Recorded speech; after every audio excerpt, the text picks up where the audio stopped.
We were here on TBS. This is a whole new facility. The track was resurfaced coming into the new season. It's presenting quite a few challenges for these drivers. Dick Berggren? Pocono was originally built in 1972, and after 23 years last autumn, they decided to repave it. They brought in Special Lasers, a brand new high-tech paving machine, built it up with a brand new specially formulated aggregate, and they have come up with a glass-smooth, wickedly fast surface. The drivers love it. The fans love it, too. Now, the last time we were here on TBS, a black number 28 won the race here. And just a week ago, that same black number 28, in a moment of high drama, also won the race with a different driver. Now, 2 years later, Ernie Irvan's comeback is complete. His emotional, popular victory at Loudon last weekend had the fans on their feet and his crew celebrating. With his first victory behind him, Irvan can now set his sights on the sport's ultimate reward, a Winston Cup championship. Well, we're here with Ernie Irvan. Ernie, a week ago, not the completion of the comeback, but a big start to that championship for next year, possibly. Well, I tell you, we had a great day last week, and, that was all leading up towards, I think, what the talent of this race team. And, they've shown it. I think that I've shown it, and it's just a matter of putting it together every week. Ernie, I tell you what, from a driver to a driver, I'm thrilled to see you win last week. I'm glad to see you're back healthy, and, man, you proved it all to him. You got this Yates car ready to run good today, and we're going to Steve Burns now. Thanks, Mike. History and tradition mean a lot to Dale Earnhardt, and today he starts his 500th consecutive race. Dale, that's quite a milestone. What does it mean to you? Well, pretty proud of it, Steve. It's hard work racing, and to do it 500 times in a row is pretty impressive. Terry Labonte, he's on ahead of us because 79 up here, we wrecked here and was out 4 races, so we'd be racing him for that. But still, I'm pretty proud of it. Richard Childerson, the guys have done a great job here with the car and the team, and we got a good race car for today's race. We make it our 500 and win one. That'd be great.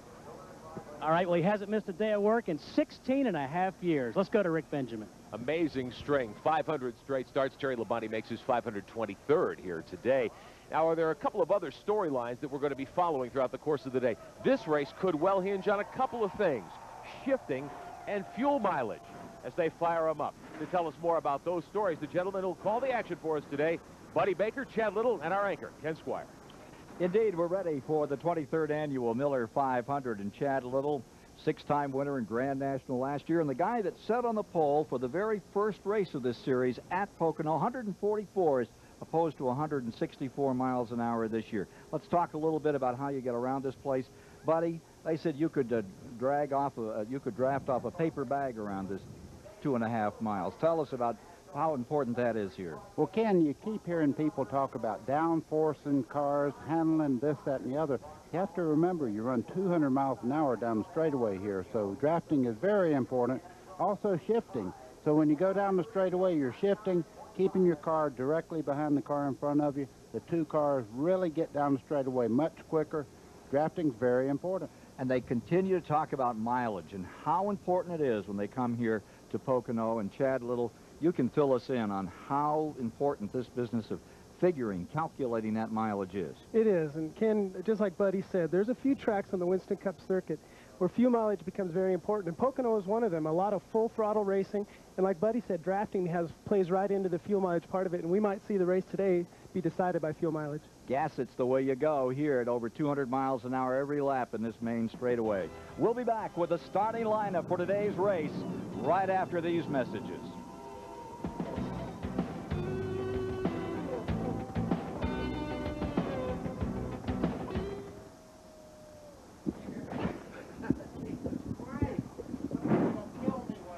Well, I hope so. We're all praying. This is Chad's. Yeah, you got yours on your head. I just wanted to get out of the way. I didn't want to get in the way of Buddy's. Where are we going to go, Pam?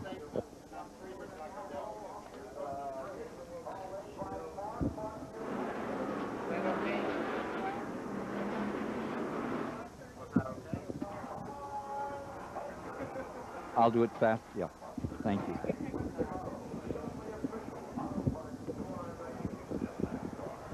Oh, hi, Pam.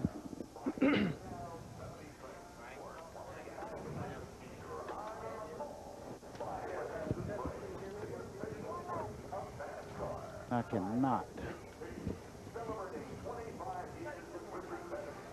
I'm not worrying about my hat. Did they give you They just told me stay right in this area. Let's get ready to rumble, guys. We're on warm-up laps. Yeah. All right. How about that? How you doing? Ooh, you're gonna need to frame that differently. How about that van leading the field, Jay. buddy? Have you ever seen a van lead? You got to the frame that field shot on? differently. Okay. Okay. 168. 2, 3, 4, 5, 6, 7. Exactly. Okay. And he got up. Yeah.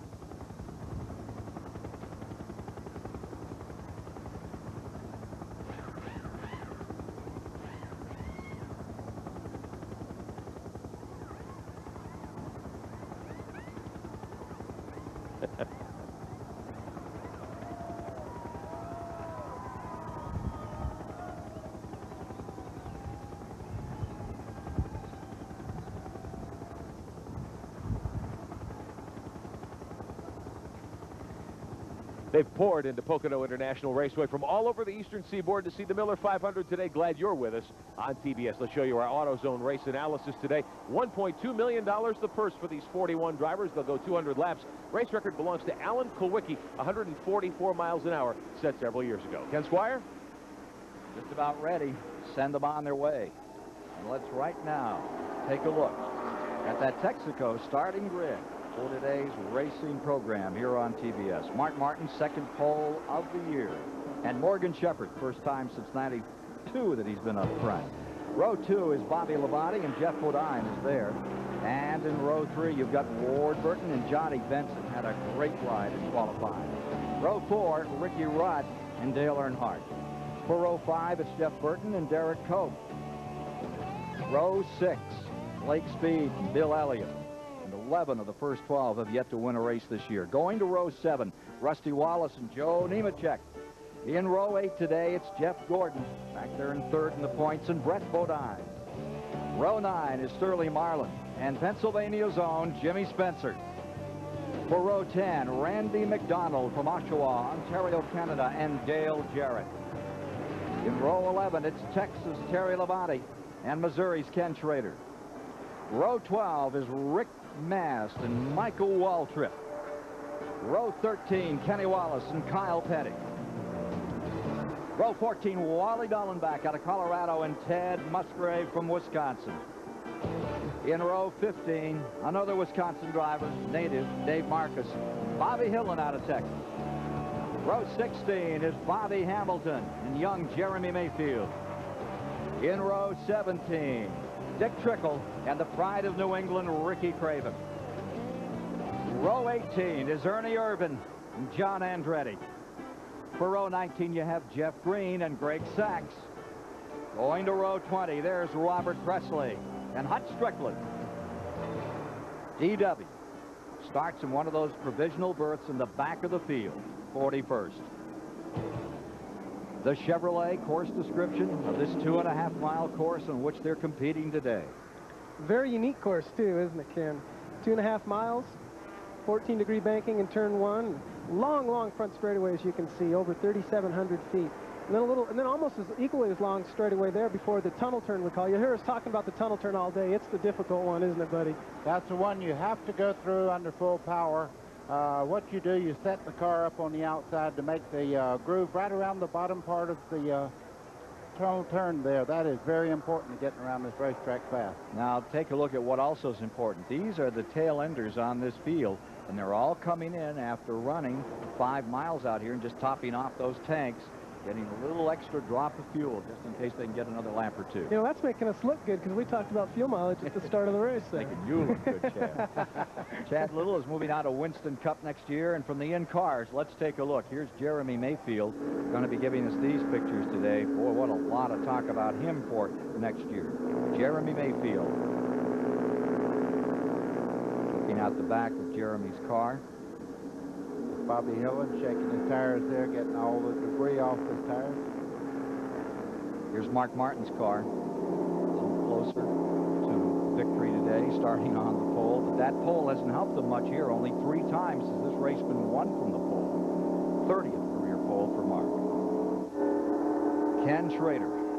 Like to see him have a good day, up in the top 10 in points. Front and back, giving you those pictures. Ken Schrader today. That is the tunnel turn and this little short chute right here going toward the front straightaway. Well, here's Dale Jarrett with that number 88. He's got to come from, what, 20th position today? Some work to do.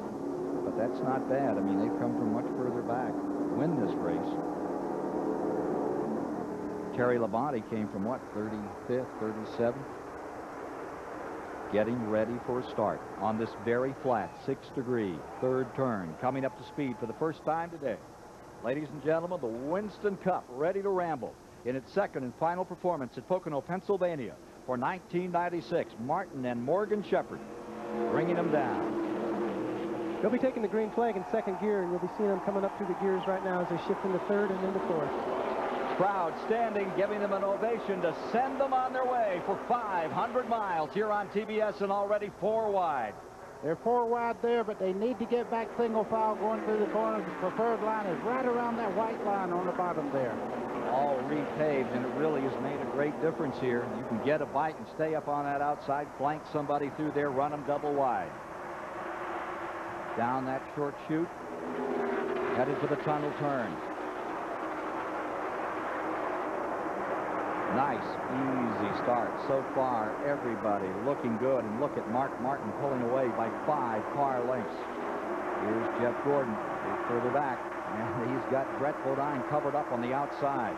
Watch Brett Bodine fall back here and try to get down. Jimmy Spencer's right behind him. Watch as they come off. How much ground he lose to Jeff Gordon as they come towards the straightaway. Spencer digging on the bottom, picking up another spot. It's Mark Martin across, leading the event. Morgan Shepherd holding second. Jeff Bodine with a good run, looking at third. And Earnhardt beginning to move on the bottom.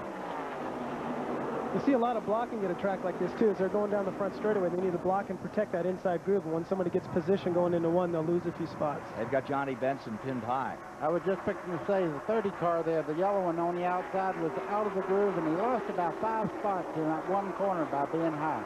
And probably going through the tunnel turn here, it'll be hard to maintain that spot around Ricky Rudd again, too. Look at Rudd in the number 10 down to the bottom. And Benson, he ratchets it up a little. Garrett Hope, however, drafting with Ricky Rudd, slides back beneath him. And with him comes Lake Speed. Whoa! Further back, there's Spencer out of control, headed for the wall. In it. That was the second lap of the race, too. First caution of the day as Jimmy Spencer loops one. Going to line up behind the 12. It looked to me like they were just running. Oh, and we've got some more people involved here. Bobby Hamilton and the 14 car. Yeah, that's a bad break for that number 14 of Jeff Green. His second career Winston Cup start, I believe, wasn't it, buddy? Yeah, that's an Earnhardt car, but you can see it's moving on its own power. Maybe they can fix it and get him back in the race. It's very early, but Hamilton's not going to be so lucky, I don't think. Hamilton has the nose knocked off the number 43. All ripped up. I think Darrell Waltrip got a piece of that, too.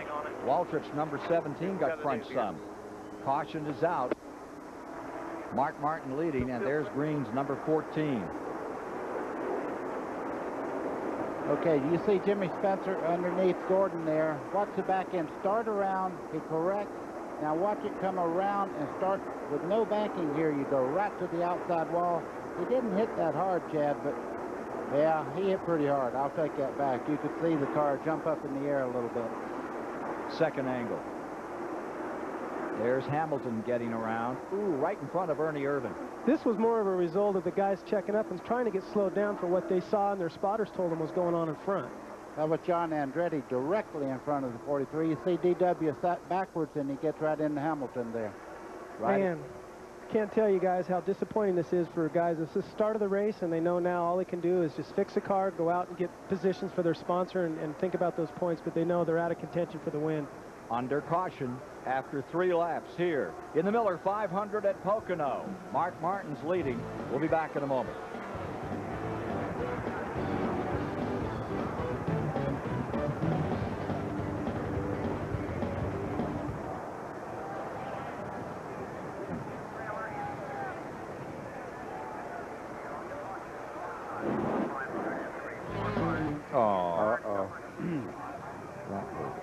Look how close to the ground the fuel tank is. Man, he can't get a break this year, can he? Nope. That's what I tell you about running back in the pack.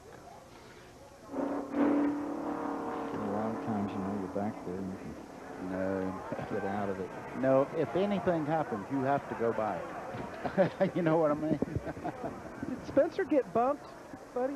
Did Spencer get bumped, or did he just kind of lose the wind? Yeah, look, he just got loose.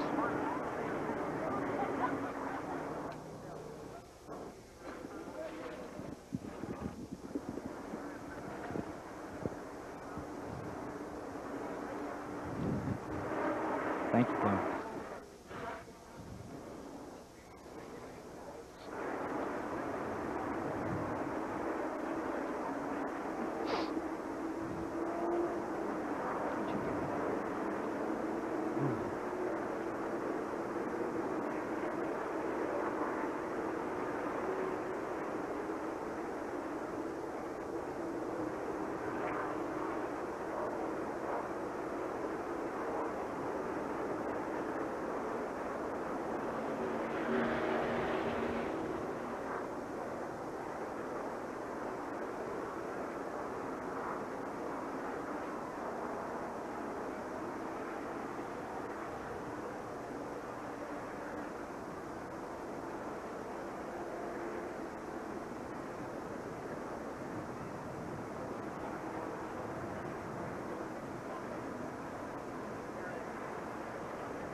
Promotional fees and consideration have been paid by Plastico and by Amoco and by STP, celebrating 25 years with Richard Petty, a partnership in racing and high performance.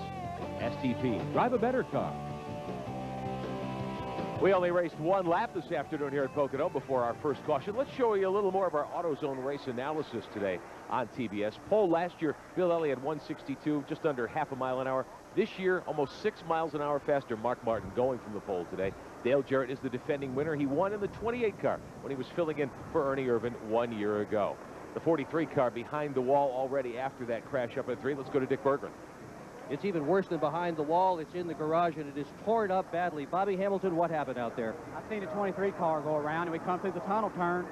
I seen everything going on, and I mean, I started waving right then. All the way down there, started letting off and everything.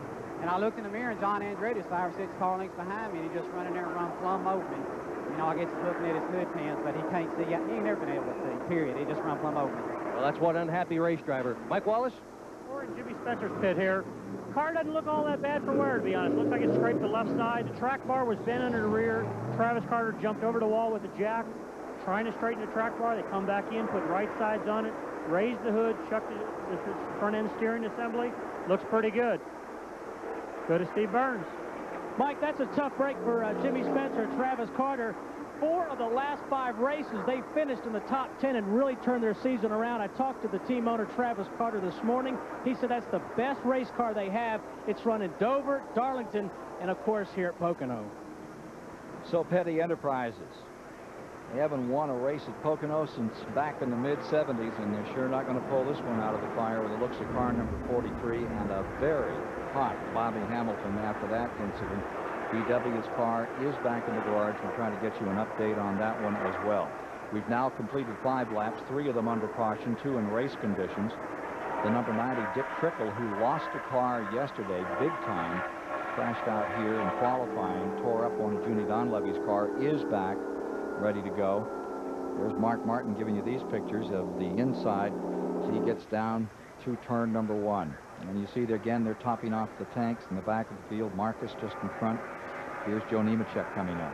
Yeah, and the reason we see them doing that is is if the track goes green now for a long period of time, these guys are in the back of the field. They don't have nothing to lose. They might as well come in, fill their tank up. What that might allow them to do if the track does go green is make another 3 or 4 laps. And if it works just outright, they catch a caution, then all of a sudden, where are they? They're in the lead. Mark Martin leading for the 5th time in 1996. Let's go to Dick Berggren. And Darrell Waltrip is looking over the remains of his automobile. What happened to you out there? Well, I don't ever like to get upset, but that was pretty much uncalled for. I don't know what caused the spin out, but I was slowed down in good shape, and I think the 14 car, you know, he just hit me in the rear end, run wide open, and that's the only damage I got really was from getting, all that came from another car, not from hitting somebody. Well, he got hit hard. The whole back end of this thing is caved in. He's won 4 times here at Pocono. Today will not be the 5th. 605th, 75th start, and they're trying to spring it back out. A provisional starter in the back of the field. 3-time Winston Cup champion with his wife, Stevie. Darrell Waltrip down there in the garage area. Hard way to go out, huh, buddy? Oh, you can almost feel for DW. He wants something positive to happen, and he just can't quite get it going this year. Ready to get it going once again as they come down to complete the 6th lap on this 2.5-mile track we're riding with Schrader as he brings them down. Right behind Rusty Wallace in the number 2. So you're riding in 14th position for a moment. The green is out. And back on board to Schrader as he scoots down toward turn number 1 and up on that banking. Just about like a road course with 3 differently angled corners here at Pocono. See Rusty Wallace just in front of Schrader as they start down into 1. You can see the back of the car jump out a little bit. The front end takes off a little bit. Schrader's trying to get under him as they haul it down the back straightaway here. Wallace in 13th spot, Schrader just behind him, and they're falling back from the front 13. Let's go back up front. As they come around to complete the 7th lap, Martin gets about a 3-car length advantage. Gee whiz, buddy, I almost said truck there. Here down at Louisville yesterday, had a lot of fun watching Ron Hornaday take that one. Gosh, that was a good race. This looks like it may be the same today. You know, in the garage area today, everybody that talks about Mark Martin said one thing. He is flying through the corners here. Seems to be very free in the center part of the corner. Now, when the track gets a little slicker, will he have that advantage? I don't know, but right now you can see him building a little advantage up on second-place car. Bobby Labonte, fellow to watch out there in the 18. He's hanging on to the back end of the Earnhardt number 3 as they continue to work their way toward the front of the field. With these flat, sweeping turns that we have here at Pocono, it's very important, like Buddy said, for the car to turn like it can in the middle. If it doesn't, then what's that mean? You're kind of pushing, exiting the corner, and you're going to run slower down the straightaway. Earnhardt from 8th to 4th in 3 green flag laps. Bobby Labonte on the roll. And there's the 28, Ernie Irvan, down the inside on Dallenbach in the 15. And with him comes the Texas Terror, Terry Labonte. Tearing down on the bottom and looking like he's got that spot cleared. Going to pick up one. You watch this 28 car down the straightaway. They have high expectations today. They said they have a rocket ship down the straightaway, and you can see it is running very well. Terry Labonte up to 27th position. 3 wide into the turn with Kenny Wallace on the outside. As they ease down into the corner, got Randy McDonald there in that 78. Hanging there with him now. Jeremy Mayfield on the radio in the 98. He's running in 26th position. And here comes Texas Terry. McDonald in that 78, pinching, trying to hold back that number 5. That's like a tidal wave as it begins to roll along up through the field. With him comes Greg Saxon at 29.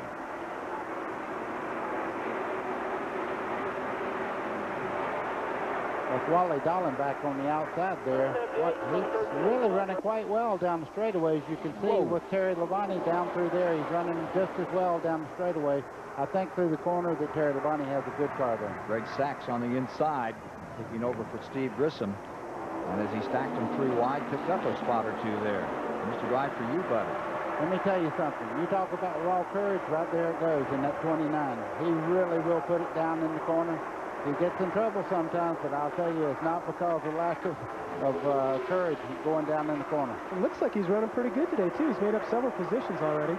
Up to fight for 27th at the present time as we look back in the field.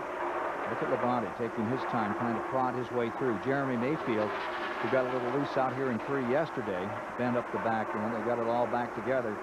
Loose in 3 as you go in, tight coming out.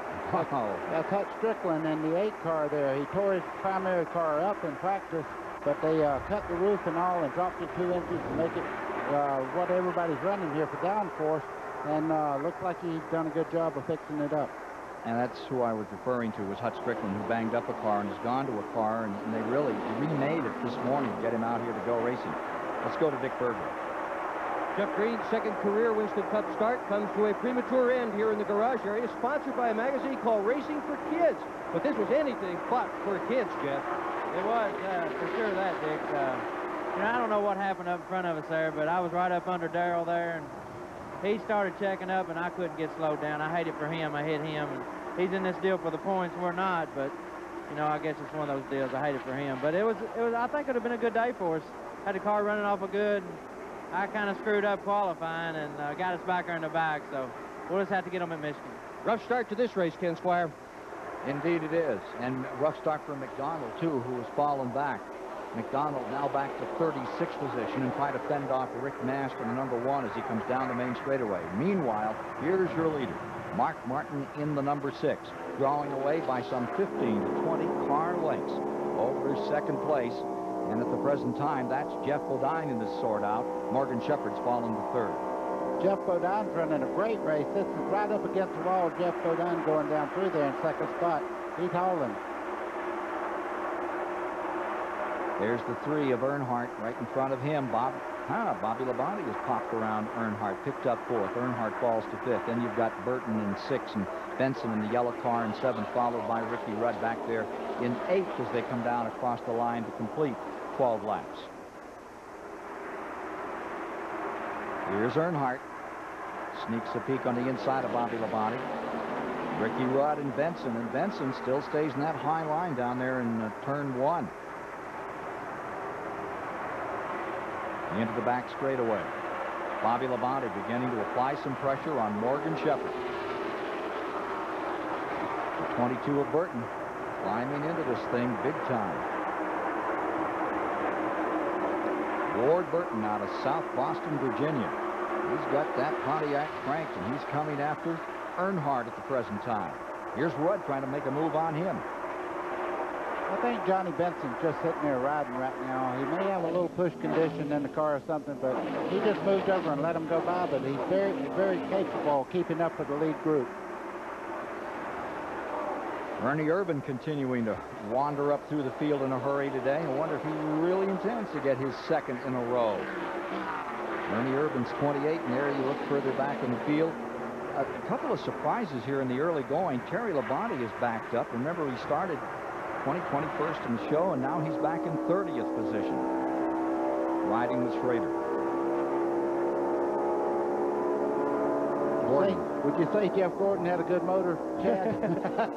You got a good run on Schrader coming out of turn 2, that's for sure. Take a look at the number 4 scooting down the inside. Whoa.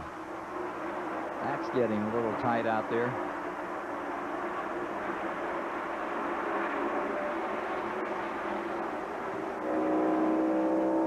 Speaking of horsepower, watch this 4 car, Sterling Marlin, down the straightaway. He's really quick.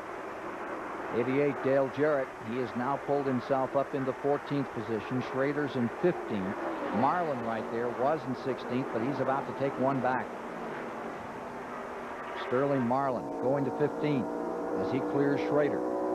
This in lap 14. I was hoping Schrader had got a good glimpse that the 4 car was where he thought he. So the 4 started across, and you could see Schrader check up just a little bit. It's a little give and take this part of the race here. If you see a guy in trouble, getting a little loose coming up towards you, you'll back out and let him get in line. 10 laps to go, that don't happen anymore. No, it sure doesn't. It seems like the flatter the racetrack's, a lot of give and take at a place like this, because once a guy gets underneath you, you better give him position. If you bump, the guy on the outside's probably going to be in trouble. And with the speeds they carry on this racetrack, it's big trouble. Gordon's just picked up another spot. He clears to 16th. Now you see Ernie Irvan rocketing up through the field. He's currently in 18th. And we can learn a little bit more about shifting out here, particularly in that Ernie Irvan car. Story from Mike Wallace. Well, the one thing about the 28 and 88 cars, talking to Larry McReynolds who started racing when we were interviewing Ernie, I looked down, there was an additional lever on the side of the shifter. And I said, Larry, what's the deal here? He said, that's what we call a first gear lockout. They're scared that Ernie or Dale would go from fourth gear when they go to third gear with a Jericho transmission, accidentally get it in first gear. So they're racing very cautiously today that they don't have any transmission failure. I can tell you this, if they ever get it in first gear instead of third, they're done. They'll know it big time. Let's go back up front for a moment as we watch Irvan close on Schrader. And there you see the front of the field as Mark Martin continues to dominate over Bodine, Shepard, Labonte, and Earnhardt in the early going.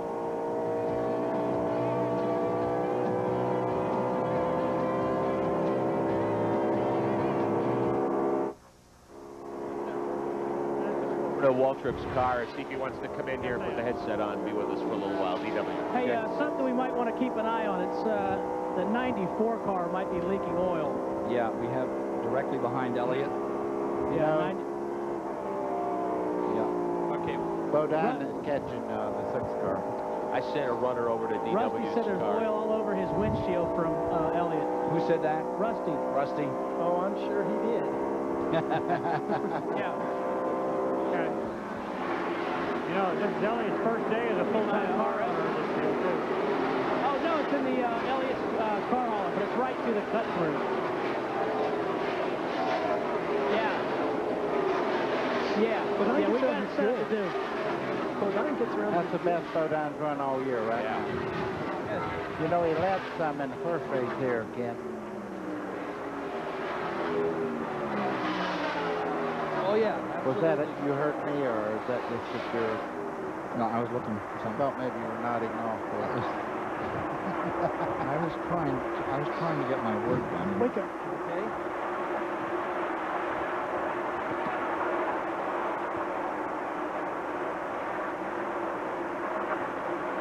Wallace has passed Elliott. Yeah. Yeah, if you can, give us a Wallace back to 94 somewhere around there. That's car 2 and 94. They've swapped around. Yes, ma'am. You may have a race for the lead when you come back. He's closing. What? Yep, got it. Thank you. Fairlane just about to get in the draft now.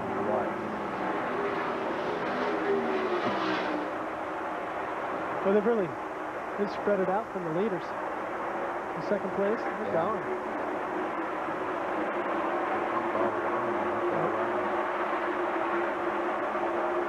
So, got a great run off the tunnel. Yeah.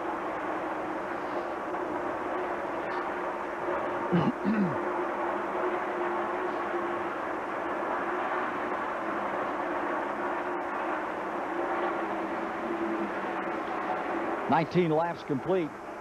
Mark Martin out with that lead, and a healthy one, over the best run that Jeff Bodine has had this year in second place, and they have the field covered. There's the number 7 just in second place, and from our Duralube aerial platform, the shot of Mark Martin headed for the tunnel turn. Looking a little bit further back here, you've got the 3 of Earnhardt, and there's Burton in the 22, and he's got Earnhardt pinned on the outside. Benson, who's had that high line through much of the early going, he's picked up a spot. Looks like Earnhardt's backing up a little here, gentlemen. Earnhardt's got some kind of handling problem. He's beginning to drop back. That's Jeff Burton in the 99 there getting by him. You can see Lake Speed in the 9 starting to move up there on the inside, and Derek Cope in the 12 just behind him. And then comes the 88 of Jarrett being shown in 12th position. So Earnhardt is slipping back in his effort to win that 8th national title. Don't let him hold you up, Blake. There's Derek Cope. Still covered. You're listening to Lake outside. Speed's audio. There is Lake Speed. And he's right in front of Dale Jarrett now. Hole's closing fast. 88's looking to come with you. Watch the hole. You got it. Come on, come on, come on, come on. Clear the 12. Clear the 12. What what you guys are hearing at home is you're actually hearing the spotter for the number 9 car. He's telling Dale right there what's going on and when it's clear, and that's really important whenever you're racing here. Just keep the pressure on him. Don't let him hold you up. That's also the best pep rally you've ever heard right there. Come on, come on. Get him excited. Get him stirred up. Make him go. Wave those pom-poms. Spotters can really play an important role. You know, sometimes you get in a lull and you need to find a groove. And I know our spotter, Phil Cook, he'll tell me things sometimes that just get me going. And then at the other time when the car's not running good and they're telling you when that leader's coming, you're like, I don't want to hear that. Speaking of coming up, look at Ernie Irvan moving up spot by spot. He's on a move towards the front. 14th now. He's on the back end of this pack. There you see Lake Speed having a great day. He's in 10th spot and challenging Earnhardt. And you look a little further back here. Here comes this duel. Then comes Dale Jarrett and Ernie Irvan creeping toward the front. Ernie Irvan started 35th today, and right now he's currently in 14th. 88's looking. Here comes Jarrett looking on the inside of Lake Speed. But he's not going to make it. You can see that Lake Speed moved to the inside to cut off Jarrett's run there going in the corner. Now Lake Speed's beginning to bounce out just a little bit. Jarrett will probably try to make a move. No, he's going to draft him down the front straightaway. He's got one of those Robert Yates hog legs in there, so you know he's going to run down that straightaway. Dale Jarrett in 11th. Last year he started 15th and came on to win. Then driving the 28, and there goes Irvan, peeking on the inside. Rick Benjamin can tell us more about this battle. They have really had a difficult weekend, Ken. NASCAR said that the body panels, the rear quarter panels on the 2 Yates Fords had to be reconfigured. Larry McReynolds told me this morning they spent much of the late afternoon hours yesterday reshaping the quarter panels to make them legal in NASCAR's eyes. Obviously, it worked well. It sure did.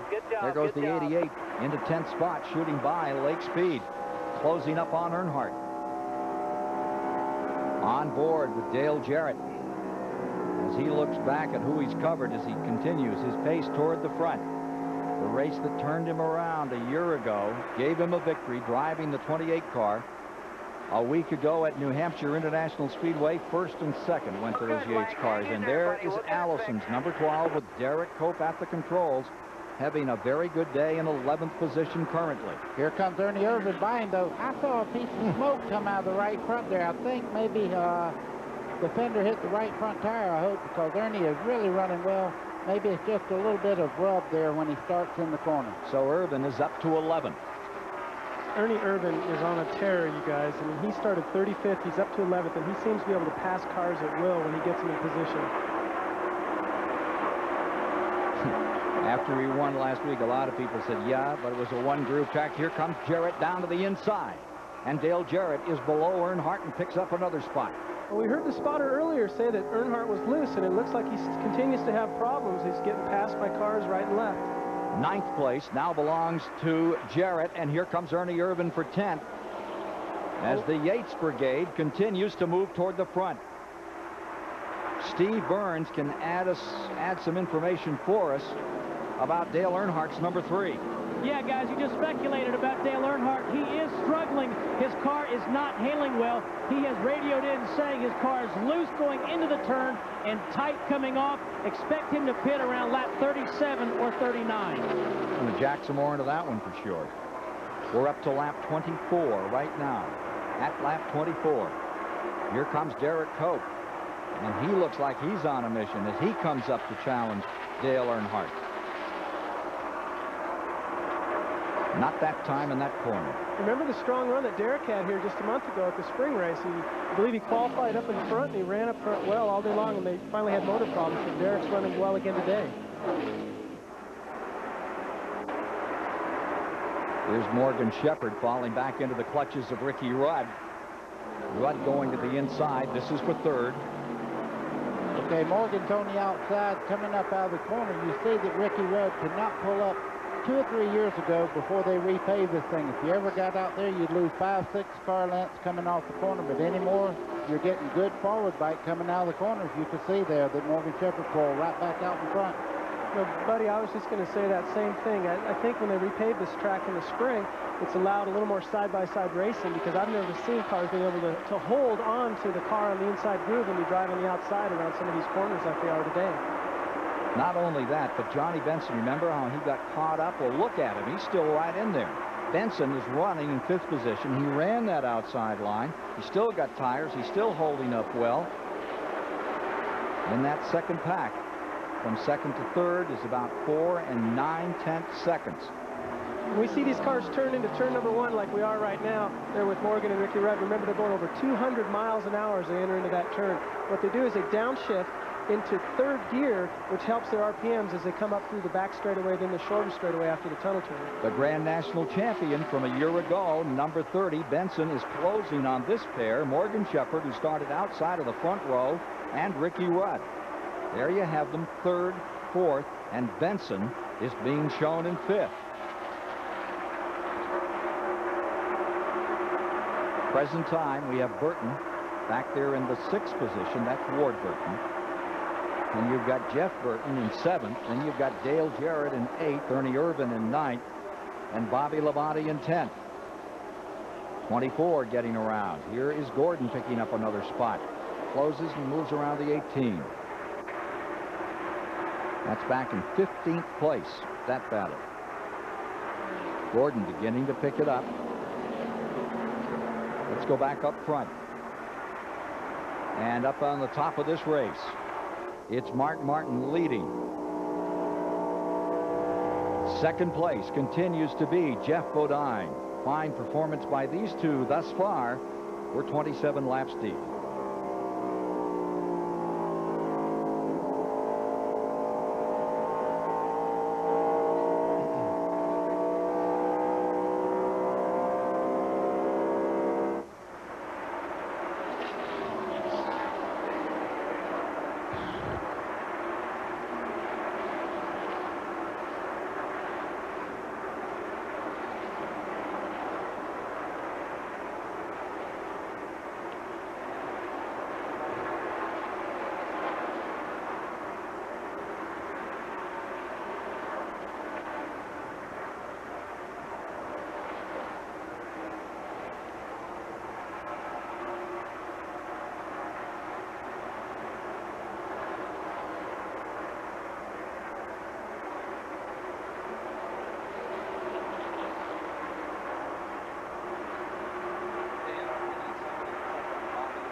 There went Jeff Gordon by Earnhardt also.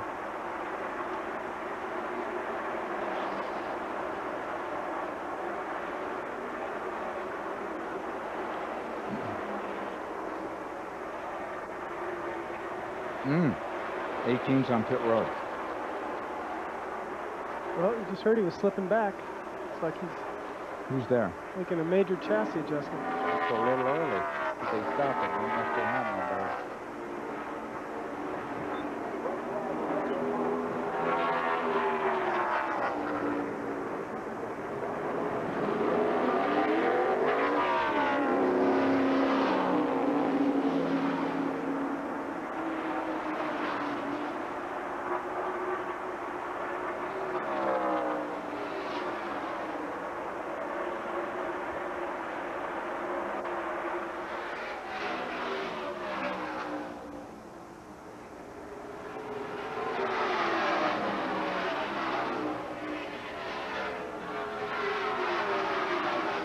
Back at Pocono International Raceway on TBS, enjoying the culinary delights and the Miller 500 Winston Cup event as well.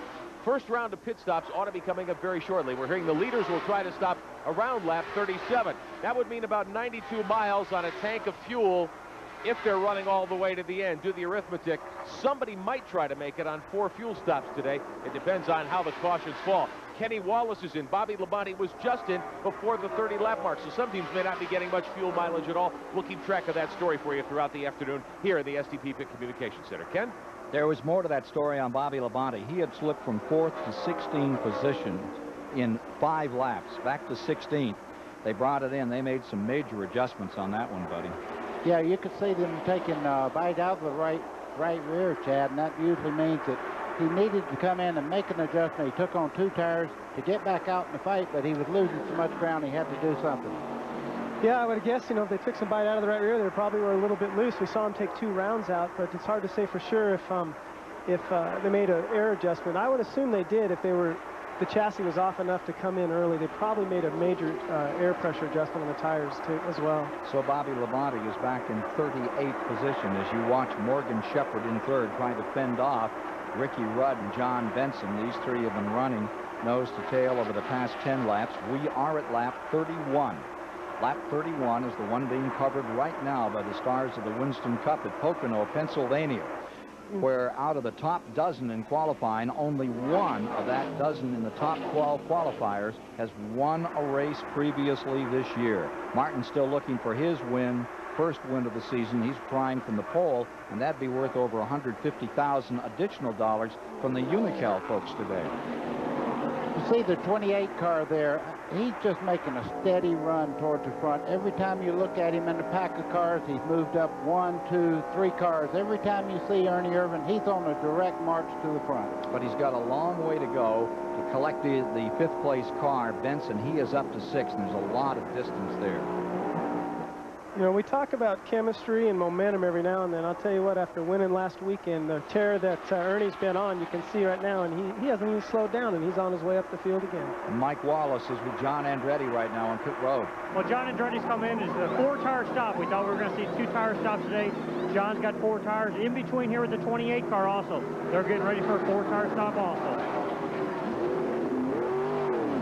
Ernie Irvan cutting that distance down very quickly. What an amazing run.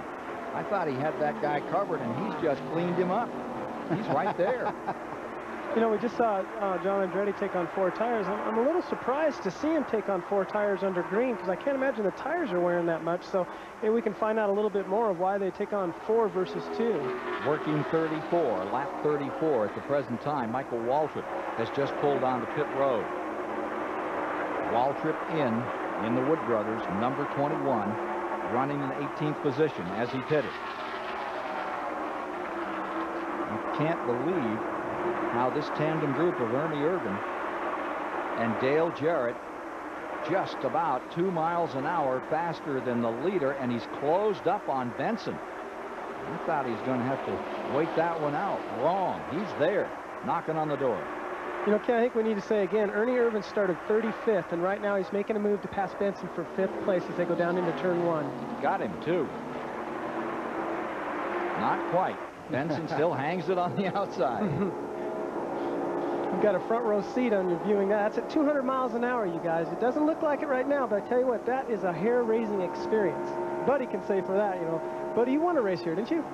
I tell you what, I've been awful close, but the first race that I ever run here, I went, I guess, a half a car length back with Ricky Petty, and I've been second to the great Neil Bonnet. Never did win here, but I love the racetrack. It was great to run on. I think I had something like 10 top 10s or something like that. I really like this racetrack. Chad, that's a big sore point with Buddy. You can talk about Talladega forever. You talk about Pocono with Baker, and he'll tell you about Talladega, the 4-time winner. All right, front of the field coming in. And we have Benson on pit road, Wallace coming in, Sterling Marlin is there, Lake Speed comes on, and the 99 of Jeff Burton, all on pit road in this one block, and here comes Ken Schrader as well. This is happening at lap 35. Quickly to work on Wallace's car. Martin, Bodine, and Shepherd, the front 3, are staying on the track. One caution early in the going as we just got underway. We had a caution. Bobby Hamilton's car out of the race after a hard crash up in turn 3. Since then, it's been caution-free. I think we're seeing some interesting pit strategy unfold here. You saw Rusty Wallace just take on 4 tires. Johnny Benson pitted right before Rusty, and Benson took on 2 tires. So you're already starting to see the different crew chiefs play out their strategy. Mark Martin and Bodine come on to pit road now. Morgan Shepherd, here he comes. And the 88 is out here as well on pit road, and Ricky Rudd. Let's go to Steve Burns. Ken, I talked to crew chief Steve Meal just a moment ago to ask about their adjustments. He said they are loose. They're going to put 2 rounds of wedge into the car and change 4 tires. Now, Dale Earnhardt is just entering his pits right now. I talked to Mike Thomas, the tire specialist. They're going to take a pound out of air pressure, a pound out of the right rear, and change 4 sticker tires. We have a wreck on pit road. It's the 8 car. Yes, it's Hut Strickland. Something amiss on that. It bounced off the concrete. They've got it righted and bringing it back around. Hut Strickland's number 8 getting, this is the car they rebuilt this morning. And we can get more of the story on that car from Mike Wallace. Mike? Well, we're standing in the 28 pits looking up, watching that stop. An 8 car come in, appeared to be out of gas, almost overshot its pit, stood on the brake pedal hard, spun out. The guys pushed it back. The gas man's run out on pit road to get enough gas in it. I'm sure you'll be seeing them coming back in. Dick Berggren?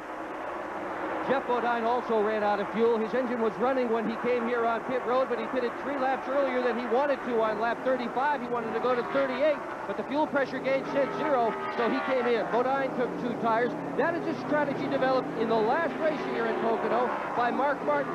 Track position is ever so important. Taking 2 tires gets you back out on the racetrack faster. Well, again, you know, we were talking about pit strategy earlier. 20.9 there we see for Jeff Gordon. That's a good pit stop. Some teams are saying, okay, the tires are wearing, aren't wearing that bad, let's take on 2. The other ones are saying, let's go for 4 and see how that plays out. We'll have a little fresher rubber, and we'll just have to wait and see how the race develops, so which crew chief makes the right call. 37 laps, 92.5 miles as they're making these pit stops under green. We'll take a break and be back with you. Labonte, he has just pitted and gone back out again. More of the story coming up in a moment.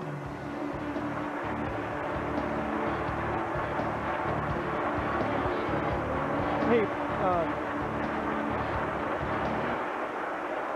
what, buddy? Nothing, no. It's done now, but I was going to point out the team cars pitted together so they could draft together. Let's do that when we come back. Well, we need the team. Which 2 of these? Now, 88. Well, when they get back out there. No. If they're drafting together. Let's just do that. We'll point it out later. Yep. See right here. Look coming by right now. hey, shouldn't the 8 car, won't that be a stop and go penalty for him because they pitted outside their box? Probably not. Yeah. He's had enough happen this week. I wanted to make sure, you know. That little talks just like a lawyer, doesn't he?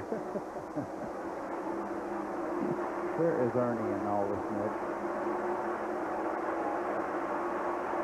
Going into 3 right now, buddy. Yeah, but he's ahead of Martin so far. Has he stopped? Yes. Okay, he's ahead of Martin. See right here? Yep. Johnny Benson is 3rd, and these guys lost the position there. I have Spencer. Well, 29 hadn't stopped, the 87 or the 23. How about Jimmy Spencer back in the order?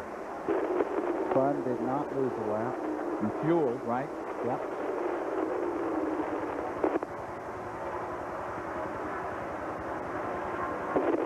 Thank you. What am I coming back on for shot, please? I'm going to cover the front or what?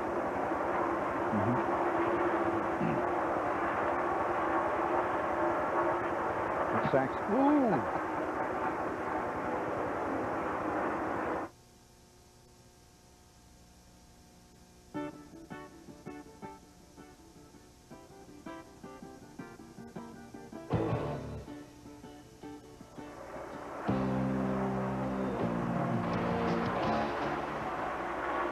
.40 laps complete, and there's Greg Sachs. Led 38 through 40. First time he's led since 1994. Back on the track. And that puts Nemechek into the lead, and he's out of sync with the rest of the field. And he had problems getting into the pit, this number 29. With more on the story, Dick Berggren. He sure did, Ken. He almost clobbered the number 8 of Hut Strickland. Coming in, and he just locked the brakes up, got the car a little bit sideways, saved it, went back off. That was good for Strickland because he's already demolished 1 car here in practice. He is running a backup car. Steve Burns. Dick, Chad Little wondered just moments ago why Dale Earnhardt would take on 4 tires instead of 2. We talked to Mike Thomas, the tire specialist. Chad, he said the reason is it was so bad loose, he wanted 4 sticker tires. Hey, now let's go to Mike Wallace, who's in Ernie Irvin's pits. Well, the 28 car Ernie Irvin, as we know, is on the move. This is why. They just changed right side tires only. I'm looking at the right front tire at the moment, right rear tire. Excellent tire wear. I'm sure the left sides are going to go a long way. Larry McReynolds says the car is just running great. Our leader at the present time is Joe Nemechek. The number 87 is checked into the front position, and Rick can add to this car that's now out in front, leading. He pitted on lap 5. Let's get more from Rick. That's exactly what we were going to point out, Ken. He's out of sync in a good way. If you can go 40 laps on a tank of fuel here, Nemechek's got a 5 extra lap cushion right now because he pitted at the tag end of Jimmy Spencer's caution. He was one of a very few cars who did that. Here comes Nemechek now for his fuel stop. Joe Nemechek coming in, ran 3rd here a couple of years back and looking very good. Here's Steve. Ken, we've been told that Joe Nemechek will go the alternate route of 4 tires. He is only going to take 2 tires. You know, Mike Wallace mentioned this earlier in the race, that we would see more teams taking 2 tires. The reason for that is they don't want to give up track position. If you're not running with the leaders, you only want to take 2 tires. They've got the right sides on, the gas is in, and let's see, yeah, just 2 tires for Joe Nemechek. But he's being held by NASCAR officials. I would assume that he probably sped down pit row.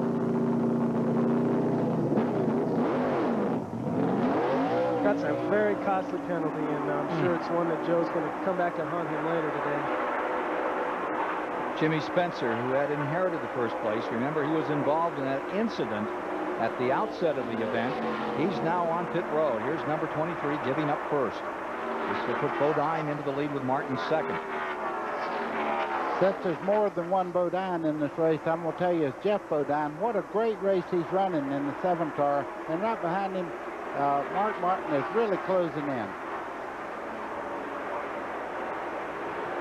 There's your leader. Jeff Bodine has it his way for a moment. We can go to Steve and get more on what happened with the 87 as he was held on pit road. Yeah, Ken, they are not happy down here in these pits. I talked to the crew chief, Jeff Weiss. He said they were penalized because the jackman jumped over the wall too soon, and he is not happy about it at all. Well, they shouldn't be, you know. They shouldn't be happy about it. I wouldn't be either, would you? Oh, you know, that's awful to have a penalty like that because the guy jumped off the wall, but that's why they have rules. You don't want people standing out in pit road maybe getting hurt, so who knows. They did the right thing, I think. The gray area there is it's a very, very subjective call by the NASCAR officials who stand there. What the rule is nobody can jump over that wall before that car is more than one pit stall away. So the pit lanes are about 25 feet long. That means that car gets in within 50 feet. He can jump over the wall, but not before. Let's reestablish the front of the field after these green flag pit stops for you. We're running at lap 44 with Jeff Bodine in first. Mark Martin in second. Ernie Irvan is third. Benson is running in fourth. It's Morgan Shepherd in fifth, and then you have Ricky Rudd in the 6th position. Running 7th is Jarrett in the 88, followed by Burton in number 22, and that would be Ward Burton. Then in the 9th position is Rusty Wallace, and 10th is Blake Speed. You're riding with Jeremy Mayfield at the present time. He's back in 18th position. And he's right behind Dale Earnhardt, and just in front of him, Terry Labonte. First and second in the national point standings, you see Earnhardt going by Labonte as we speak. And as Labonte fades high, you can see as they pitted the summary where they went in, where they came out, swapping the lead on that pit stop between Bodine and Martin.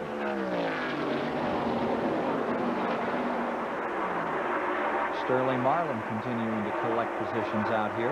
There goes Martin. That was into the lead. That was for the lead right there. Mark Martin just got underneath Jeff Bodine.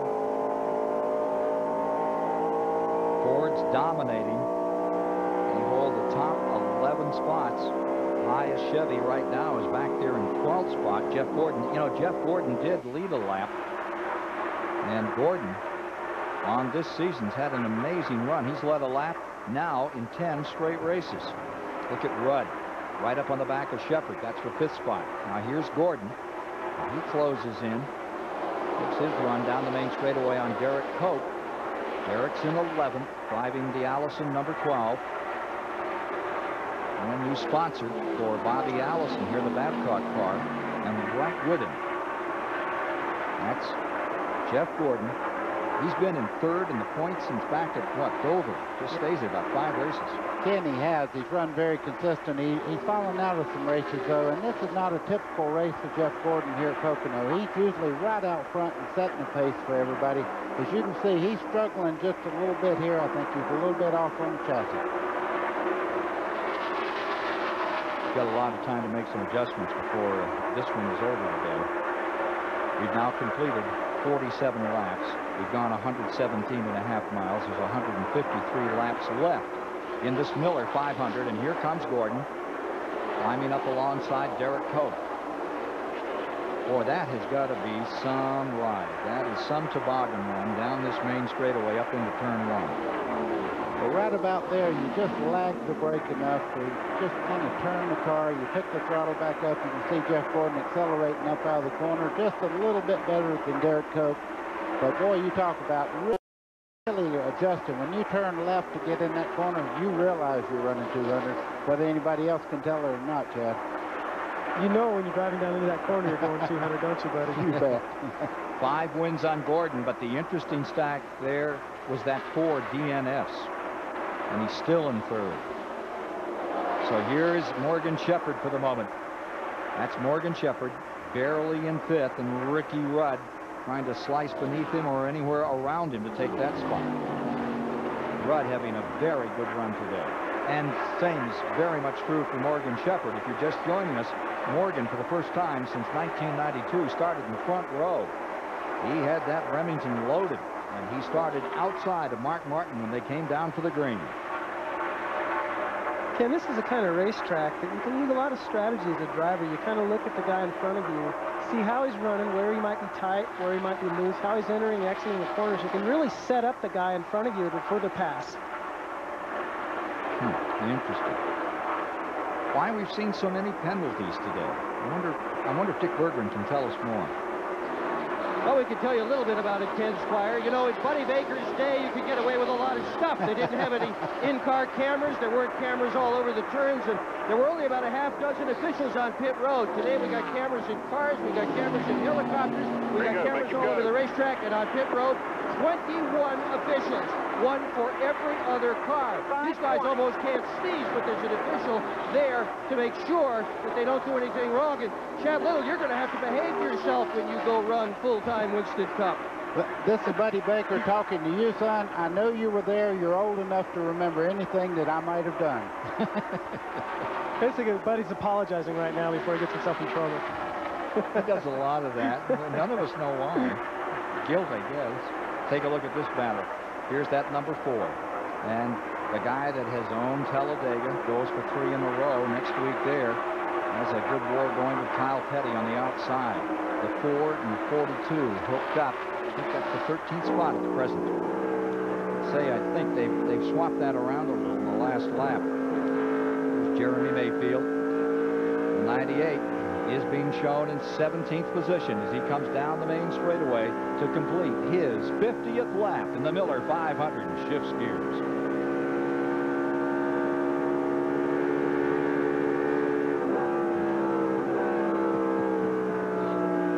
Boy, you get defensive. Of course I do.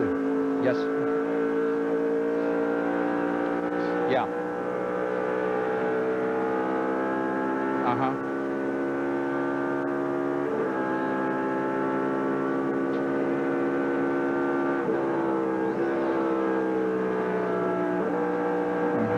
How close is that to this track? Can somebody tell me? 30, 20. Anybody there from Pennsylvania can give us a little more on where that is? The reason I and fought the name back of the town is what? The reason I fought back to Dr. Dick. He's old enough. He uses glue to hold his hat on. He's old, and he's talking about my time, my age. Buddy, you're old enough. You ought to remember this, he says. I can't believe that.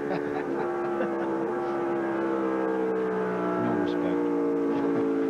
I would never do that. Buddy Rodney Baker. Rodney. Buddy Dangerfield Baker.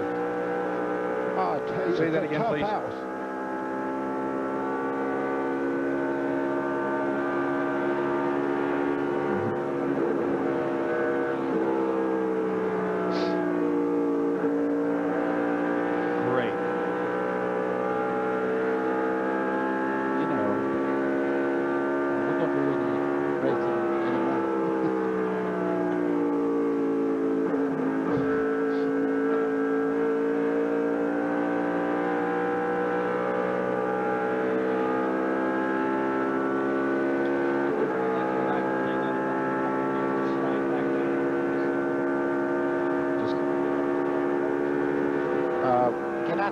pits or too late? Yeah, I'm What you talking about?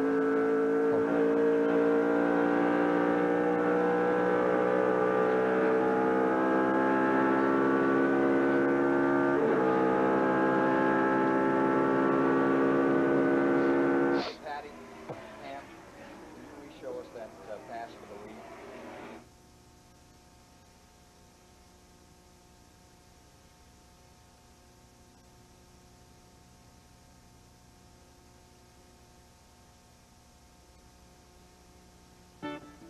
Promotional fees and consideration have been paid by Channel Lock, Budweiser, and by Valvoline.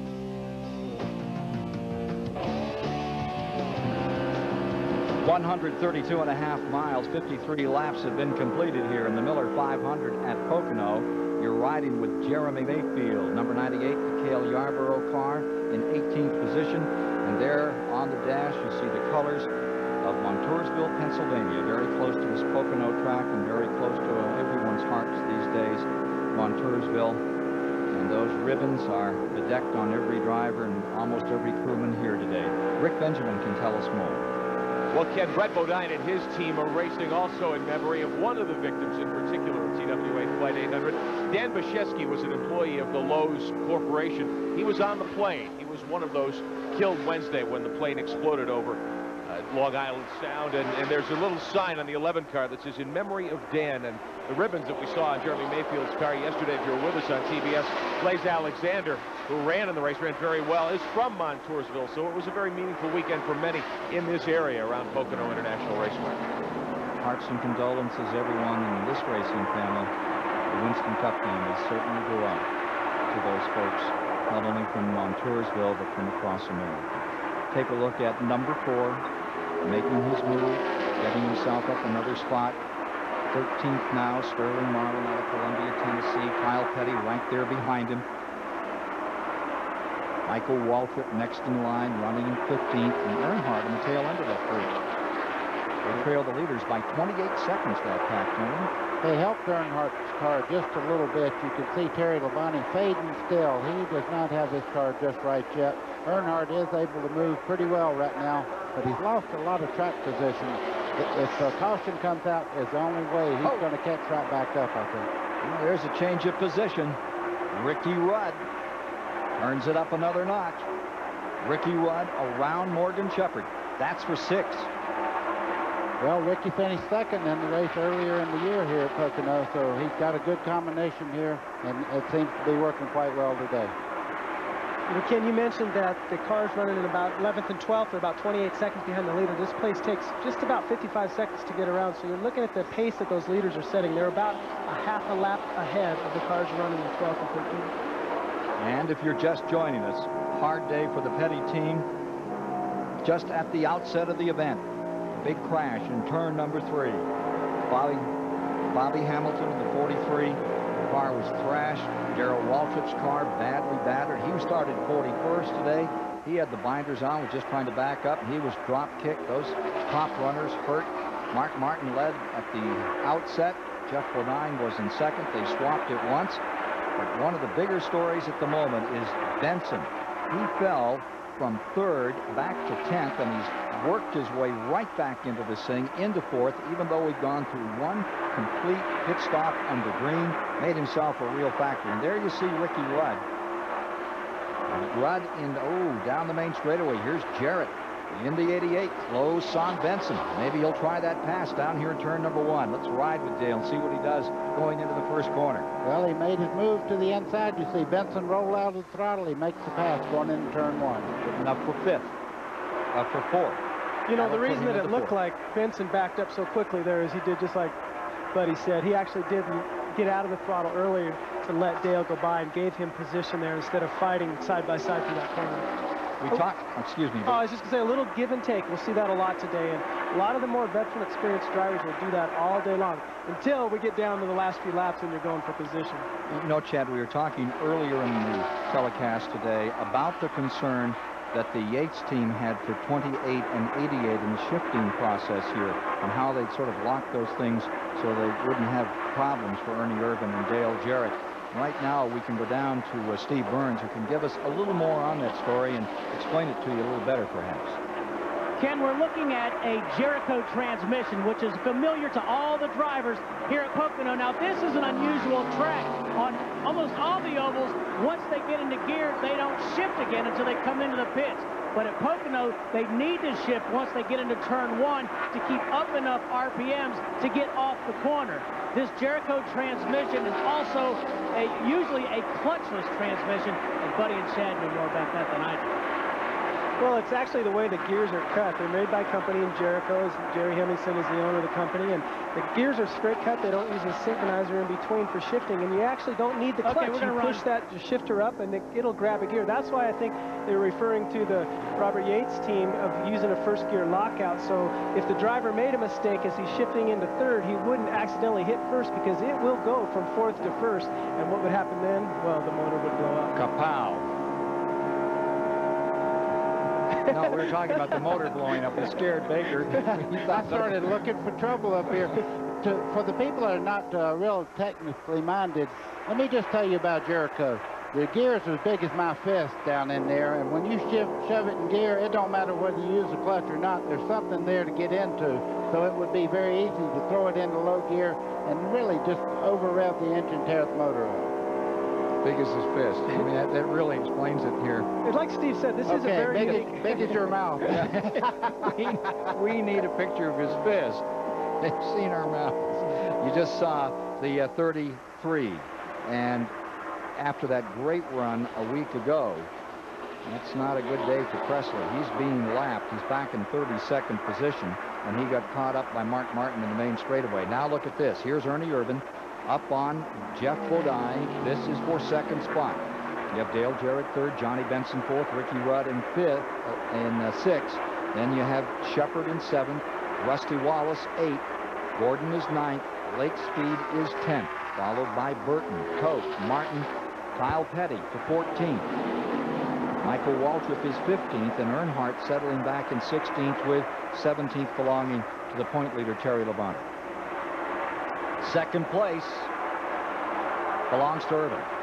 Well, when they come out of the pits a while ago, Ernie Irvan actually beat him out of the pits and lost positions, and he looks like he has a setup that's good on long runs. He's now making a move back up through there. As you could tell before they stopped just a little while ago, he's the fastest car on the track. He lost some ground on fresh tires, but the minute the tires get hot, everybody else's chassis starts giving up. Ernie Irvan starts moving back towards the front. 1 8/10 seconds between first and second place, and with more on car 28. Here's Dick Berggren. Ken, there's no question but that Ernie Irvan is incredibly fast here at Pocono. He has, in fact, led 7 of the last 11 races he has contested here. The problem, and the crew is worried about this, however, is that Ernie is on the gas so hard that at Pocono, he tends to blow up engines. Specifically, in the last 3 races in a row here in July, he's lost a timing chain, a whole engine, and a valve. In fact, he crashed out of here early in 1996, June 96, lost the motor in June 93. They've detuned things a little bit, tried to make sure that Ernie's engine's going to be there at the very end. It's gone down from 1.8 to 1.5 second interval between Mark Martin leading in this event and Ernie Irvan in second place.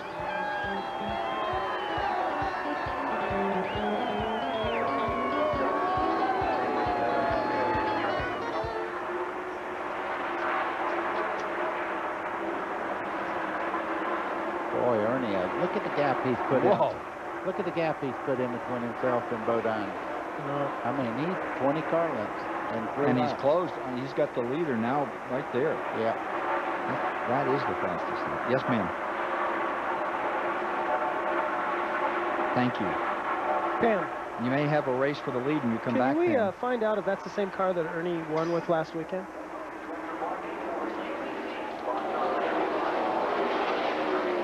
I would think it might be, because this is a similar type of track being flat. He's running so good to the scoreboard, can't even keep up with him.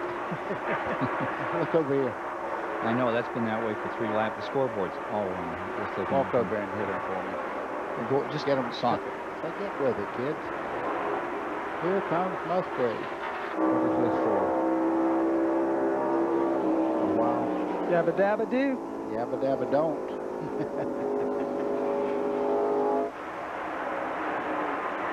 Ooh, spooky. Touch it. That'll work. Trying to make sure it's tight that much harder. Whoa. Who What can? do you think? You can throw to him. Why don't you throw to him on the down to Mike Wallace? He's more on that. Okay.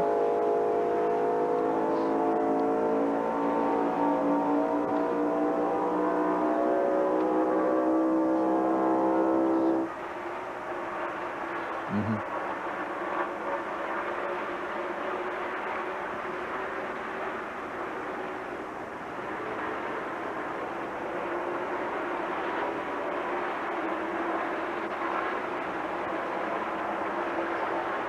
Lap 64, Kenny Wallace is on pit road. Randy McDonald has pulled onto pit road, and the story out on the racetrack is the difference between 6 and 28, and it is Ernie Irvan just crowding onto the back end of car number 6, Mark Martin, lap after lap. The last race, your day ended early here, but what is your assessment of this track after a full race has been run, Ernie Irvan?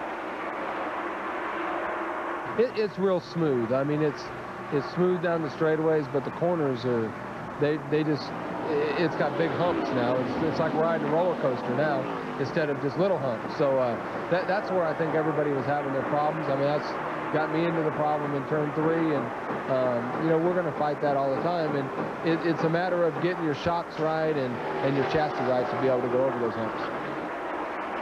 Well, you're looking at Ernie Irvan moving in on Mark Martin as they go across the tunnel turn there. You can see he really has that car tracking well through the corners. They're down to the little short chute, heading into the long turn, going in for the front straightaway. Look how he closes in as they start in the corner.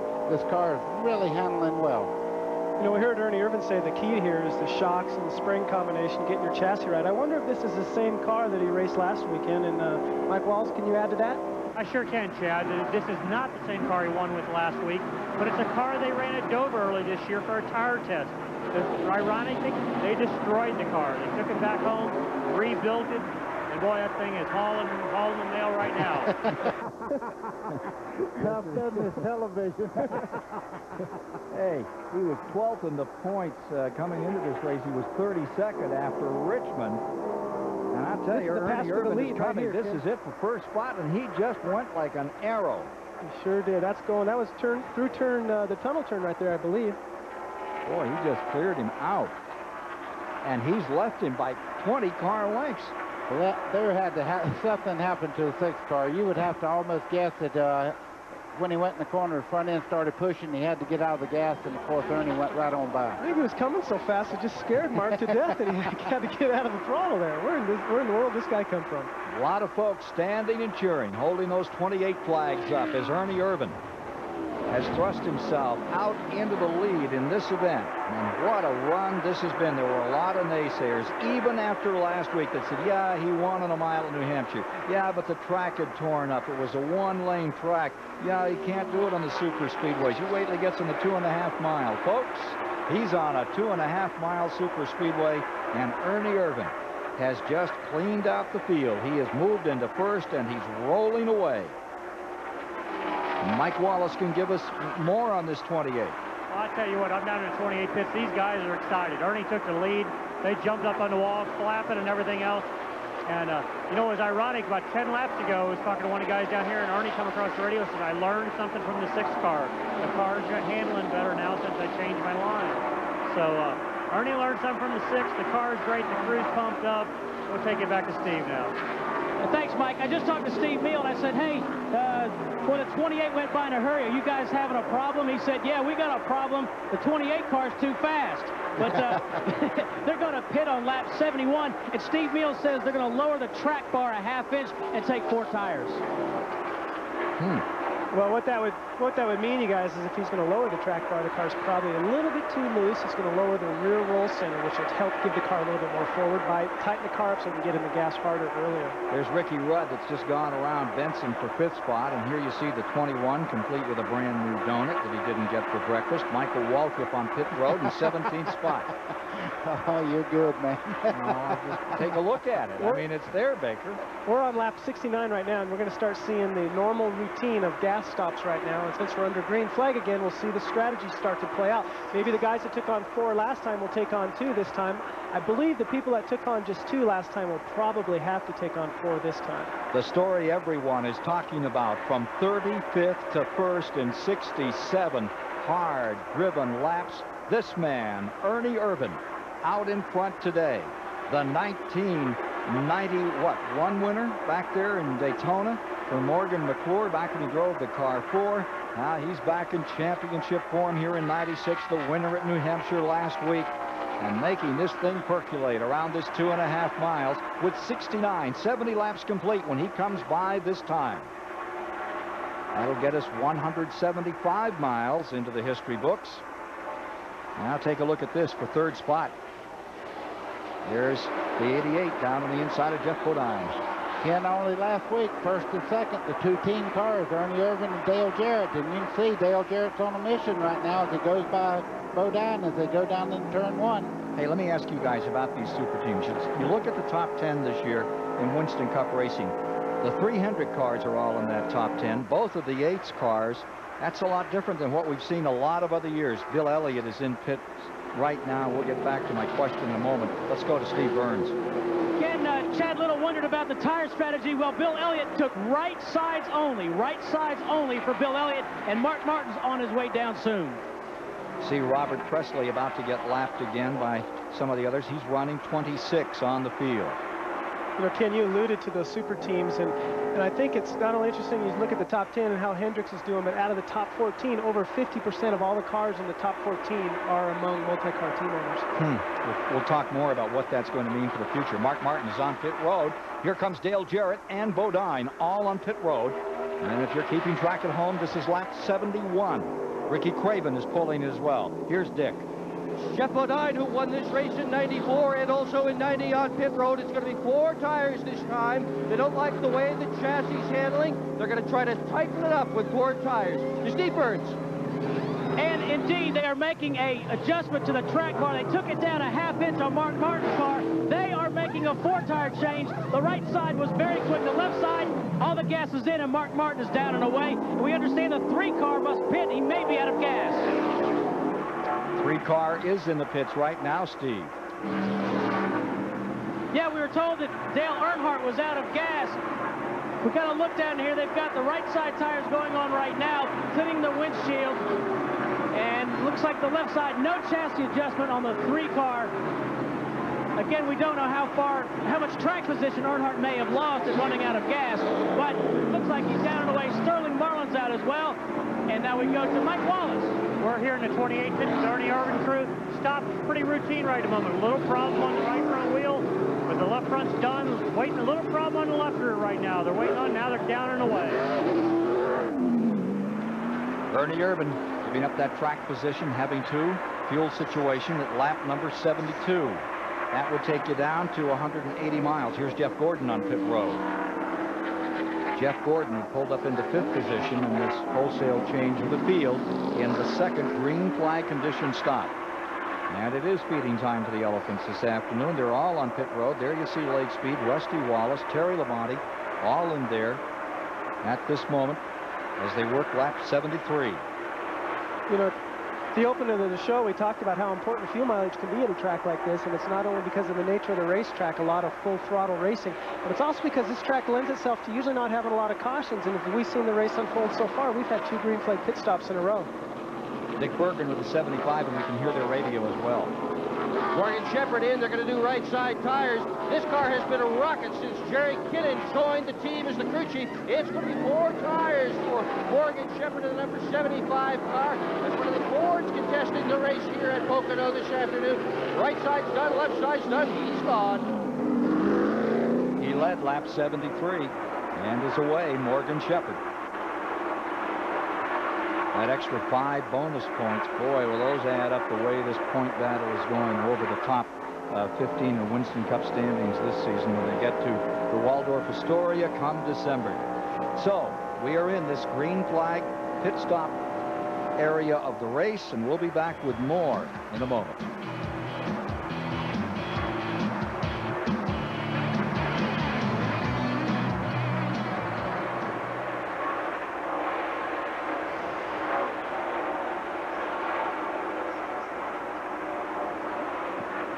You could say that.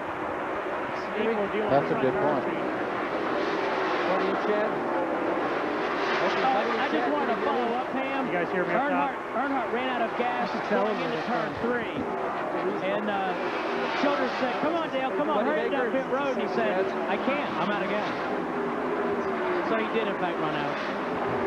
Pam, I can add a little to the 28 story, too. I just got a unique little thing on the pit stop. Nothing really that big, but kind of unique. Nice job, Mike.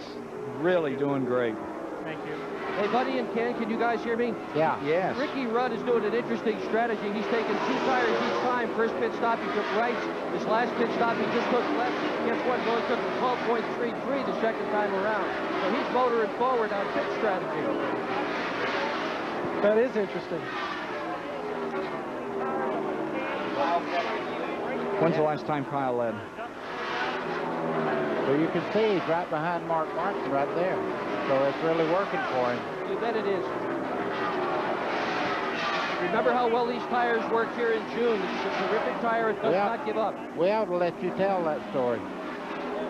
But that's important. I mean, there's Mark Martin and I got Joey Knuckles, guys. Doesn't matter who tells it, but we ought to get it out. Yeah, you could throw the deck on that. Let him talk about what the 10 car is doing. But Ricky,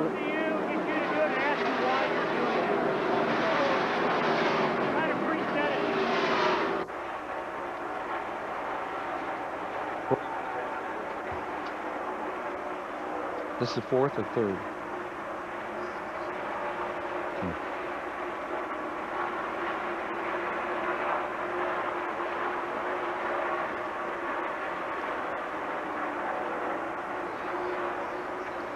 From the Duralube aerial platform, looking down on the 2.5-mile Pocono Raceway on this gorgeous July afternoon. 77 laps are complete, 192.5 miles. I'm Ken Squire here as we give you live coverage on TBS. With me today, Chad Little, 6-time winner in GN last year, and old pal Buddy Baker, who getting all excited because Talladega's next week, and he won there. Yeah, we know. You won Sweet home Alabama. 4 times. All right. But right now, the story we're watching here is Mark Martin. Incidentally, Kyle Petty had led for a few laps. That is the 4th race that he has led this year, and leading any kind of an opportunity to get 5 points out here is critical when you add them up the end of the year. Well, I tell you, just do a little simple math. If you lead a lap every race, whether you do it by staying out and gambling on a little fuel mileage or whatever, there's 31 races in the season, five bonus points. That equals about a top 5 finish for the year.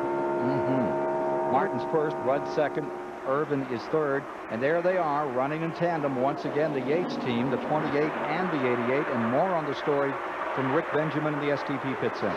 Ken, Ernie Irvin looked like he's had the strongest car by far here today. Want to know some history about this event? Worst starting position for a Pocono winner ever was Terry Labonte last June 27th. Irvin today from 35th to the lead. He isn't there now, but he may be back there soon. Let's find out more. Mike Wallace. Well, I'll tell you what, I'm here in the 28 pits, and I got to look at his toolbox, and there was a can of Pam, and I was thinking they were fixing something up for Buddy Baker up there to eat. And I got talking to Joey Knuckles, and Joey, you're using Pam cooking product. What are you doing this for? Well, I'll tell you what, I about burned the kitchen down the other night. In all seriousness, so this stuff works pretty good because of changing front tires, and we use like 70-30 brake ratio, and the Ray Bastos pads are the best in the world, but they get real dry. So I go over there with the impact, and it acts like an air blower, and it just covers up my face. So I wear these good glasses and all, but it keeps it kind of calmed down. Just something to try. I'll tell you what, if you ever watch a good pit stop, as soon as they hit the impact in there, it blows brake dust everywhere. Joey's figured that up. But Doug Yates sitting behind us. Doug's the one that actually builds the motors for this 28 and 88 car. His motor crew and those guys are really pumped up down here. Speaking of Mike Wallace, he buys his clothes at the men's store also. He's not a little boy himself. Yeah, he's a pretty good-sized guy. But I'll tell you right now, the key to that story is by next week, there'll be the biggest sale on that Pam stuff. Sportsman cars and late model cars all over the country. Well, you saw Ricky Rudd for a moment. He's up in second spot. Jarrett and Irvin fighting it out back here. Now Irvin back in front. And as they continue to move around, Rudd has slipped back a bit here and fought his way back in. Now he's back in fifth, and we can get more on the story on pit road. Moving forward on the racetrack by using smart pit strategy, Ken. Instead of taking 4 tires the first time in, he took outside tires. Second time in, he just took left side. That was a 12.33-second pit stop, put him ahead of everybody else who had taken 4. The tire Goodyear has brought here is so good, it does not give up. They run about as fast after many laps as they do when they're brand new. We're going to see some very fancy thinking going on before this race is over vis-a-vis tire strategy. The tires are excellent that they brought here for this race, as they were for that race back in June. You saw the number 11, Brett Bodine, the Lowe's car, in that 29th spot. Right with him is Burton in the 99, Jeff Burton. And there's Ricky Rudd, who stayed right here in second spot behind Mark Martin. Interval is now 1 2/10, almost 1 3 between Martin and Rudd, first and second. Watching Ricky Rudd there in the 10 car run along right now. He got great track position because of pit strategy, but closing in behind him there just a second ago, the 28 car nearly got around backwards. He got tremendously sideways off second place there. And I'm going to tell you, right, it seems the team car is helping him down the straightaway, but when they get right up under each other, Jarrett was right up under him. They come off the corner and they took some of the air off the spoiler, and he was very lucky to save the 28 car. And there is that 28 in third, and you saw the interval between him and Ricky Rudd, the number 10 in second place, as Mark Martin continues to lead. Now you're back with Schrader in the 25. Watch, we'll be able to see, well, we could have been able to see Schrader. What they do is they shift about the start-finish line again, and they do that so they don't over-rev the motor down the very, very long front straightaway, and then it gives them a little bit better RPMs down the shorter 2 other straightaways. You see him shift there. He waited until he got down in the corner because Mark Martin was up under him. Usually you shift up on the hill and then coast down in the corner. Yeah, well, unlike the road courses, they shift here. Well, road racing, we usually shift to help slow the car down to avoid, beating our brakes up. Or here, the shifting is for a little different reasons, to keep the RPMs more in their peak horsepower range. Schrader is in the 26th position as he is lapped. Musgrave is the next to be lapped. If Mark Martin can catch him up and vacuum him into this thing, he's running 25th. Bill Elliott is 24th. John Andretti 23rd. And Dallenbach is in 22nd. Trickle is 21st, and 20th is Burton, as we look at some of those positions further back here as Mark Martin continues his march. Take a look here at Jeff Gordon. That's 8th place. Wallace in 9th in the number 2. Looks like he's got that car sorted out some from what we saw earlier, folks. I think Rusty Wallace, if you look year in, year out at Pocono, Rusty Wallace has always been a very good runner here. One reason is he's a great road racer, and the 2 flat corners at the far end of the racetrack. This is turn 1 right here, but turn 2 and 3 are very flat like a road course, and he really gets around great here. See that stat on Jeff Gordon. This is not the Gordon in some of those races that we've seen earlier this year in those 5 wins.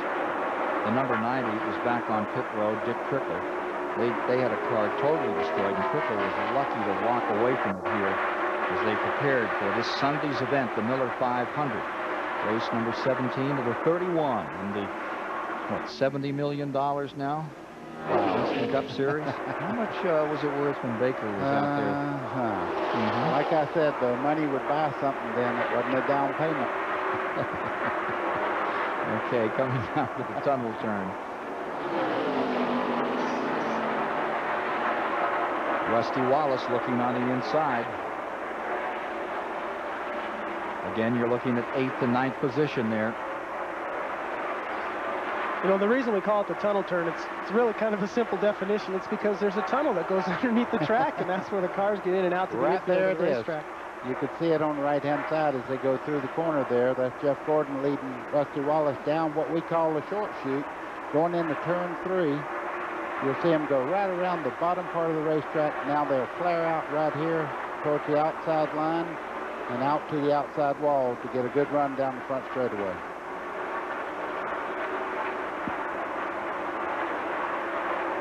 Five-car, Terry Labonte.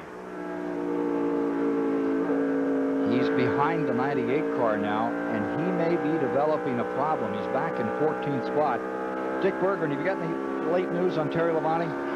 Well, yeah, there's a couple of problems. Rick Hendrick says he's a little bit loose, but that's not what they're really worried about down here. Gary Dehart is concerned about the gas pedal. It seems to be flopping around a little bit in the car. It absolutely should not be doing that, so there is concern about Terry Labonte's throttle. And Terry Labonte finds himself well back in this field. He is running in 14th position. It's shown car number 5, the point leader. Mark Martin's out in front.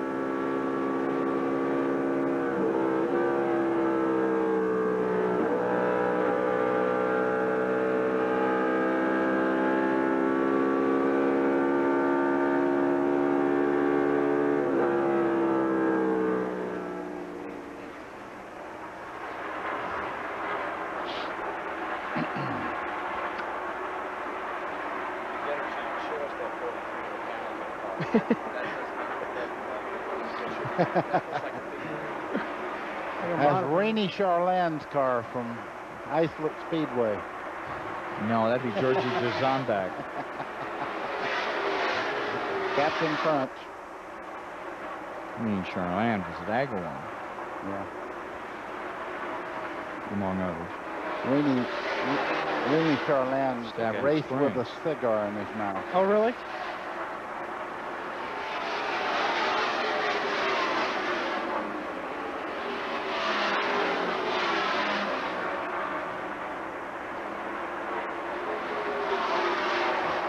Okay, again, sequence is 1. Okay. Yeah.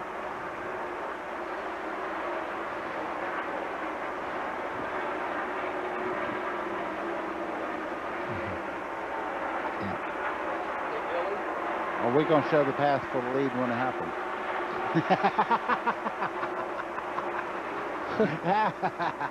Hey, Greg. Get mean out there. Is there any catching the 6 car? I haven't been watching the first and second. Jarrett is getting as fast as Ernie. They've Yes, he adjusted on that car, and he is right there with him. Probably a little mental adjustment, too. I ain't letting this happen.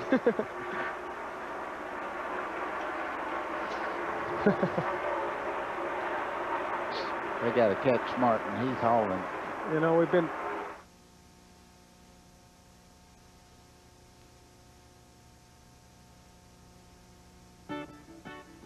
Promotional fees and consideration have been paid by Ford Quality Care, RCA, and by Duralube.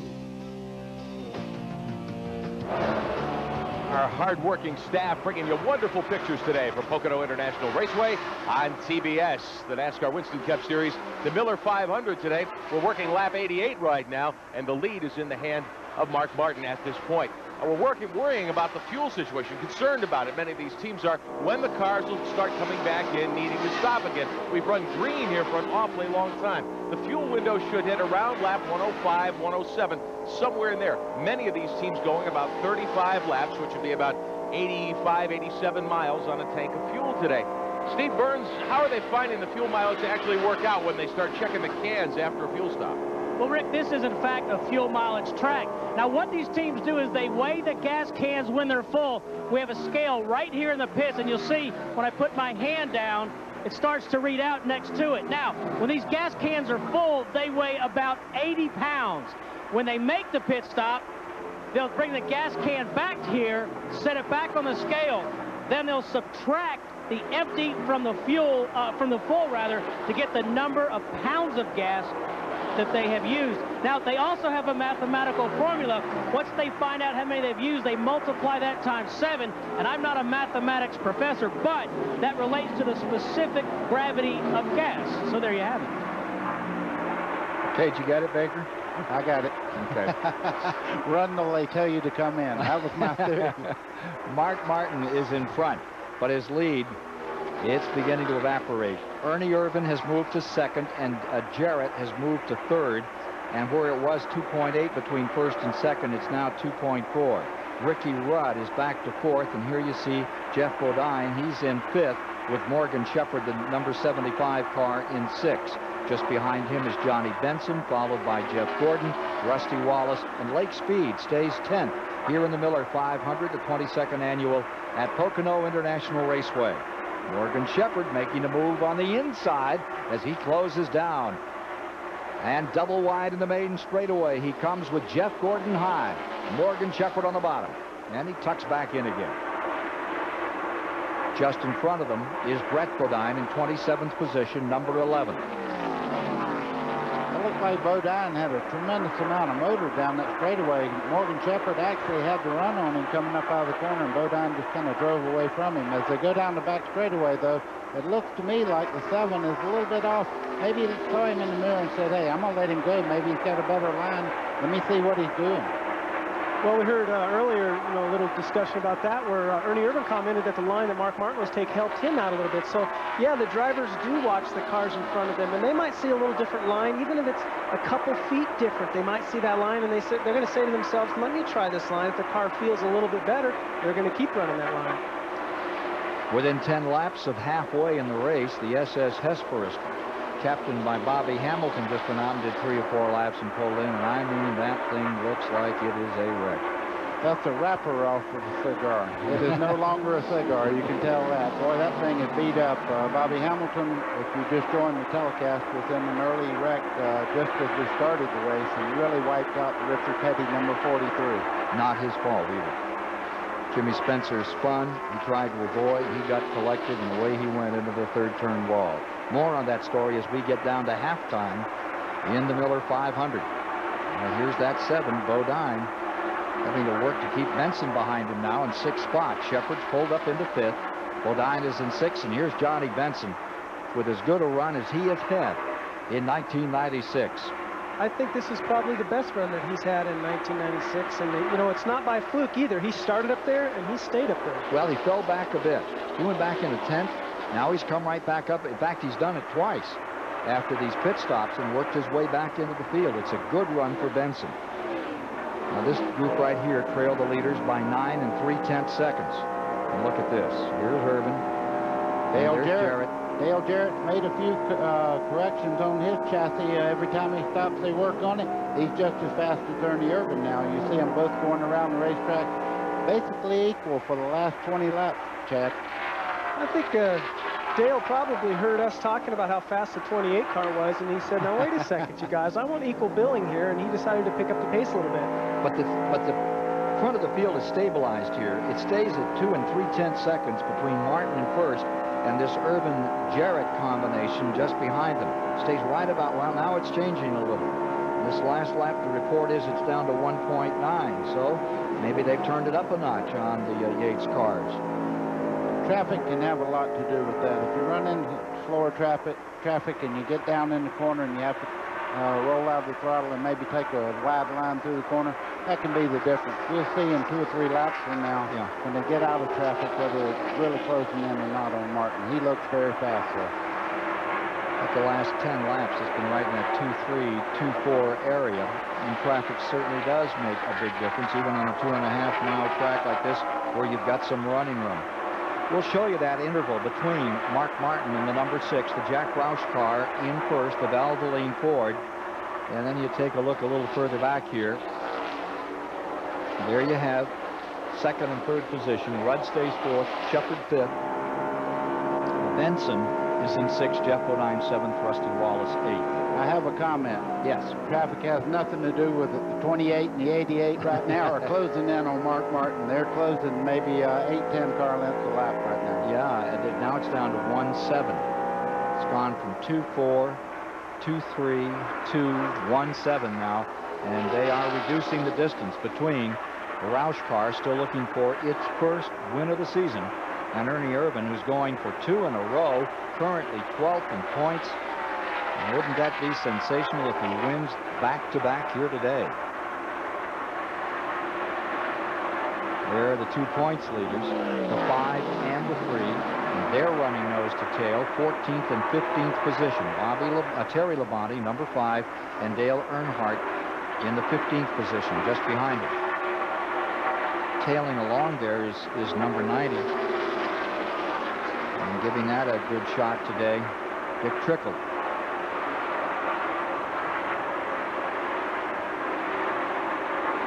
Trickle is well back. He's lost a lap or 2 and he's being shown 32nd, 33rd position right now. Average speed is at 152.3 on Mark Martin out in front. All-time Pocono 500-mile record, 144, set by Alan Kulwicki.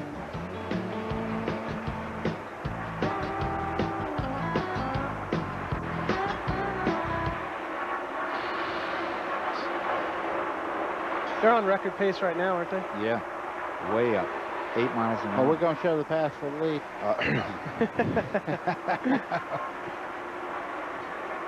No, look at this. Look at this. You talk about closing in. He'll be there. He'll be there when we come back from break. He'll be there when we come back. That's right. We're just make it right. It was a perfect break, buddy. Oh, you would like that. I know. Yeah, he's there's one in curly every black crowd, hair. Chad. I've just got a little more face than he has. Every year my hair recedes a little more face to wash, that's all. A little more face.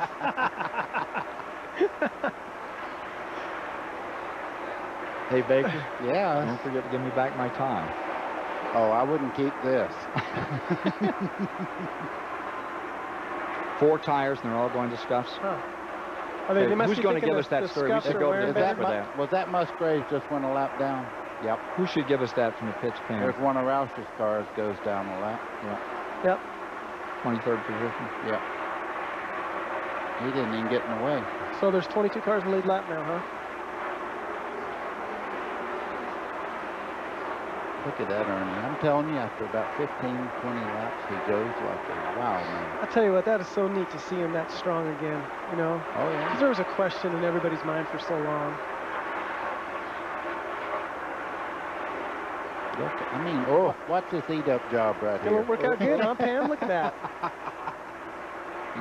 Well, I hope so. But get us a pit report about that 4-tire scuff. Thank you.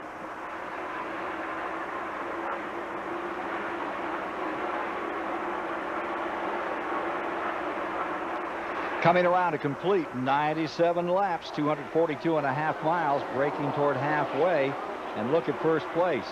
Mark Martin had him covered. He just put a lap on his teammate, Musgrave, back in 23rd position. That's not helping. Here's Ernie Irvan knocking on the door. It was 7.6. Now it's 1.2 inches. As he moves up out of turn 1 there, you can see what a rocket ship. Great drive down the straightaway. Now Ernie will just go right by him going in the tunnel turn up here. He's not only knocking on that door, he just beat that door down and went right through it. And the two of them are about to lap Bill Elliott in 22nd position. Gee, what a way to close out the first half of this one.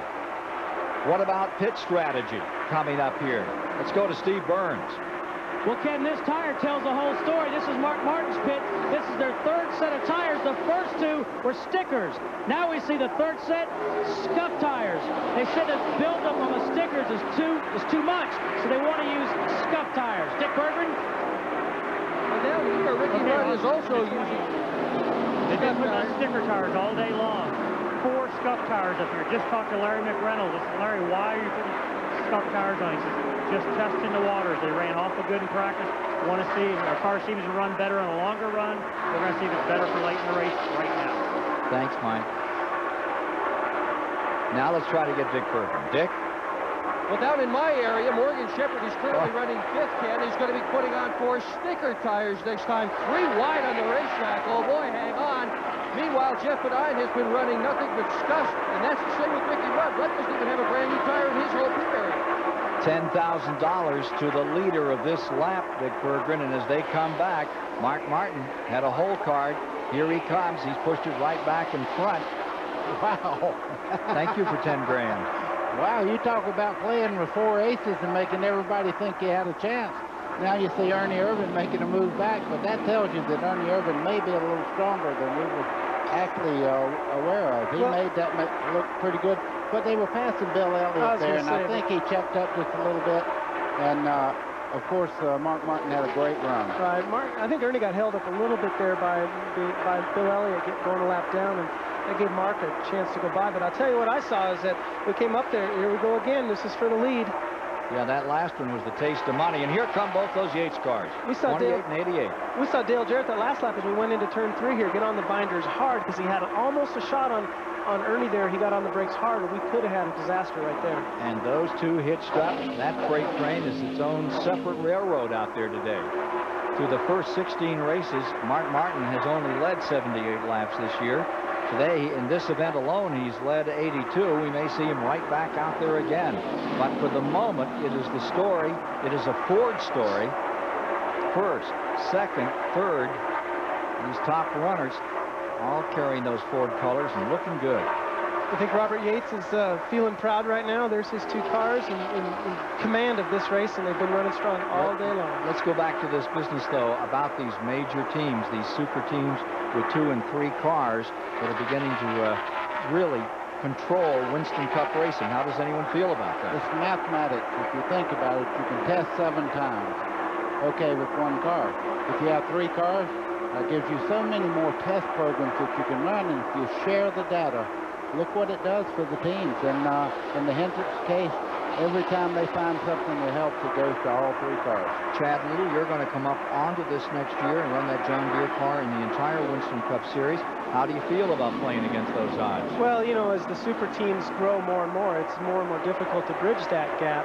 But that doesn't mean that it's not impossible to do. You know, and like Buddy alluded to, it's the factors that the teams are focusing in on, they're able to concentrate more on that effort. It's, as you see, Dale Jarrett just made a pass on Ernie Irvin there for the lead.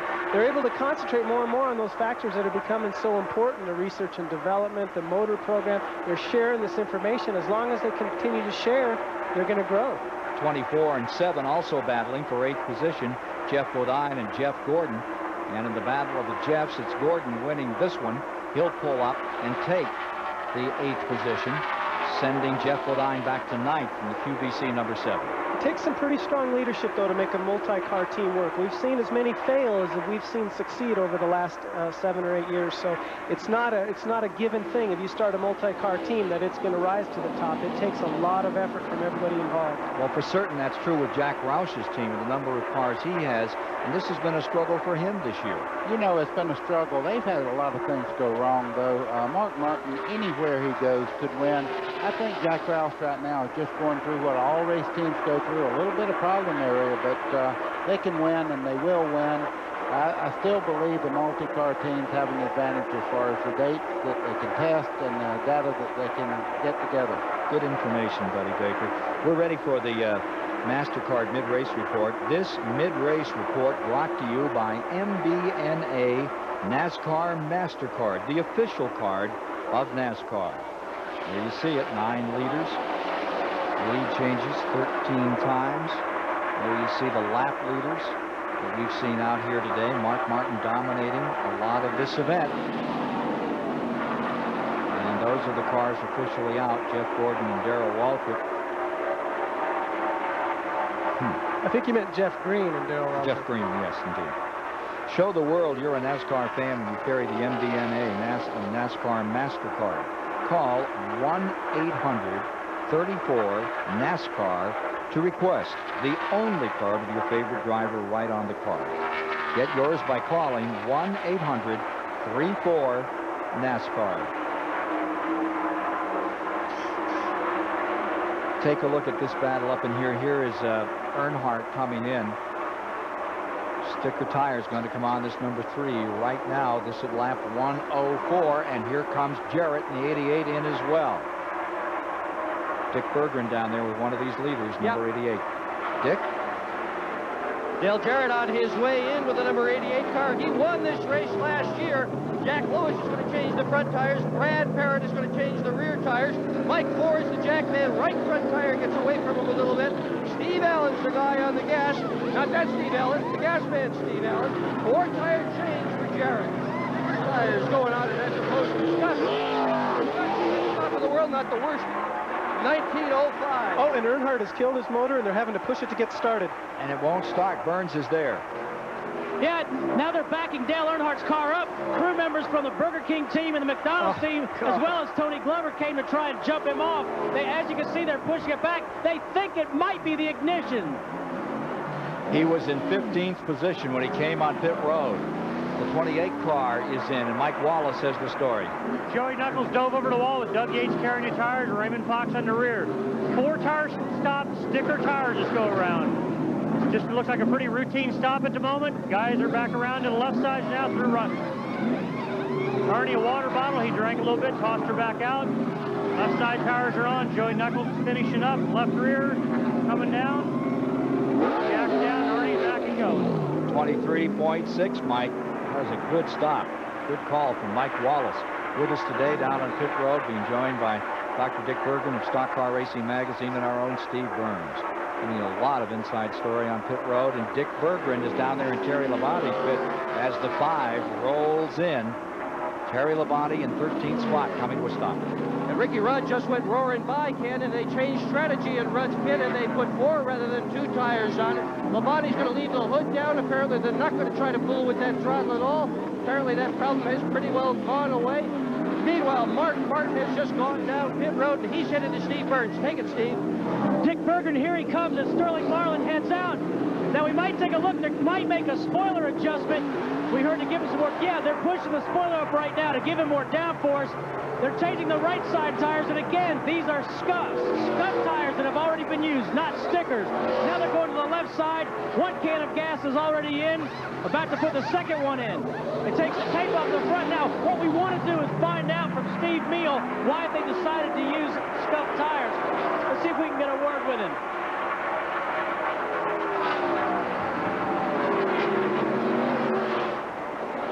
We'll get back down there in a moment, see if we can find Steve Neal and find out what the story is on car number 6. The fewest cautions at Pocono was 1 in 1978 for 3 laps. We've had 1 caution period thus far today. It has been 4 laps. Let's go back to Steve Burns. Steve Meal, you decided to take 4 scuffs that time instead of stickers. What's your strategy? We started the race on scuffs because they impound your qualifying tires. We saw pretty good buildups. The next stop we put on stickers, and the buildups just went crazy. So that maybe the stickers are a little unpredictable. Goodyear's got a real good tire. You don't knock any speed out of them by scuffing them. We scuffed 3.5 sets yesterday. We think our buildups will be better. One of our problems is we run real good right out of the box, and then the last 10 or 15 laps of the segment, we're slower than the 28 and 88. We hope we've cured that by putting on scuffs. Typically, scuffs run better over longer distances. You know, what they're trying to allude to there is he wants to get as consistent as he can. And he said when we put stickers on, the tire pressure went crazy. The tire pressure builds up as you run on stickers, and they found that it's a little bit more consistent if they put the scuffs on. What they're talking about there is absolutely new tires get such a grip, they build up a tremendous amount of pressure, and you never lose that pressure once it builds the heat up in the tire. With scuffs, you don't hold that well. Morgan Shepherd had inherited the first position. Now we have Johnny Benson doing the same, and he comes on to pit road, making his tire change, giving up that first place spot. And that will pretty much put us through the rotation among those leaders. Johnny Benson, who had a chance to get out in front and lead for a while here today. Great moment for Benson and the folks from Bahari Racing, that Pennzoil Racing team. Earnhardt now back in 30th position. Dale Earnhardt back in 30th, and 88 has gone back into the lead. That's Dale Jarrett with Mark Martin in second. Ernie Irvin will be third, and we'll have, let's see, in fourth, Ward Burton. Ward Burton's up to fourth, and we'll have Rusty Wallace running fifth.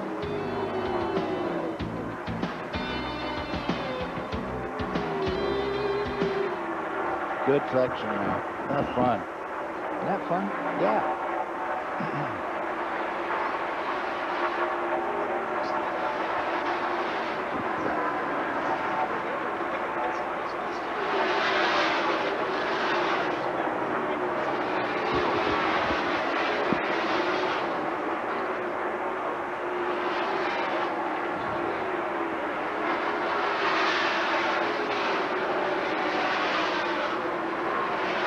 Great. Great. 99's gone back behind the wall.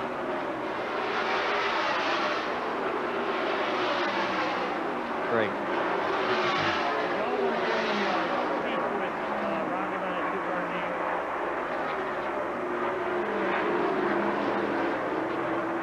That's... Okay, do you know the 88? Yes, that's... Or yeah. has to be down here in the 28. Ah. Okay.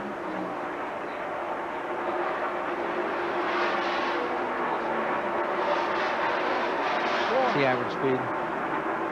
fast. Okay. Coming up. Thank you. Hey, Pam. Hey, Steve. Yeah. Okay. All right. Steve. You might want to check and just comment again on Earnhardt killing his motor there.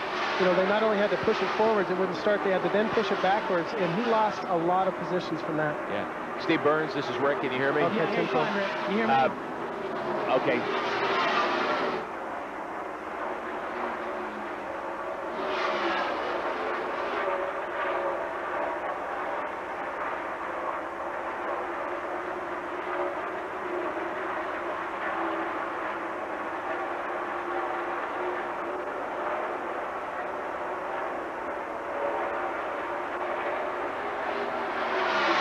Welcome back live to Pocono International Raceway on TBS, the NASCAR Winston Cup Series. The Miller 500 in the hands at the moment of last year's winner of this race, Dale Jarrett. We've been tracking fuel mileage all day because that's how Dale Jarrett won here 1 year ago on fuel mileage. Interesting, Mark Martin, who's led so much of this race, went 36 laps between pit stops last time around. The teams have just stopped. Ernie Irvan, who's been so strong today, went only 33 laps. Dale Jarrett, we had him at 34 laps. Will Mark Martin have an advantage? Probably not, because if you do the arithmetic, all three of those teams can get by with just 2 more fuel stops. Now, Dale Earnhardt had problems during his pit stop. Killed the motor. Steve Burns is in the 3 pit. Guys, initially they thought Dale had flooded the motor. You saw guys from other teams trying to push him off. They then switched ignition boxes, and Dale said the car's running fine, but Chad Little, you know he lost a lot of track position when he had this problem.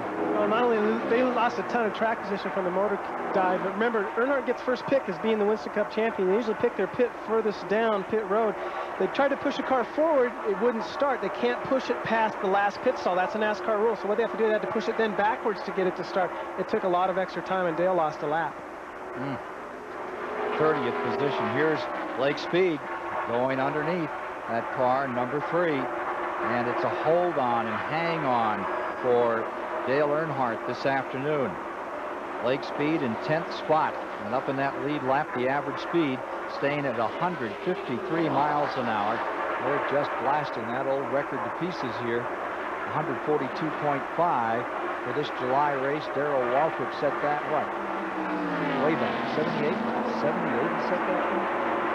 And the average, the fastest race ever run here was 144. That was in the spring race, Alan Kawicki's final win, 1992. 13 cars remain in the lead lap at the present time as you watch Lake Speed having a terrific day, staying up there in 10th spot.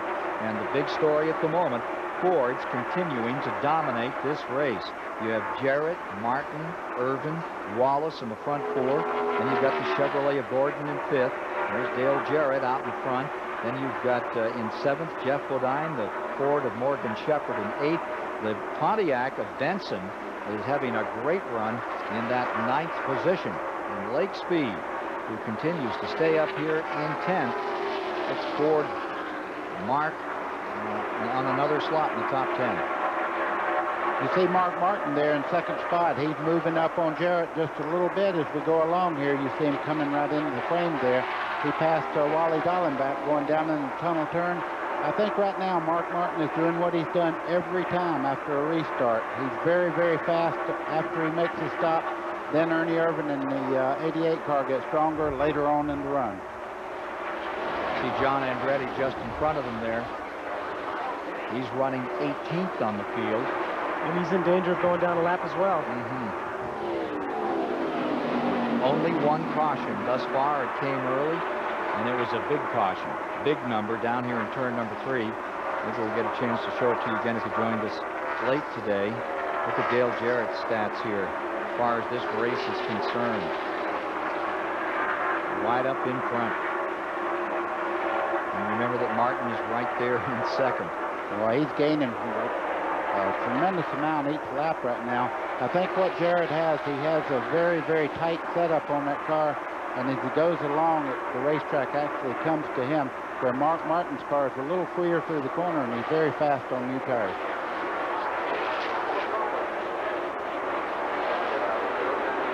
Showing 116 laps now complete. 290 miles are down. Record pace they're running to that. Jarrett gets a bit of a breather here in that traffic. As we mentioned earlier, there was one caution. And let's take another look at what happened as we just got this race underway today. You see Jimmy Spencer in the yellow car here, just under Jeff Gordon as they start in the corner. And I don't know whether they touched or not. You could see the 24 go a little sideways. There goes Spencer backwards into the wall. Then there's a chain reaction just behind them.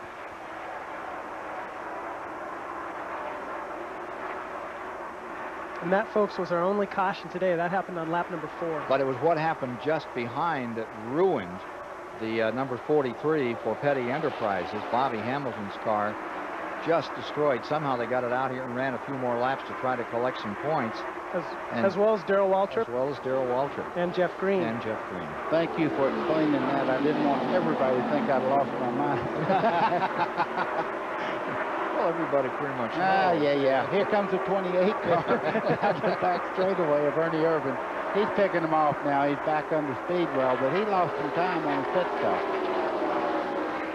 As Jarrett stays out in front, remember, he's going for 2 in a row. He won this race last year, driving that number 28 for Robert Yates.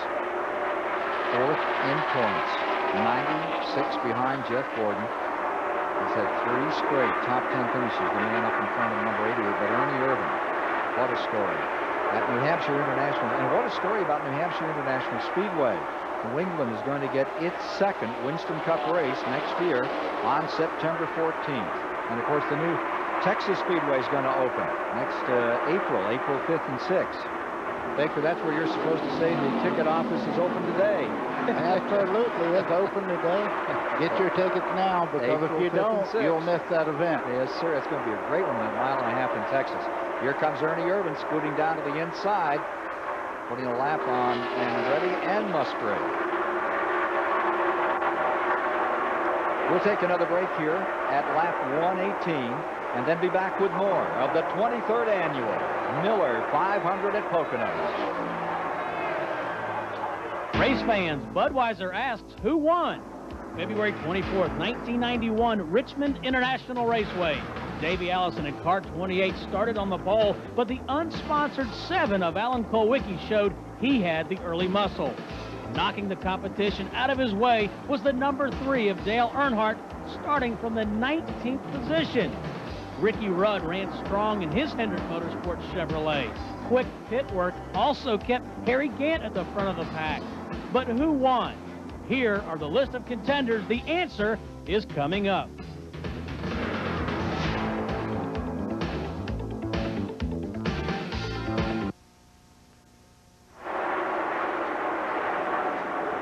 Pam, when we come back, could we show 13th, 14th, show some of the other cars, show Mayfield, Hillen, Michael Waltrip, back to Ricky Craven and Dallenbach. It goes right back through, just fade back from Mayfield through Hillen, Waltrip, Labonte, Craven, Dallenbach. Thank you. Craven's next to go down a lap 2, Ken. Yeah. I was just going to mention the 18 lost a cylinder, then go into that Pontiac story. Yeah. We're going to have to show this, because here comes the 6th car to take the lead. I can do the Pontiac thing if you want, because I interviewed Makar this morning. Pam will have that on tape, so we'll get to talk about it. Well, why doesn't Rick do it? Boy, that is... That's for the lead, and side by side. Pam? Don't make her start. Oh, Buddy's making fun of you because you're missing the race for the lead. I think the grandstand's got a better fan response for the lead than anything. Can we get a Rick Bender? Hey, you guys in the pits are great today. Thank you. You guys want anything different down here? Just about that scuffed tire seems to be paying off for the 6th car. It's a little ways into the green flag run. That's the longest he's been able to show it down. Nick Reynolds made the comment to me the stickers on the scuff tires on the 28 car just came in quicker. Pam, if you want to do that, if you want to come back with Rick doing that lead change, that was the 19th lead change of the day. If you want him to set that up as we come back, that was lead change 19. Okay. Did Rick get that? It was the 19th? Thank you. I did, Ken. Thank you. You're welcome. I didn't hear, and you don't want to do the thing about the 18 car now?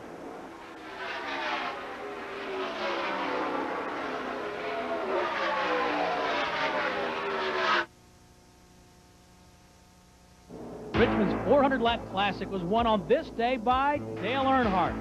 Alan Kulwicki led 7 times during the first 104 laps, but a pit road penalty spoiled his fine run.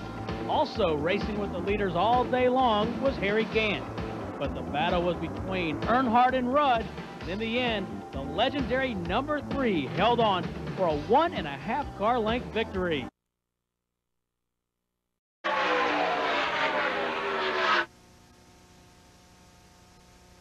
Richmond's 400-lap classic was won on this day by Dale Earnhardt. Alan Kulwicki led 7 times during the first 104 laps, but a pit road penalty spoiled his fine run. Also racing with the leaders all day long was Harry Gant. But the battle was between Earnhardt and Rudd, and in the end, the legendary number 3 held on for a 1.5 car length victory. Who Won was brought to you by Budweiser, the king of beers. For that clean, crisp, cold taste, nothing beats a Bud. 122 laps complete at Pocono, and we've had another lead change. Our 19th of the day. Mark Martin has taken over. Let's show you how he made the move to get to the point just a few moments ago. This is coming through the tunnel turn. Martin to the inside of Dale Jarrett down the straightaway. And Martin showing just how strong that Roush Thunderbird is. Ken Squire, he told me the same thing yesterday. I know he told you that's the best race car he's ever saddled up here at Pocono. Funny this morning, Jack Roush was saying, yeah, he said it was one of the 2 best cars that he's had out of the shop. But boy, is he a rocket in this thing. Look at Mark Martin.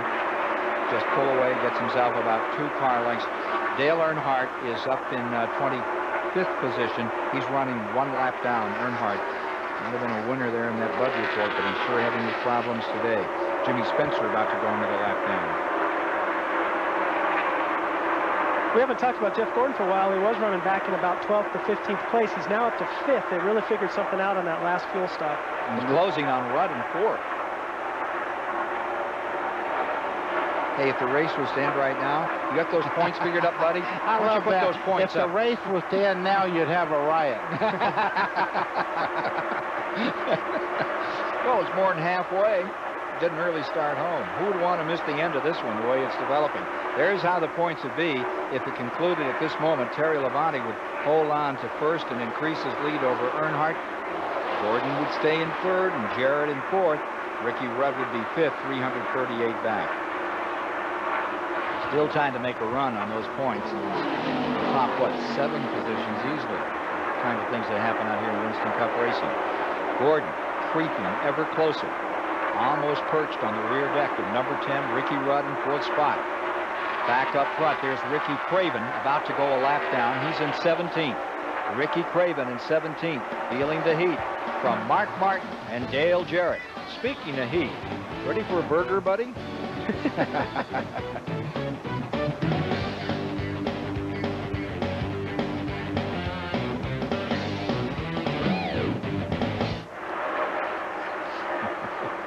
Now, see, I could have said, no, I want some seafood.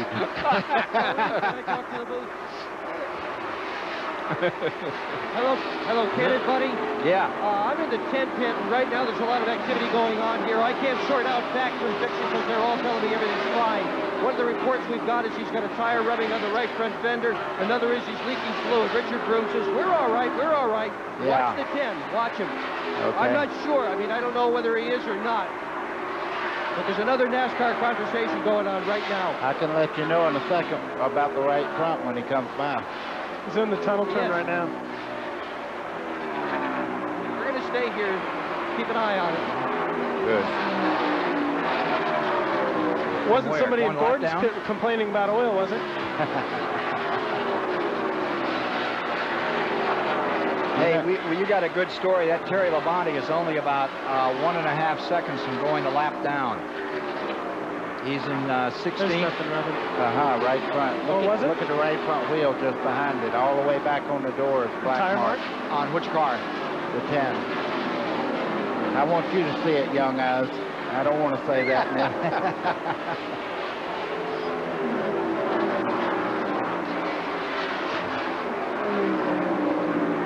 they're going to keep messing with me. I'm going to come out of retirement and run one race just to make them shut up. Where's it going to be at? Yeah, Talladega. Say again. Talladega.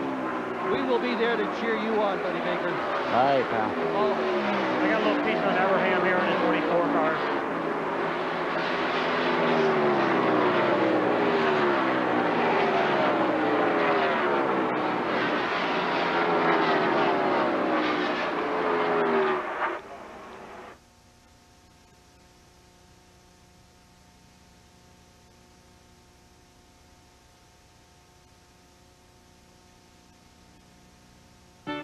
Brought to you by Gladiator and Universal Luxury Bands, the official bands of tracks, teams, and drivers throughout the NASCAR world. Call 1-800-445-2825 for a dealer near you.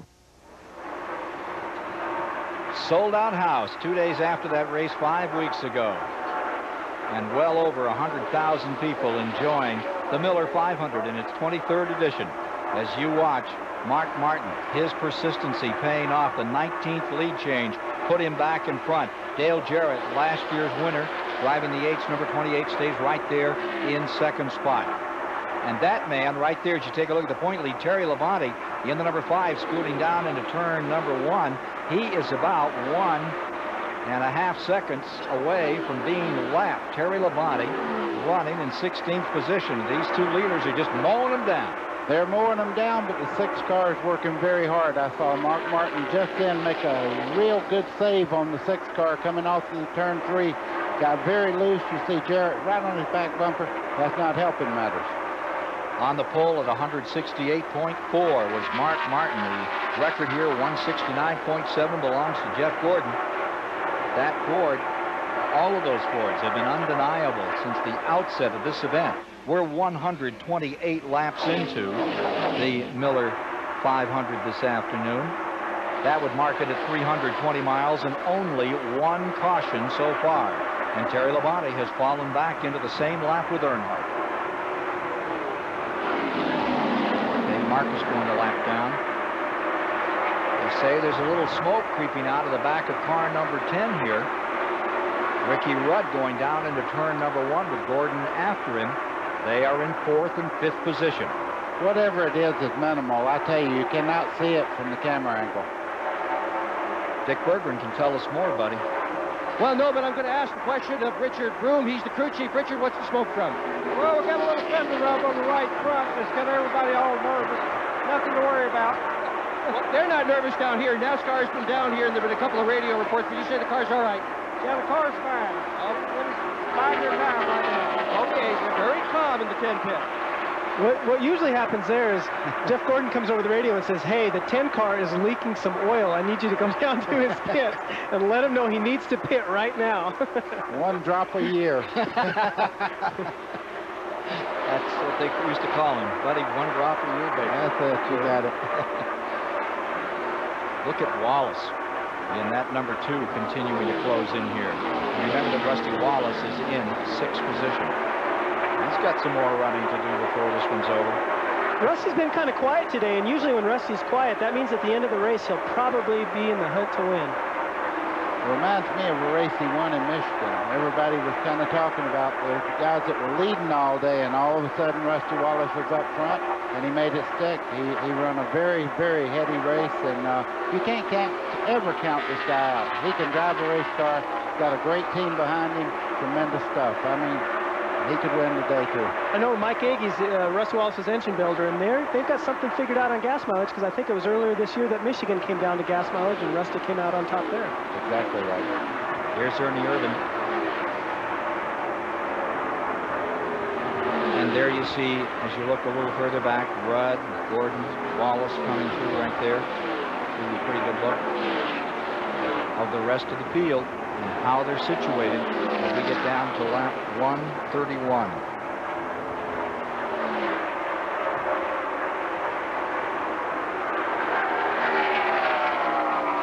Let's get another fuel check right now. Dr. Berggren? Well, Chad Little, you were talking about Rusty Wallace and fuel mileage. They had calculated this morning that other people had better fuel mileage than they did. But I'm wondering if anyone has a better car, because this indeed is the same car that won at Michigan in June of this year. I can't nod your head, Chad. Yeah, let's just talk. You don't want to be wrong, right? Middle of the road Chad here. Martin and Jarrett, first and second. Well, I think Mark right now is doing everything he can just to hold his car. He's really a little bit loose. You can see it when he starts off the turn 3 towards the main straightaway several times. I think Jarrett's kind of enjoying watching him do this. Look at Dale Jarrett. And remember that 5 weeks ago, he had a big one on this racetrack. Dale, you injured ribs, your knee just a month ago and a week plus at this race. Are you still feeling any effects from this as you get ready for today? I'm fine. It's nothing that bothers me in the car whatsoever. It doesn't affect my performance. You know, if it's bothered anything, it's that, you know, I can't get back into a physical routine and working out or anything like that. So, you know, my stamina is pretty good still, but not what I would like for it to be because of the heat that we get to at this time of year. Dale Jarrett continuing to hold on out here in second spot. Ernie Irvins in third, and Mark Martin, Mr. Persistency, staying in front in the 23rd annual Miller 500. Stay with us.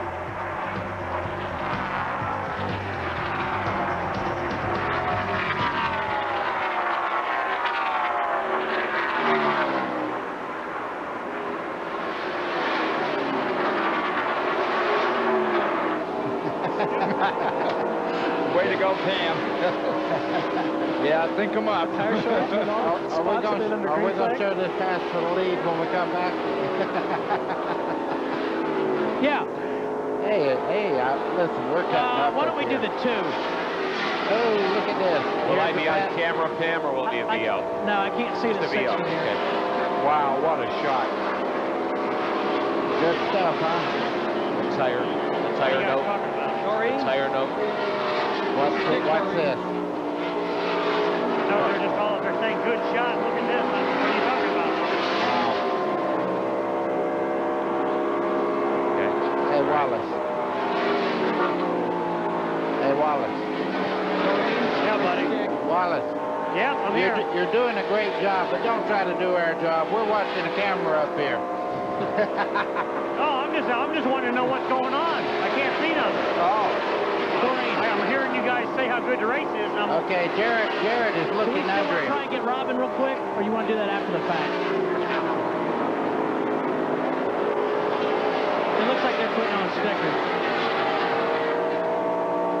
Okay.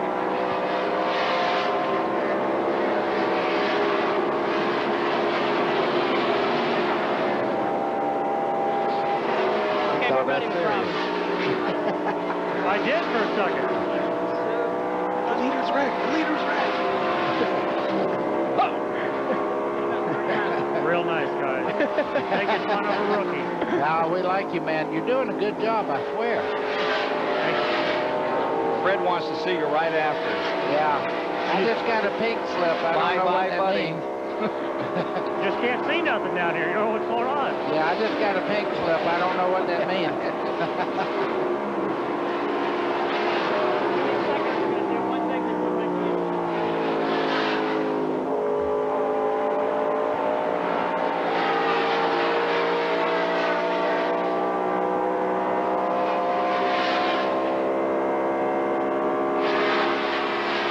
Welcome back to NASCAR Winston Cup Racing on TBS, the Miller 500 here at Pocono International Raceway. The leader is Mark Martin, and you're looking back at the guy challenging him, Dale Jarrett, as they come towards turn 3 of the straight-cornered racetrack at Pocono. Pit stops will be coming up very soon, and there's some concern about tires. We've been talking about teams taking 2 tires or 4, or whether they'd go with scuffed tires or brand new tires, stickers, as we call them. Well, Goodyear, we're told, is trying to find tires for the front runners. Tires could well be an issue before this one comes to a close in another 63 laps. Let's get more from Steve Burns. Well, with Robin Pemberton, the crew chief for Rusty Wallace, and Robin tells us to hurry up because they're going to pit soon. Robin, a lot of the teams, Mark Martin included, are putting on scuff tires. You guys are putting on stickers. Why? Well, we run stickers all the time, and we don't really seem to we haven't had a problem with them. Right now, maybe a scuff tire deal would work better for us. you know, we'll have to wait and see. You know, we were real good on about this after this third pit stop. You know, we went from 19 seconds back to about 9 seconds back. So we'll have to wait and see what happens towards the end. Okay, Robin, thank you. Let's go to Mike Wallace. Well, here in the 28 pits, talking with Larry McReynolds, seems like he's being pretty honest with me here today. They tried scuff tires. They were faster at first, but slowed down at the end. Next pit stop, expect a 28 car with 4 stickers. It makes an overall faster run for them. Back at the booth. 62 laps now to the finish. 345 miles have been completed, Chad Little. Well, I just wanted to say, for those people who, you know, we're talking about stickers and scuffs. When we talk about stickers, those are brand new tires that still have a label on them. That's why we call them stickers. When we talk about scuffs, that's a brand new tire that the teams bolt on. They might go out there and just run 1, maybe 2 laps, and that's all a scuff is. So really, it's a brand new tire. All they do is they take off the label. They run a couple laps, heat it up, and then let it cure. And curing right now into a great war, 30-7, side by side. That's Jeff Bodine in the 7, Johnny Benson, the pride of Michigan, right there in number 30, giving it a good run and getting Jeff Bodine this time. So Benson picks himself up another slot. That'll put him into 8th, drop Jeff Bodine to 9th, and you saw Morgan Shepherd having a dandy day with a Remington number 75 in 7th. But isn't it great to see Morgan Shepherd have such an excellent run as he is here at Pocono? What a grand race. They're 10 miles an hour over the record. Only 1 caution so far. And here comes Benson looking for Morgan Shepherd. Scoots right down through, thank you. I think he had that one pretty well planned there. The 7th place. And also talking about the tires a little more, when you heat the tire up, it cures it. And that actually makes it a little bit harder, so it does not get as hot as fast as the sticker tire. Thank you. Appreciate your help. There you have it. Baker and I had a chance to go to Louisville yesterday. Great race, huh? Yeah, we had a truck race down there. Hornaday won, but when it was over, Baker said there were a couple of guys out there that if you were playing golf, we'd call them sand crabs. They probably would have a lot worse to say about me. Let's go back on pit road here as 88 comes in. Here's Dale Jarrett on the pit road, and Dr. Dick Bergen's waiting. Winner of last year's race on his way in right now. Crew ready to jump over the wall, and over the wall they are. Jarrett gets a quick drink of water. Right side tires going on. In the stickers versus new tires, he is taking 4 new tires, Jarrett is.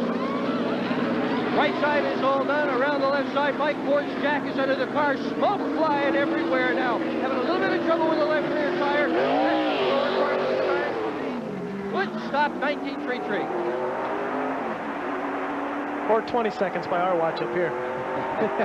Give or take. Give or take. I always hate to call those exact car lengths. They'll get you wrong every time. Bobby Hillen's on pit road in number 77. Bobby Hillen just arriving in 18th position. What are we showing? 11, 12 cars in the lead lap.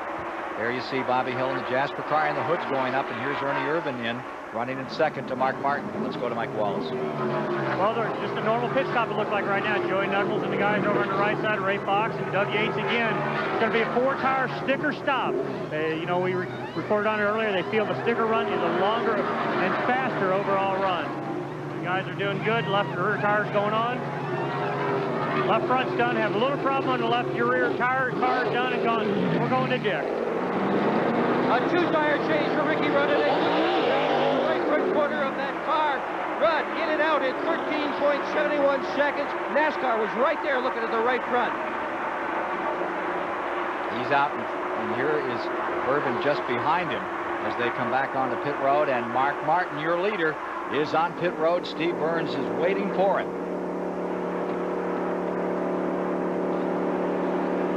Long pit road. Here he is, just about there. They have a speed limit they have to run down pit road. For those of you that are just first time ever watching a race here, they have like a 45-mile-an-hour speed limit down pit road, and that's for the safety of these guys you see over the wall there. Steve? Yeah, they're going to make a 4-tire change and put on scuff tires again that Chad Little just talked about. You know, one thing we haven't mentioned, all these teams have performed these pit stops almost flawlessly. There's so much pressure under green to nail a pit stop, and Mark Martin down and away, again, an excellent pit stop. That's the difference in this form of racing than almost any other stock car race, almost any other racing. Remember, pit stops under green, time-wise, are even more important, too, because when the cars out on the racetrack are averaging 165 miles an hour plus, a second can be as much as 250 feet. So you can see the difference. If you have a pit stop a couple seconds quicker, you're a couple football fields ahead. Yeah, and you flounder in all that frenzied action down there, and it can cost you the national title at the end of the year. Just a couple of a second, 300 feet, that's all it takes. Look at Benson now in the number 30. As those leaders have pitted, he's got himself back into the lead another time. We saw Shepard and Bodine both on pit road at the same time. They have been running in 5th and 6th position. They have both pitted. In fact, almost all the leaders now have taken the opportunity to come in. Benson slightly out of sync, running just a little longer here in the Bahari Pennzoil number 30. Puts that Pontiac back in front. That's the second time this afternoon, third time that Johnny Benson's had a crack at first place.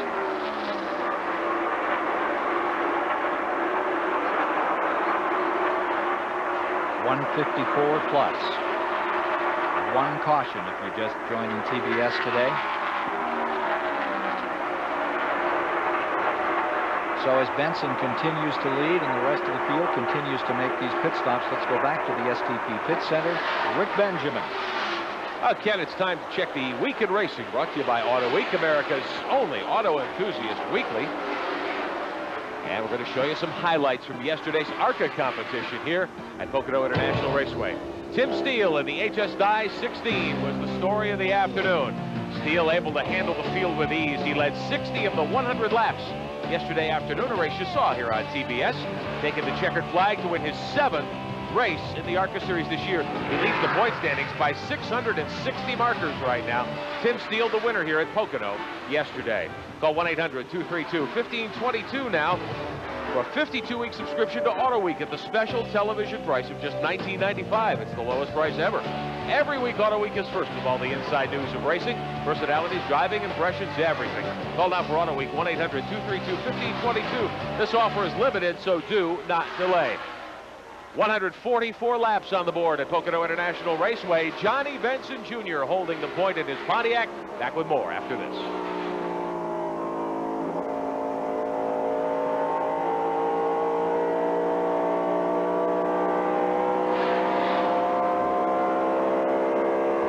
They're telling us in the 35th they're going to make a track bar adjustment, 4 sticker tires, or I'm sorry, 4 scuff tires.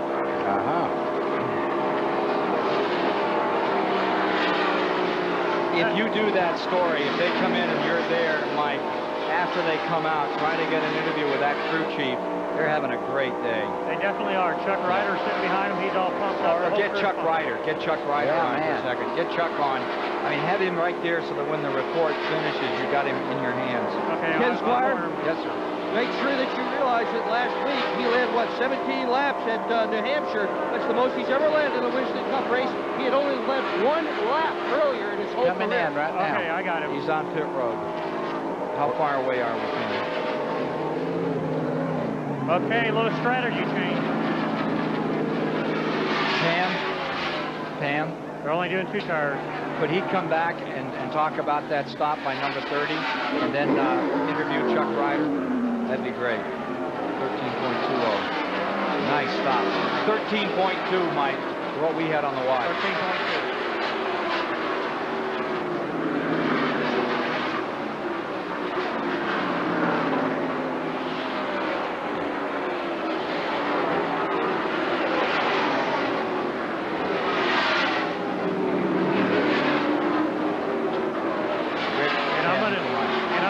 Chuck, though, too, right after talking about the 30 stop. And what am I doing?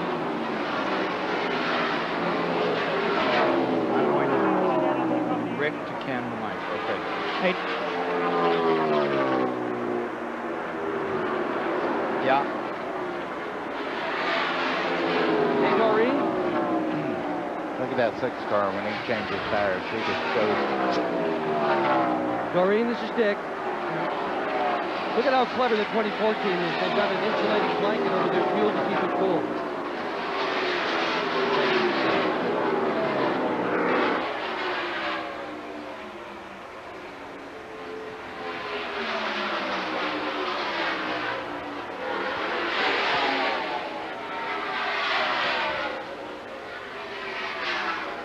Ernie Irvan capped his improbable comeback by winning last Sunday at New Hampshire International Speedway. If you'd like to know more about the Ernie Irvan comeback story, pick up your phone, call 1-800-385-3087, order a copy of Miracle 7, just $14.95. Back here at Pocono in the Miller 500 with 147 of 200 laps now complete. You have Mark Martin in the lead. They've made another circuit of pit stops with Jarrett and Rudd in second and third. Johnny Benson is one of the big stories here today. He led last week at New Hampshire. He's been leading here today. And with more on Johnny Benson, currently in 7th spot, let's go to Mike Wallace. Well, I'm down here in Chuck Ryder's Pennzoil number 30 pit. Chuck's just pumped up. He's smiling from ear to ear. They just come into a 13-second stop, leading the race. Your daughter's birthday today, I understand. Tell us what you saw today, Chuck. Well, first, happy birthday, Ginger, but listen, Johnny Benson is one heck of a driver. The crew is 100% behind him. We appreciate Pennzoil's support. We're going to have a good day. We're just very, very happy. This is such a competitive league. It's nice to be up front. It definitely is. What Chuck's saying about the competitiveness, they've struggled off and on this year. But, boy, they're leading this race, running good. Great pit stop. The crew's pumped up. And definitely the car owner's pumped up. Let's get down to Dick Berger. To you.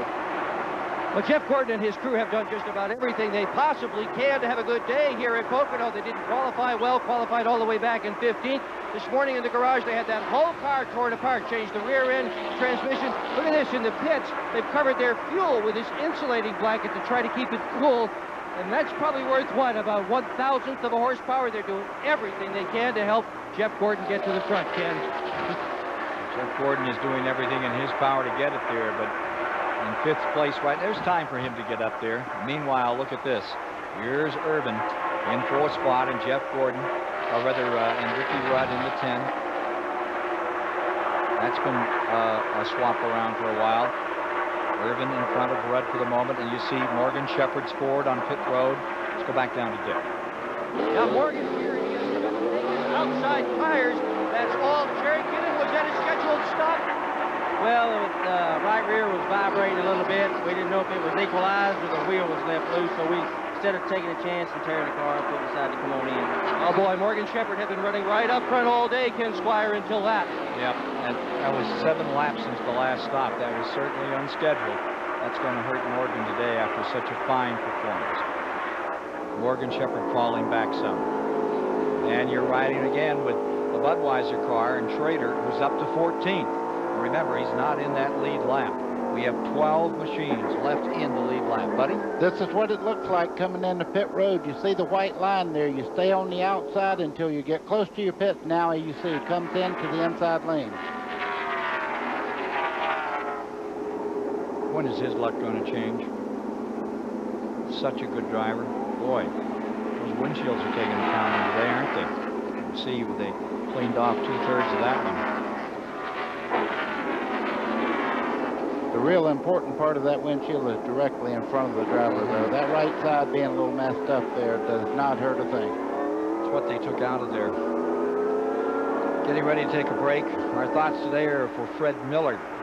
Motorcycle accident. It's cost us a great respected motor builder for folks like Tommy Houston.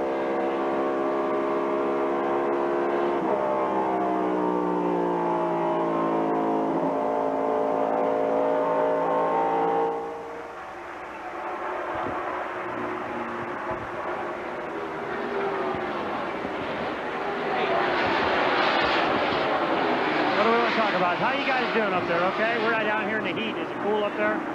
It's pretty nice. Yeah, real nice. Ice cream, a little bit of food. It's catered, you know. Yeah, we're on fine dining. We're on straight water and a few potato chips. Okay, bro. Chad, did you have one of those nubile maidens bring over some Oh, boy. I'll tell you what, Chad, I'll trade you next time you come down to this luxurious job. Okay. I knew that was coming. Okay. So I introduced him, or Are you a barrister? No, that's in England, right? Barrister. Yeah, that's a lawyer over in Europe. Okay. I know you guys have touched on it just a little bit earlier, but I've been watching down here at pit road. These crews are busting their butt. You know, of course, you know all about that. Mike, if you get a chance, though, to develop a story and show us some of the exhaustion and how hot it is and talk about that and how important they are, that would be terrific. Well, that's a great day today. It's not that hot. No, but it is, it's all green flag. Every stop is critical. You can't miss by a second. I'll tell you what, Ken, a great story what I see down here. We've been in the 28 pit all morning, yes, or all day. But the 28 is just as pumped up that the 88's running good as they are about the 28. The 88 came down pit road, and the 28 guys are all thumbs up clapping at him going by for, as he was leading when he came down pit road. However you want to do that, but get your cameraman and get that kind of thing would be terrific. How did Ernie get that far back? Well, I really don't know. That's your job up there, buddy. Nice. Thank you very much.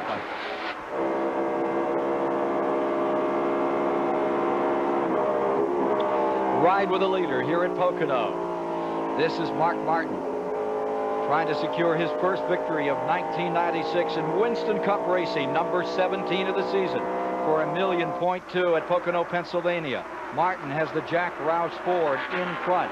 He has a 1 4/10 second advantage once again over Dale Jarrett in second, and a healthy advantage over Ernie Irvan. Now, how did that happen, buddy? He's about 10 seconds up. I really don't know. I was just asking some of our pit guys how Ernie got that far back, because on the racetrack he's just as fast as the leaders, but he is just a little bit back in the pack right now. But I tell you, Steve Neal has worked on this car of Mark Martin's every time they stop. They have that thing dialed in. He was real quick on restarts a while back, but now he seems to be going from wire to wire in between stops, running well. 9th and 10th are on the screen for a moment there with Bodine and Derek Cope and Allison's Babcock car. And here again, you'll see some making up to be done with 155 of the 200 laps now complete. Ernie Irvan's got to get his shoe hot one more time. He's made up a lot of distance, been as much as 2 miles per hour quicker than anybody on the track. Can he do it still another time? Rally the forces and bring that car back to the front.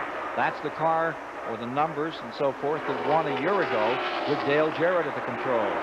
And Rudd, having a terrific run, stays right there in 4th spot. John Benson, we saw him on pit road. The Grand Rapids, Michigan racer is now being shown in 7th spot. His best finish for a rider team, or the best finish, more properly put, for a rider team, was Michael Waltrip's second back in 1988 on this track. Well, they just lapped Mayfield. Leader just lapped Mayfield, and look at this move. As the 10 tightens up on Irvan. Look at this, side by side, and it's going to be number 10. That's Ricky Rudd right there for third. Irvan drops to fourth. Ricky Rudd took on 2 tires, and it seems to be working for him. I think that could play out towards the end of the race, especially if it goes green the whole way. Mike Wallace can update us more on this story. Well, we're in the 28th pit of Ernie Irvan. I was talking with Larry McReynolds. Asked him what had happened, why the car seemed to be backed up a little bit. He's not really sure. He says the car is just not gripping quite as well as what it was. They put sticker tires on the last time. They believe they're going to go back to scuff tires. Seem to run a little bit better. They got 19 guys in this pit area right here working hard to make that thing run better. How many over the wall these days, folks? 7. Here you see Ernie Irvan back around Ricky Rudd. That's for third. In 5th is Gordon. 6th is Rusty Wallace. 7th is Benson. Lake Speed is in 8th. 9th is Jeff Woodine. Derek Cope is in 10th. And then you have Sterling Marlin in the tail end of this lead lap in 11th slot. This 24 car, Jeff Gordon, now we've talked about him being off all day today, but if you notice, he's moving right in on the third and fourth place car right now. Jeff Gordon is really making a move. He's right behind the 21 car there, Michael Waltrip, as they head into the tunnel turn. I think Jeff Gordon is as fast as the leader right now. He just has bad track position. Caution could really change things in that front bunch right now. Martin stays first, Jarrett second, Irvan, Rudd, Gordon. That covers your front 5. Try to keep you up to date with our graphics here. We're about a lap behind, but we're as close as we can get them when you've got 2 or 3 laps among the leaders. Got 11 cars in that lead lap. Boy, when I get tongue wobble, everybody gets it. No. We had a great, we were on each other yesterday about that truck there. By the way, Jack Roush tomorrow is going to do some open testing here. Joe Gibbs is going to try a new Pontiac. I'm trying to put a lap on Michael Waltrip right now with Jeff Gordon. And Roush is testing trucks out at IRP. He's taking 2 trucks out there. So they're really beginning to dig into 1997 in that truck series, which is going to open down at Disney next year. $450,000 race in mid-January for the NASCAR Craftsman trucks. Take a look here at the leader. Number 6, Martin. Pit strategy. One more stop to make. Let's check in with Steve Burns as to what the strategy may be here. Oh, Ken, I think we know what's going to play out. We heard Steve Meal, the crew chief, say, Martin, come in with 20 laps to go. We're going to take right sides only and take 12 gallons of gasoline. You can see they have the right side tires ready to go. But look over here, just in case some cautions come, they have gotten the tires from Jeff Burton.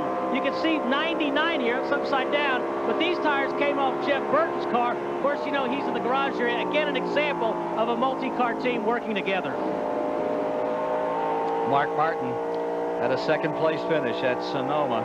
That's his best, and there is a caution on the track. Yellow is out. There's debris over on the tunnel turn. We'll be back in a moment.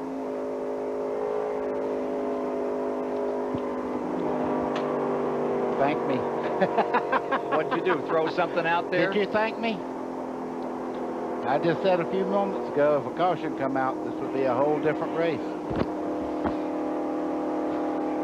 It's wonderful working with a seer like you, Victor. You know, I'm gonna straighten everybody up. I'm the only guy on the broadcast here that's won a Winston Cup race, so don't give me any crap.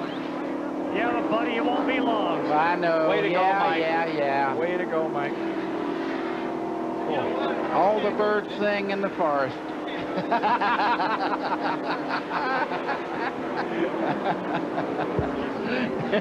Might be a little piece here. How did 37 get down pit road before everybody else did? There it is. See it? Yeah, there it is. See it? Yeah. What is it? Yes, ma'am. Yeah, Go ahead. He's not supposed to pit till the second time by. It's a hedgehog. I don't know. Let me see if I can get somebody not to throw nothing at me. I'll ask.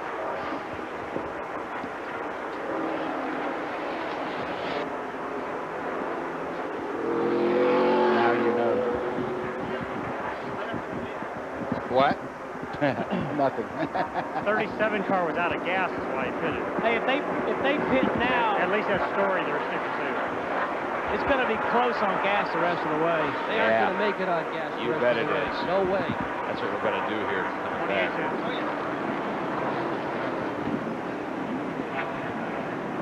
28-2. Steve? Yeah. 161 laps. That leaves them with 97.5 miles to go. Right.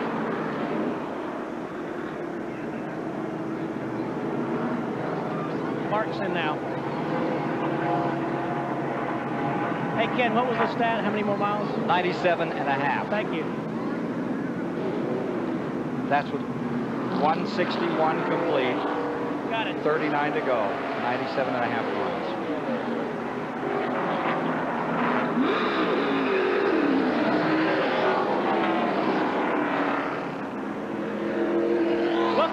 Welcome back to Pocono. Mark Martin has just finished his pit stop.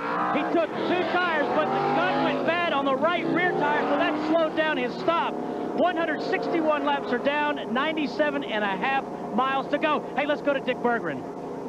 Well, Dale Jarrett took 4 tires. They were brand new tires. The question here is whether they can go all the way. It is doubtful. They're going to have to go, what, a long, long way on a tank of gas. They were not happy here when that yellow flag came out. Mike Wallace. Well, we're in the 28 pits with Ernie Irvin's team. Just a typical pit stop. 4 sticker tires, though, this time. And, you know, the guys had a great stop. As soon as Ernie left, it was a great stop. Robert Yates was high-fiving all those guys. And, you know, down to Steve Burns in the 6 pits. Thanks, Mike. It looks like Mark Martin is going to come back in again. Steve Meal is over talking to Jack Roush atop the pit wagons. I think they're going to put left side tires on. We'll let you know as soon as he comes back in, but I believe he's on his way back. Well, if that is the case, then they really do think it's going to be a fuel run to the end. As we said at the outset of today, so many times, because the fuel consumption rate is so high on this track, it is the final story. So now we come around and we'll complete the 162nd lap. That'll get us down to 95 miles if he tops the tank, huh? Get you a little closer. I still think you'd be in the gray area. Walking on the edge of the cliff. Another view of the 6 car's pit stop. They seem to be having some problem. You heard Steve say he might come back in for left side tires. We've heard maybe the wrench in the back where they made a chassis adjustment might have got stuck in the car. And yep, Mark Martin is coming down pit road again, so they must have left the wrench in the back window. Well, Chad, we just found out they actually need more gasoline to be able to finish this race to go 39 more laps. So here comes Mark Martin right now around the car of Bill Elliott. Let's see what he does. They're going to the left side, so they will change those left side tires. Evidently, the right side is secure enough. But they'll get all the gasoline in they can and put the left side tires. Now, I should say this. We heard Mark Martin say on the radio, I want to stay out. I don't think I can make up the position if we go that far back. But they just played their hand. 2 left side tires and enough gasoline to finish. Chad, they held that gas can up there quite a while, I thought. It looked like they might not have got him full, and they had to come back in. Yeah, I mean, we'll have to find out some more what happened exactly, but maybe a mistake happened the first time. All the gas might not have gone in. Well, you've heard from the Baker Little jury up here as to the Mark Martin situation. We'll see how it plays out, and it will play out shortly here at Pocono in the Miller 500. A lot of track position. Now they got to get to kill around those pipes like you used to. I want to sell that story on the 10 hard and come back to the 88. That if it fell right. Time to calculate, they think they're going to make it on fuel. Benson might be in good shape, but that's gone by the boards, and we've already said that 35, 37 laps is the most we've seen. So Doreen, they've got to go 38. They can go the rest of the way. 6 can make it, he says. Steve Mill. Can now for sure. 28 car can make it also. Doreen, they're going to change my battery. So it's going to be a... Oh, yes, ma'am, we're ready. It's going to be a race now. No more economy run. We can say that if you want. What's the speed? Oh, he's gone. Hey, Mike. Yes. Everything looked good for the 28 and for the 88. Stop one good on this end. I don't know what 88 did. 24 is coming in right now to top off as well. So is the 7. Oh. No, I mean gas mileage-wise. Very, very interesting. What you say? Yeah. Here comes Gordon. Yeah, we'll do it right now. Gordon's changing left side. They're doing something to the track car. Wait a minute, Doreen, hang on. Putting a spring rubber in or something. Yeah. Yes. I'm looking down from this end. It just appears that they're changing the track car location to me. Yeah. I mean, they're pretty far down. Like. They're too far under the car just to put a spring rubber in. Hey, Doreen, I've got an update on the 6 car. It was the air gun hanging up, and that caused that may have cost him the race. What happened, the wheel was left loose? No. Hey, Steve. Steve. Okay. Yeah, buddy. They held that gas can up for a long time. I don't think they got him full. Steve Mills said they can go the rest of the way.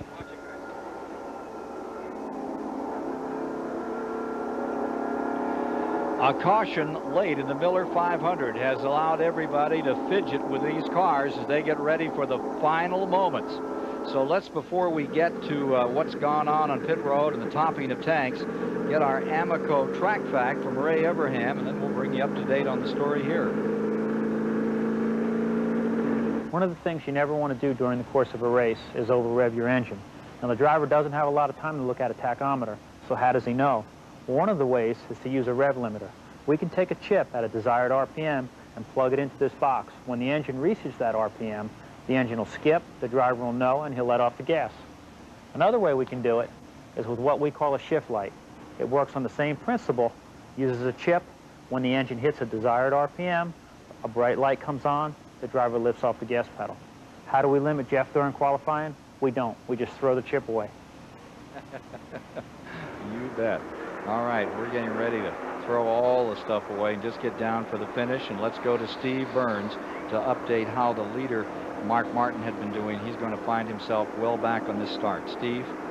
Ken, we need to capsulize what's just happened here to Mark Martin. It was, in fact, a problem with the air gun on the right side. They, in fact, were going to change 4 tires. As it turns out, they could not and had to send him back out. Now, it looks like if the leaders stay out, and it looks like they are, as we see him come down the front stretch. Martin is there.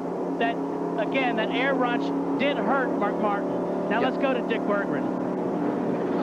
Well, if you talk to the guys at the 88 team, you talk to the crew chief, Todd Parrott, and ask him if they've got enough gas to go all the way. He says, oh, yeah, no problem. I decided to go for a second opinion. I asked his brother. He shrugged his shoulders. He's not quite so sure. On the other hand, you go down to the 10 car, Ricky Rudd, he did it again. He took just 2 tires, and he thinks that they are going to be all right. Meanwhile, Jeff Gordon has a problem with gear oil. They took a long pit stop here, not only topped off the tank, but they do have a gear oil problem. Let's go to Mike Wallace. Down in the 28th pits with Ernie Irvin, Robert Yates crew. Talked to Larry McReynolds, no problem on fuel. They're ready to race to the end now. They think they got the chassis set up in it, enough fuel. You're going to see those guys. We're going to have one heck of a race here. There's no more strategy. I think everybody's got enough fuel mileage. They're going to go for it now. And Steve Burns, we saw that Mark Martin car come in that final time. It looked like he got just a pint of fuel. Looks like they're really playing their cards close. Boy, well, Ken, their strategy was if the leaders stayed out, they would come in and take gas. You know, if the leaders could then not make it the rest of the way, then they'll be able to go ahead and take a shot at the win. That's why they topped off. When you give the top 5 rundown, look where the number 2 is settled into. He's now in 2nd place. In fact, as they get ready on this restart, you have Ricky Rudd first, Rusty Wallace second, Derek Cope third, Jarrett is 4th, then Ernie Irvin comes around in 5th. In 6th, as they come to the line, will be Benson, followed by Mark Martin in 7th. An interesting one. They're showing Dick Trickle in 8th. Huh? He's run well all day. Boy, that's a good one. You know, it sounds like all the crew chiefs are pretty confident that they can go the distance, but I just wanted to make a note that right now they've been pitting at 34 to 5 laps. There's 36 laps left in the race, so it will be close. Give a call to Dick Trickle for Junie Donlevy, who wiped out a car here a day ago. Right back in the thick of it today and being shown up in the top 10 for the first time. On the break, this comes at lap 165 of 200 to be run. Mileage will be important in a little while, but right now, getting on the gas is important. You got to get away from these guys to win the race. Rusty Wallace, as Buddy pointed out, has a way of being up there when you get things sorted out, and for the moment, he is in 2nd place. Lap car in between them. Looks like Morgan's up in there. There's Johnny Benson in the yellow car. This is the tunnel turn that we talk so much about. As he starts across here, he starts down the short chute toward the front straightaway. You see him making a move here on Kenny Schrader on the inside. Schrader a lap car, Benson in 5th. 28 sliding underneath his teammate, 88. Wow, Benson's showing a lot of muscle here. He's all over the back of Dale Jarrett as they start down the front straightaway. Pontiac looking good, number 30. It's nice to see the Pontiacs having such a good run today. Great to see the Pontiacs having a good run today. And some of the testing that's going on tomorrow here. New sheet metal Joe Gibbs is trying, and I wonder what Joe Gibbs is looking towards Pontiac. Ricky Rudd stays first, Wallace in 2nd. Here's Irvin, followed by Jarrett and Benson, the top 5. In comes Marlin, Gordon, Martin, now in 8th. And that number 90 actually led a lap during all of those stops. So Dick Trickle has done more than his day's work today after a hit hard enough yesterday. Made you wonder if he was going to come out and play today. Not these guys. You can be pretty darn sure. They can get into that seat. They're going to go out and run these cars at 200 miles an hour down this straightaway, just feather-footed into turn number 1 and gas it down that straightaway to the tunnel turn. Best motorsports competition we'll see is right here in Winston Cup racing, and the Miller 500 now has completed 167 laps. See Ricky Rudd out in the lead right now. He didn't come in those last couple cautions to top off, so he ran 2 extra laps under caution than the guys that came in to top their tanks on. With 33 laps to go, Mark Martin has been the story much of the day. He's set on the pole. He fought his way up from about 8. He's now back toward the tail end of this. There was one incident crash early in the going, and Bobby Hamilton's car was eliminated up here in turn 3. Now, the 10 may have a problem, and Dick Berggren can give us more on that story. Well, Ken, when they first got the restart, the 10 came through here with a pretty good puff of smoke behind it. That smoke seems to have very much dissipated at this point, but the team has confirmed that they have a very tiny oil leak. And you can barely see the tiniest wisp of smoke coming out, but it does bear watching. Meanwhile, Jeff Gordon's crew has confirmed that they have their gear oil leak problem solved. They patched it up with silicone. They say they're okay, ready to go the whole way, no problem on fuel either. Mark Martin closing on the Chevrolet of Jeff Gordon. You see Mark there giving hand signals. What that means, he wants them to stay in line and draft down the straightaway and try to catch up to the cars they're trying to overpass there. As you see the 6th car there, he's working very hard to stay with Jeff Gordon and trying to make a move on Sterling Marlin as we speak. Lake Speed's number 9, a factor in this game as he tries to keep him straight. Lake is back there in the 9th spot with number 9, and just behind him, Derek Cope. Boy, we have some tight racing going on right there. It's been a beautiful race all day. One incident other than that, it's been all strategy and great racing. Here's Rudd in first, Wallace deployed second, and then the always persistent Ernie Irvan right there in third. You can see Jeremy catching 3rd gear there to start up this long straightaway down the back straightaway. That's Kenny Schrader there with the stripes, a new paint job on the Budweiser car. And Jeff Gordon, his teammate, on the outside trying to move to the front. 14th place lap down, Jeremy Mayfield. Gordon slipping up on the inside of Morgan Shepherd as he tries to move through. Good shot there, huh, Chen? Yeah, we're reviewing that from is actually the bumper of Jeremy Mayfield's car. That's actually the indentation for where your license plate goes on your stock car, on your stock Ford Thunderbirds. Now take a look at this. You've got him for the lead. Ricky Rudd is there. Rusty Wallace closes.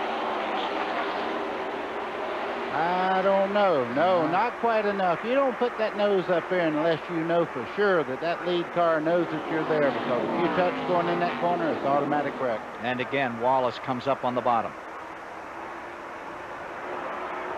Rudd trying to repulse him another time, but at the tunnel turn, position goes to Wallace, and he's there.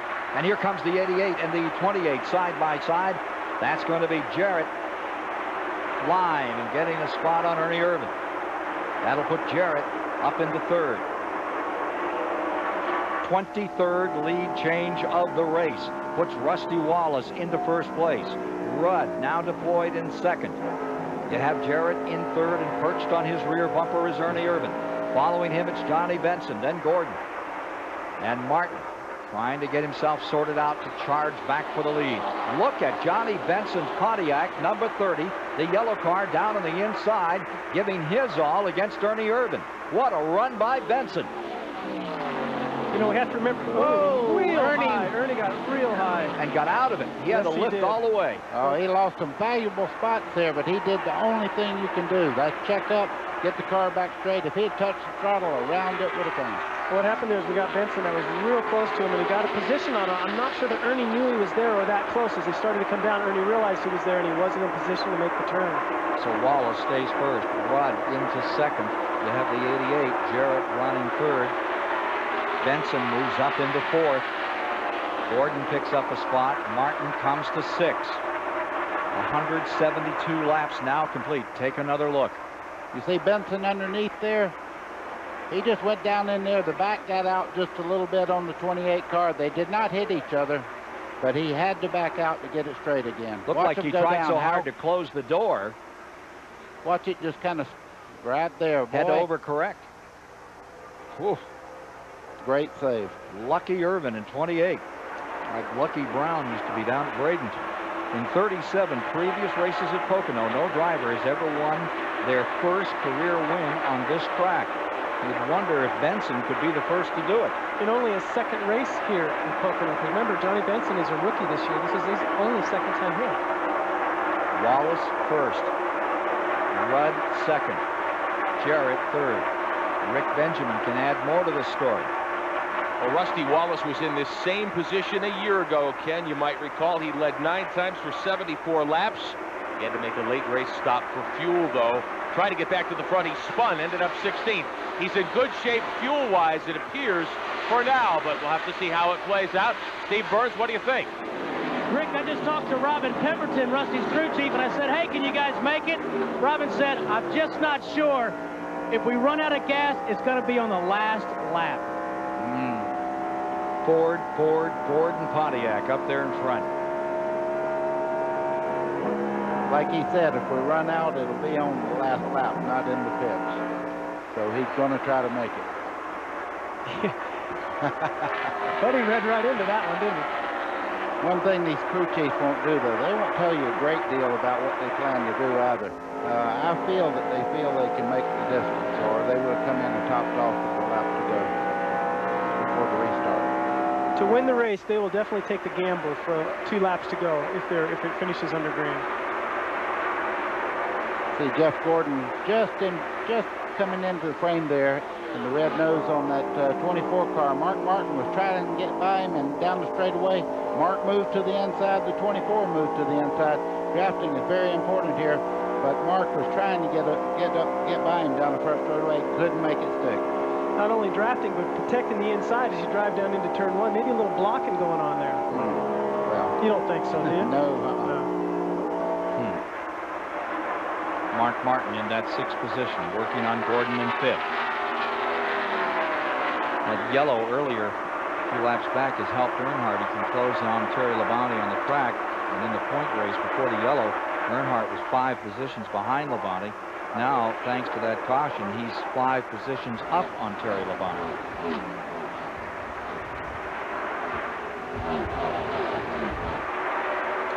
Anybody want to change their bet?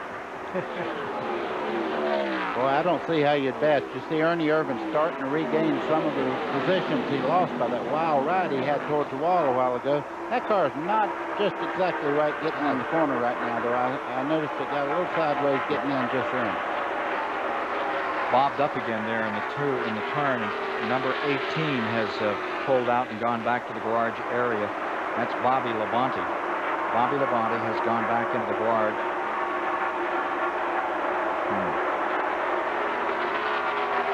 Derek Coconut, number 12, 9th position.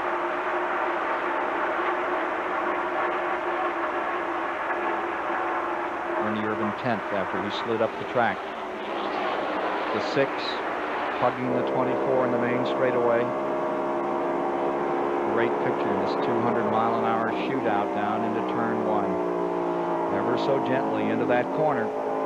Travels young Jeff Gordon, defending Winston Cup champion, and Mark Martin having such a great day today, all chasing the 1991 winner here, Rusty Wallace, and there goes Kenny Wallace up in smoke. TIC car, and there is no sign of a caution at this moment as number 81, the Martoxi car, that Thunderbird looks like it's thundered for the last time today. Kenny Wallace coming out. Yellow's coming out. Caution is out. Well, this changes the complexity of the whole race now, you guys, because now we have a caution at lap 176. Everyone will come in for tires and fuel, and the gas mileage won't be an issue now. 25th place Wallace brings out the 3rd caution of the day. It comes down on lap 177. Buddy? Do you take a splash of gas if you're back trying to get track position? This can change everything, as Chad said. This is going to be very important. I'm glad I'm not down in the pits right now. Well, you were a car owner. What would you do out there if you had a guy back there and on the tail end of this lead lap? I'd be smart enough to have somebody like Larry McReynolds or those kind of people down there to make that decision. Oh, that's nice. See, pass the buck. Steve Burns can tell us what the 2 car is going to do. We just heard Robin Pemberton tell Rusty to stay out, but you know, as Buddy said, they'll wait to see what some of these other crew chiefs do before they tip their hand. But right now, Rusty's going to stay out. There he is in that front position, 177 on the board. 177 on the board. Wallace being shown as the leader. Jarrett 2nd, Rudd 3rd, Benson to 4th. Benson looked like he had more, too. He looked like he could flex a little more. This car, this number 30 car, has run 2nd here with Michael Waltrip a few years back. So this Pontiac, for some reason, really gets around here. But they run good a lot of places. They're just a little snake bit right now, but this is going to change around because they have the man there, Johnny Benson, that can do the job, I think. They're not so snake bit as they were, however. I mean, they're 29th in points, and they moved up a bunch. They moved up from 34th or 5th in the last couple of races. Now we see Ernie Irvan on pit road. Let's go down there. Hey, Doreen. Tire change. Left side. They took a look at that right on the right front, and they go around to the left side. Okay, we're staying looking at Ernie Irvan's pit. He got a little out of the groove earlier and got behind. They come in, took advantage of this. All the leaders stayed out. 4 tires on the 28 car, so he's got fresh tires, plenty of fuel to run wide open.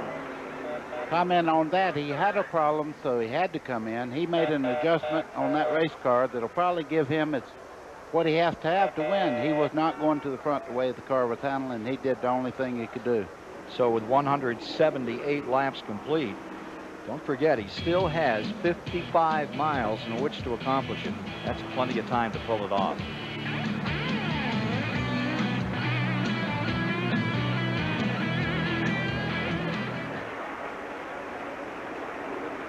guys see anything from the garage area there? Hey, was pit road open just then?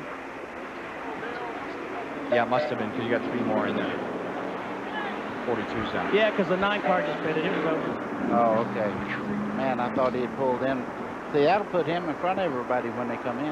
That'll put Ernie back in the lead. Yeah.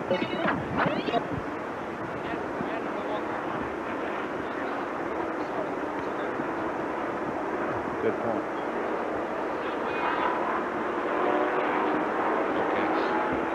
I don't know if anybody... Pit if you want anything. Oh.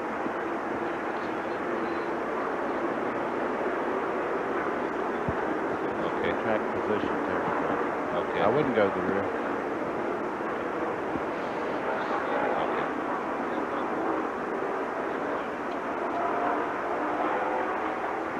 Are the mics open? Yes. Hey, buddy. Yeah. You like my spotter down here. The 81 car you got next to it. Boom. That this caution will help Rusty's fuel mileage? I bet Rusty had a fit. Hey, Mike. Yes. What did you didn't hear what Rusty had to say about that, did you? Okay. Do we need to put the STP logo on the bottom, or are you going to put the graphic? I just think Rusty's one of the fastest cars. He can't come in and go to the back of the field. Do you think? No, I don't think so. I mean, he told me today early in the trailer he had plenty of fuel to go a lot farther than they've been going. So. Yeah. Well, this takes all the guesswork out. All these laps under caution. Yep. They can make it now. Yeah. No, go ahead. Come back.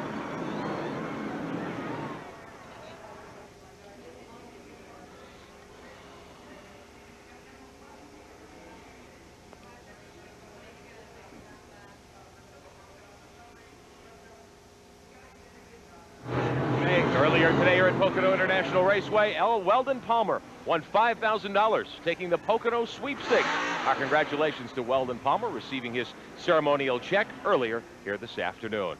We are live in the STP Pit Communications Center. Laps winding down. There'll be 20 to go in just a few seconds. Field lining up now behind Elmo Langley in the Chevrolet Pace truck here today.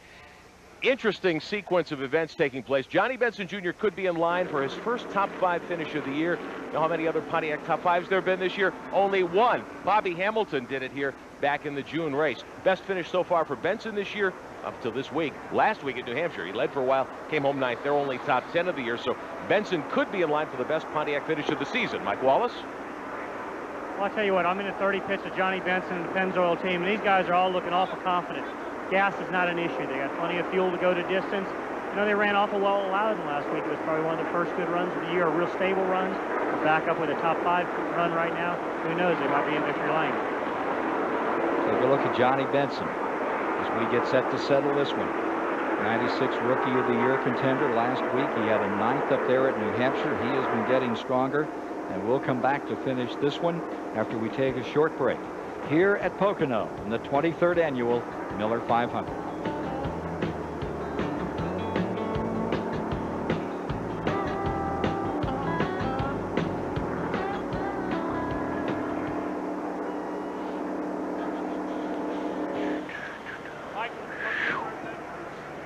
What happened to that soundtrack that goes. Hey, Ken, can you talk to these guys? Boy, question is, Radio, we better not mess with anybody right now. I wouldn't want to mess with them right Oh, it'd be a good time. Yeah? Find out what the heck they're going to do. If they... The 30 car's up here, guys, telling Benson if he gets down to the end, turn the motor a little bit harder down the front straightaway. Okay, Don't thank shift, you. just go for it.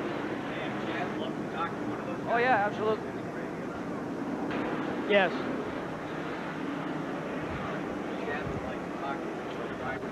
Okay.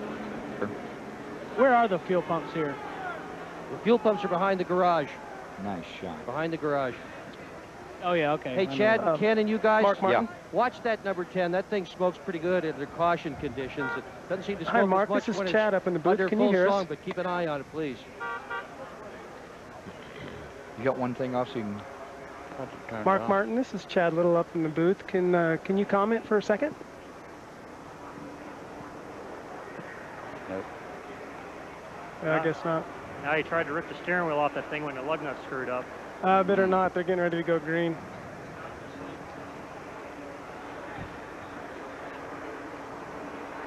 Oh, they haven't gotten one to go yet? Have they gotten one to go yet? That's Ernie. No. Ernie. How's the 2-car on tires, Steve? Ernie Irvin, this is Chad Little fine. up in the booth. Can you hear us?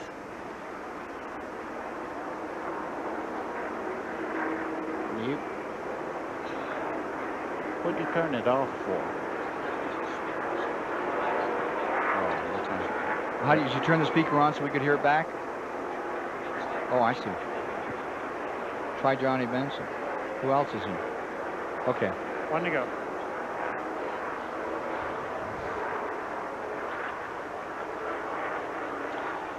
The Darrellou Burial Platform, giving you these beautiful pictures of the Pocono Raceway, where twice a year the Winston Cup folks come in and perform. And here's a racer that's got a little problem. Two tires on this pit stop. Yeah. Yeah. He got a little loose and landed in the pond, in the drink. One lap and they're going to be racing. When they do, we'll have 11 cars in the lead lap. Wallace, Jarrett, Rudd, Benson, Gordon, the top 5. Mark Martin is in 6th. Sterling Marlin is in 7th. Lake Speed will be 8th. Then you'll have Irvin 9th, and Cope is in 10th. Where are the point leaders running? That's where they are at this point. Terry Labonte back in the 18th position. Dale Earnhardt 15th. Jeff Gordon is 5th. Jarrett right up there at the top of the heap, and Sterling Marlin in 7th. Now on the tail end of that lead lap, you have Cope, and he came in, topped the tank a moment ago, as well as Bodine. 11 cars in the lead lap. The first car down is Mayfield in 12th, followed by Schrader 13th, Michael Waltrip 14th. Looking down turn number 1, out across that short chute that takes you up to the tunnel turn. What would the points be if they didn't have to run 20 laps, buddy? Mr. Magic? Still be a riot. Yeah, there you see him. Terry Labonte with the advantage over Earnhardt, Gordon, Dale Jarrett, Ricky Rudd by those numbers. That's still very, very close for the top 5 there. And Johnny Benson, who has been moving up in the points. I'll tell you, the guy that took the big tailspin was Ricky Craven over the last several. It was in 4th earlier, back to 15th, 17th now. Yeah, that It's been a hard accident one. in Talladega really set him back, but One in he's a Charlotte, good driver. too. He'll be back up front. Let's see what happens on this restart. Get ready, folks. We're going to go racing with 19 laps remaining to decide this event. Actually, when they come to the line, they will have completed 182. That'll mean 18 laps to go and 45 miles to decide the race. Boy, the restart's so important now, Chad. It really is important, especially because getting position as they go down into turn 1. You can't afford to lose any positions now. There's not enough laps left in the race. On board with Schrader. Remember, he's a lap down in 13th on the inside, but you can watch the outside of those leaders as they take green. And they go down into that first turn. And immediately the 88 looks for a hole and tries to make them 3 wide going into the turn. As they hit that first turn, Wallace holds them up. Jarrett's right there in 2nd spot. Ricky Rudd coming to speed, stays in 3rd. Back straightaway, Benson is in 4th. Got to get sorted out a little here. It'll be the next lap. We'll Here's Ricky Rudd. Oh, we've got one loose. That's Brett Bodine. We've got another one in the wall. It looks like Joe Nemechek up against the outside wall there. And his luck continues to be bad. That's the exit of turn number 1 there, so obviously it happened on a restart. Racing back to the line. Could be critical. Track position, everything here. And as they race to the line, Wallace extends the number 2 by 5, 6 car lengths. Here they come down the stretch, headed for the caution flag. Stacking them 3 wide. Staying in second spot is Rudd. Jarrett stays third. Everybody gave that one a shot. Now let's go back and take a look here at the outside of turn 1, where the incident took place that put Brett Bodine's car to the inside and another car into the wall. Nemechek sliding across the track, slams into it out there on the outside. What a hard time for Joe Nemechek these days. Just can't seem. Got another angle of this too. Joe Nemechek was running in 30th place as Brett Bodine was in 27th place. And oh, excuse me, Chad. I didn't mean to talk, but Marcus just did get by him there. As Bodine was spinning off the racetrack, the car you noticed that was so close to hitting him was Dave Marcus. Well, buddy, you can attest, restarts are the most opportune time for accidents to happen, and it seems like late in the race is when it's going to happen more than any other time because people aren't willing to give and take them. Dick Berggren is down there in Brett Bodine's pit. Yeah, the car's pretty badly damaged, Ken Squire. He's still got the engine running. It's going to be a 4-tire change. The left side of the car is well caved in, as you can see, behind the left front wheel. It's not what Brett Bodine needed. He has lost his sponsor for next year and is trying desperately to show that he's got the right stuff for the next sponsor. He does. Not today, though. You know, for a wreck into turn number 1, actually, both of those guys got away pretty good because I've seen some wrecks down there in turn 1 at this track where they're going close to 200 miles an hour that are hair-raising. I mean, you can tear some cars up here. We'll take a break and be back as they pick up Joe Nemechek's car out of turn number 1 and get set for a Pocono shootout.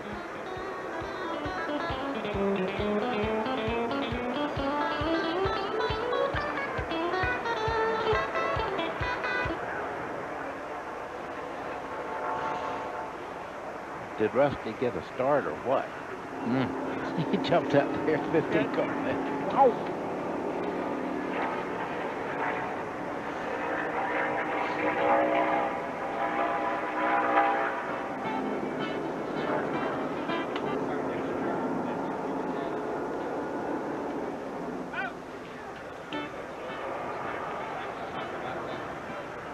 He's coming back in to work on that 11.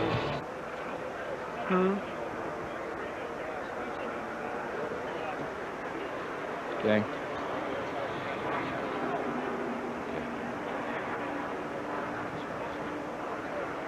I think.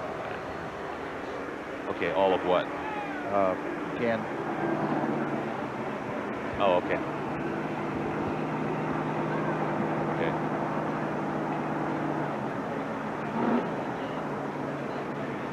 Okay. Okay, great. What?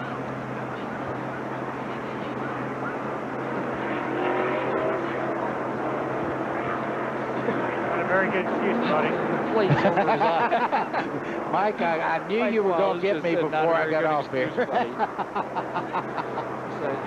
I had my headset off and everything. Mike said not a very good excuse. Still the mellow yellow 500. Charlotte. He's one of the boys now. Yeah, I know it. Yeah. Oh, okay. You have to admit, I take it well. Don't I take it well, though? Huh? UAW. Oh, it's a tough house up here, I tell you. I get no respect.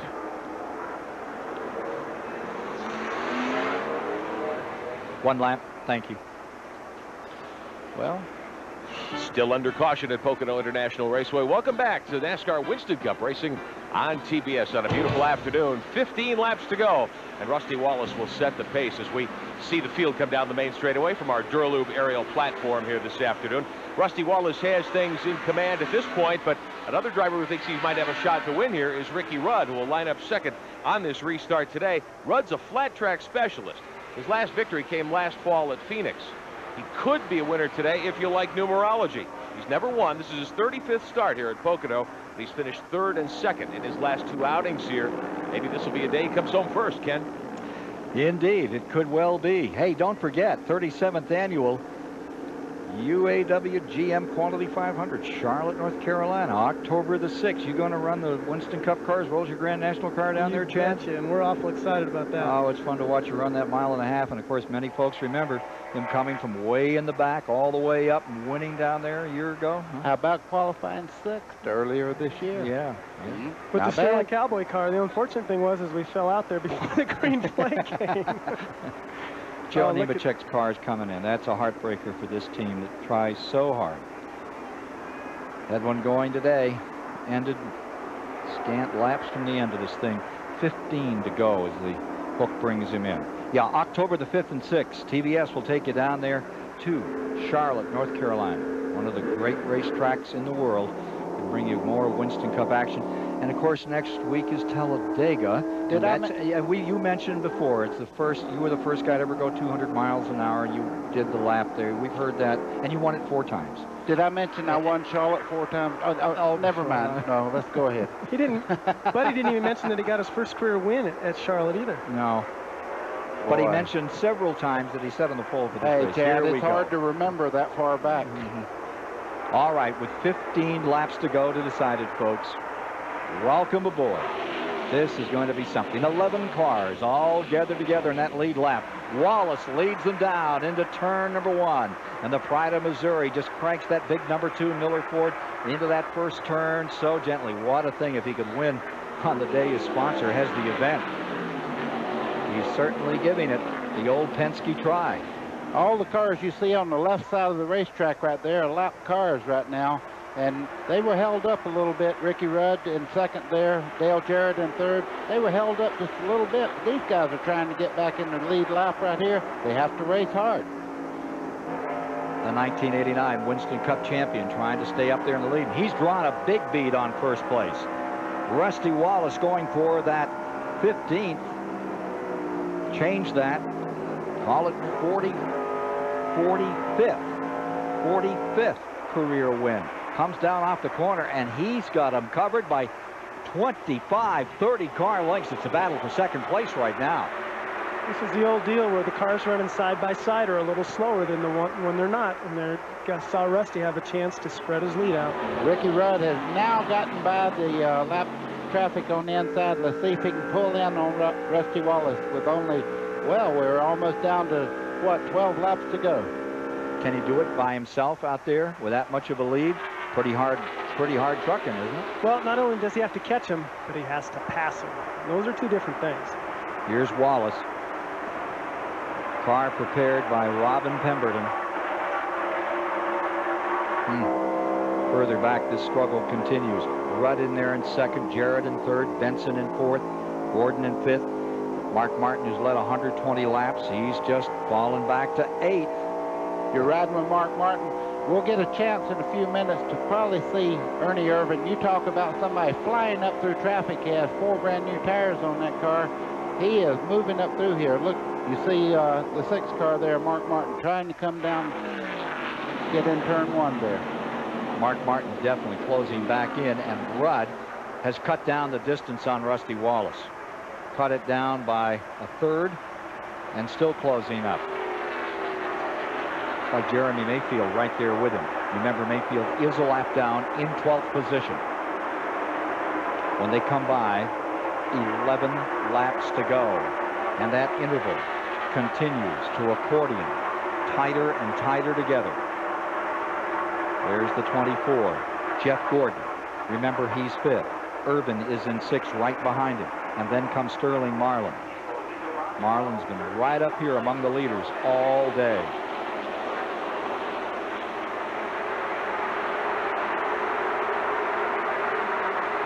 Boy, what a scramble. Here comes Ernie looking to the inside. Not quite. You see Jeff Gordon get down in the corner very fast there. Sterling Marlin right behind there in the 4 car. I don't know whether Ernie's going to have time. I don't believe he's going to be able to close in on the lead car by the end of the race. Best place to pass on this track? Probably down getting into the corners or getting your car to turn in the middle of the corner and then drag racing them down the straightaway. Ricky Rudd looking to get a win. Knock it the 14th consecutive season if he pulls it off. There's that interval, and it has shrunk. Ricky Rudd is flying around this racetrack. The third car there is not the third place car. It's Jeremy Mayfield, but Ricky Rudd's closing in. Trying to repulse Ricky Rudd at Chesapeake, Virginia. Missouri's Rusty Wallace and the St. Louis Flyer still in front at 200 miles an hour. They peel off into turn number 1. Dale Jarrett, winner of this race a year ago, stays in third in the number 88, and Johnny Benson from Grand Rapids, Michigan. I bet Michigan's going wild this afternoon. What a great run for Johnny Benson. Folks up there are so proud of the accomplishments he did in the ASA and then in the Grand National ranks. And he's got that number 30 really in gear today. That's a beautiful shot. You can see him coming down into the flat corner towards the front straightaway there. That's Johnny Benson there in the yellow car. Just behind him, Ernie Irvan, who has got by Jeff Gordon, who is going backwards right at the moment. So Irvan picks up a spot. That'll put him in 5th. Drop Gordon to 6th. And there you see in front of this capacity house, the interval between 1st and 2nd as it closes. And the freight train is moving in on the lone bandit out in front, Rusty Wallace. Congo line coming down the front straightaway there.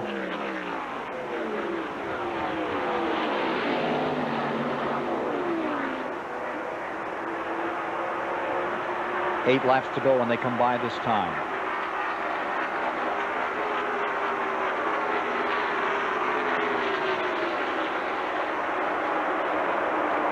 Boy, Wallace using up some racecraft.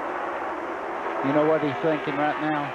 This is probably the longest 9 laps that I'll ever have in my career, because you can see that 10 car and it's day glow red, and it shows up very well in the mirror. So he has to, every time he looks, all he sees in that mirror is that 10 car coming.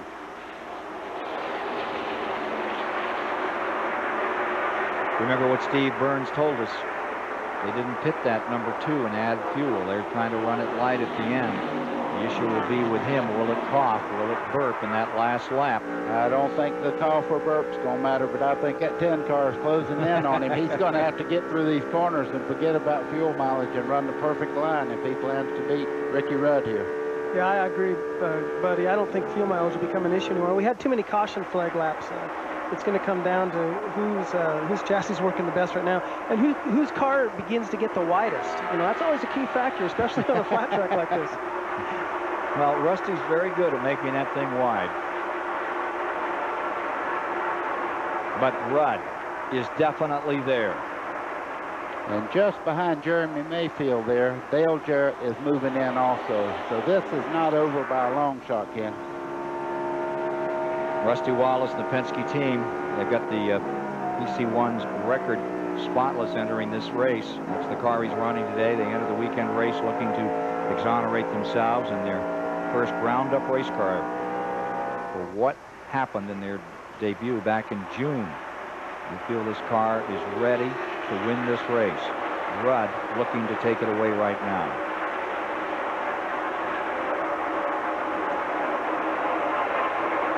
Well, those two cars are very, very evenly matched around this racetrack. Right now, Rusty has to run the perfect line.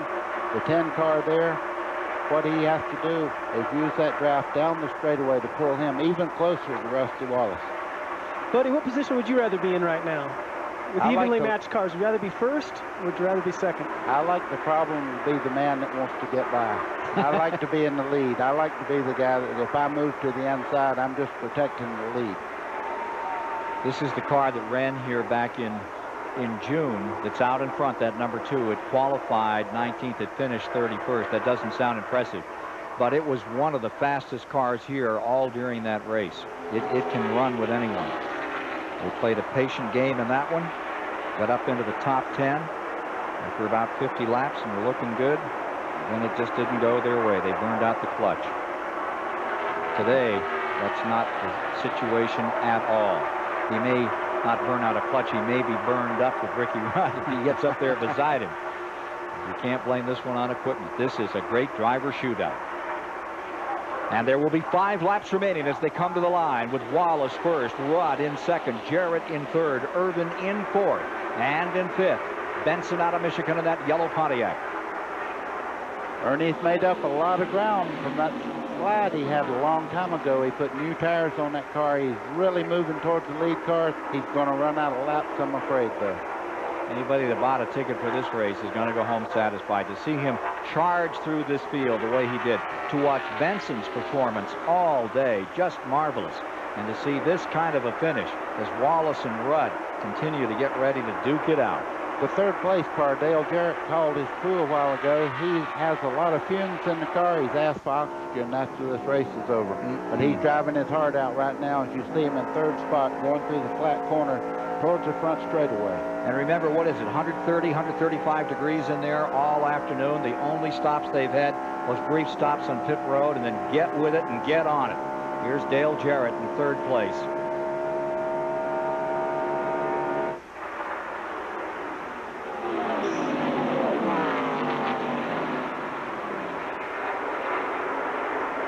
Up in front, the interval a little tighter as Ricky Rudd continues to roll toward Rusty Wallace.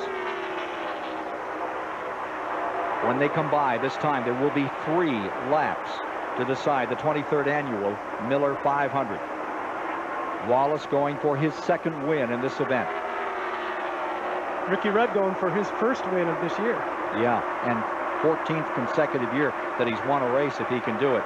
Look at that Chesapeake, Virginia driver just throttle that thing on that flat part of the track.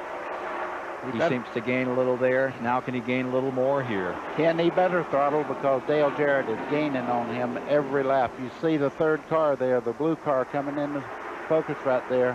He is flying around this racetrack. He may have fumes in there. It's a good reason. He's putting a lot through the exhaust pipe. He's got some making up to do.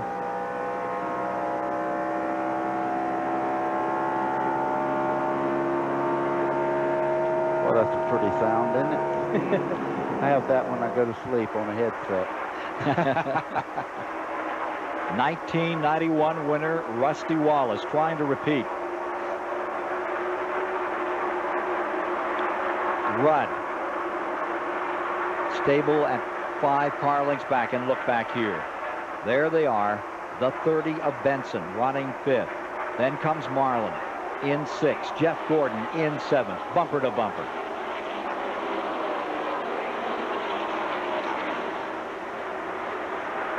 And to the inside comes Sterling Marlin. Marlin trying to give it a shot down on the bottom side. He's got Benson high. In turn 1, nobody letting up. Jeff Gordon just touches the back of number 4.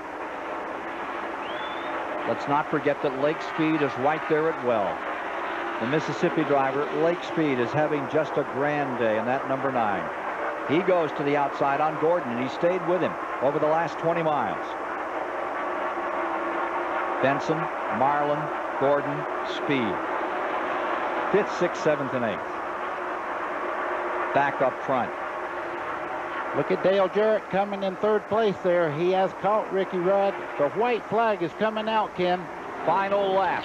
And will that 2-car draft overtake the leader? They've got enough between them. Maybe, maybe not. We'll see. Wallace in front. Scoots into the first turn for the final lap.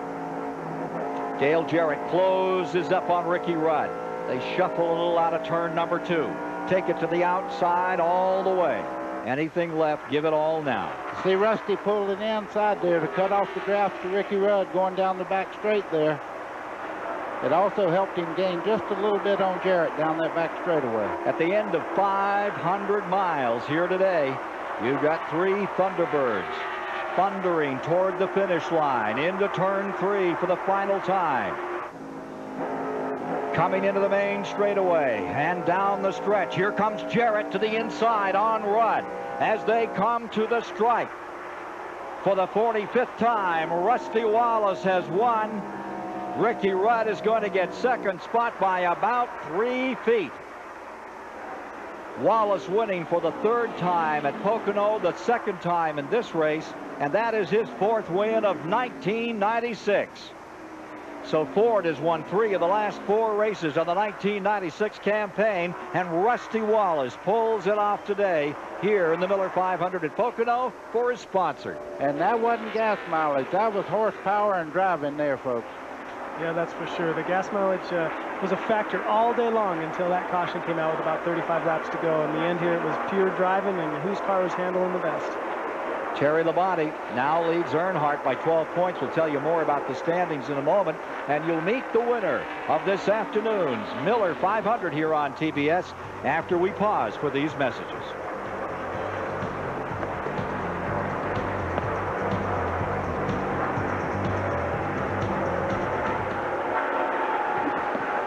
Oh, yes. Look at the race into the pits. What the heck's going on here?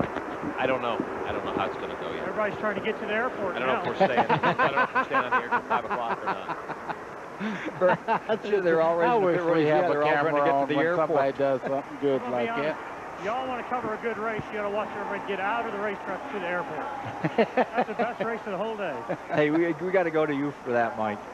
Hey, Mike. You do that, Pam? You did a great job today. I tell you one thing. You can do this for a living if you wanted to. Thank you. Yep, okay. And can you get Mike Wallace on one more time with one of the best races of the day? That's great. But get him on camera if you can. I'd love to see him on camera, Pam, if you can get him on. We're here with Ricky Rudd. He's pulling the gas pumps right now. Oh.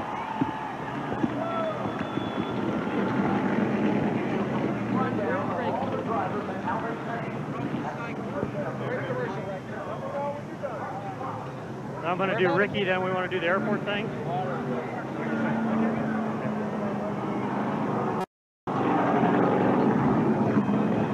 Yeah.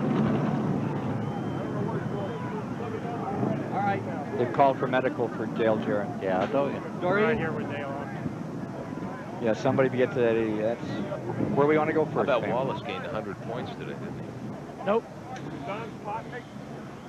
Yes. I just said I'm buying Jarrett off. Okay. Ready? Okay. All right. No, not yet. No. Come out if you want. Okay, 30 seconds or so. You the man. Radio's got Rudd right now. That's cool. I like that. I heard that expression once.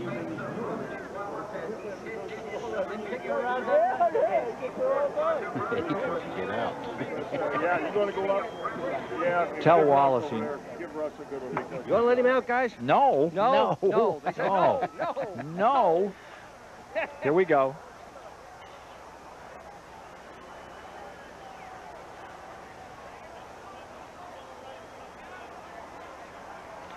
At Pocono, Pennsylvania, let's journey down to the Purolator Winner's Circle right now with Dick Berggren and the champion today.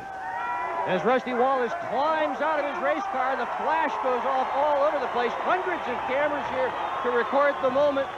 Rusty, those last few laps, your mirror was getting increasingly full of that orange number 10. How worried did he have you? Well, he had me worried because he really ran strong. I mean, Ricky had a great handling car. I was really about the 88 car, but Ricky beat him back on the caution flag, and it worked out good, man. This old Thunderbird really hauled today. I'd like to thank Miller. Man, I tell you, it seems like keep winning these Miller 500s. Fleetwood, Meade, Boble, all of them. Bosch, it was a neat deal today.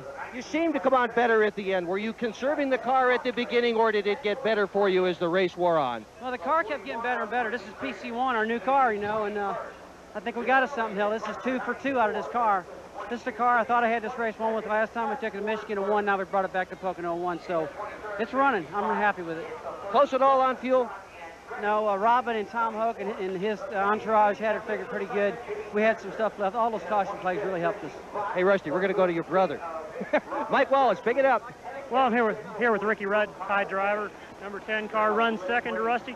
We're just sitting here as drivers talking, getting through one good, got through the tunnel good. Ricky, why don't you run us the rest of the way around? Well, like I say, turn 3, everyone will tell you if you can't get out of turn 3, you won't go down the front straightaway. And I think I proved them wrong today. I could not get through turn 3, but I could go down the straightaway. So, you know, we elected to go for a low downforce and high straightaway speed, and worked pretty good all day. Except right there at the end of the race, Rusty got his car working a little bit better. Dale Jarrett was working a little bit better than I was, but we held on to finish second. What about that run from Jarrett coming off the corner? Well, I'm just glad he didn't have one more lap because he'd have had me. He definitely was hooked up in the corner. There you go. You got it from Ricky Rudd. Run second. Back to you, Steve. Well, Dale Jarrett, first of all, Dale, we heard that you're not feeling well. How are you? I'm fine. I just caught a bug or something Friday night and had some headaches and just upset on my stomach, but I'm fine. Didn't have any bearing there. I'm just a little upset with lap cars. Think we could have won the race, but these guys with the Ford Quality Care Ford Credit team did a terrific job. We had a car that went to the front and stayed there all day, and I'm really happy for them. We gained some points on everybody. Well, yeah, I was just about to say, you didn't win the race, but another top 5 finish, and that's what it takes to win championships. Yeah, exactly. That's what we needed to do, and it's just a shame. I felt like that we could win this race, but, you know, at least the Ford won it. Congratulate Rusty. Ricky ran a good race, and, you know, we'll take third and go next week to Talladega and see if we can gain some more. Okay, thanks, Dale. So there you have it. There's the one that won, or near a likeness, just floating over the place. On number 2, Ford Thunderbird of Rusty Wallace. What a great ride today. Can we get a word with Ernie Irvan? Well, let's go do that right now. The gas pumps, Ernie, phenomenal run all day. Got a little behind. Looks like you and Benson kind of got close down there and won, but hell of a run at the end.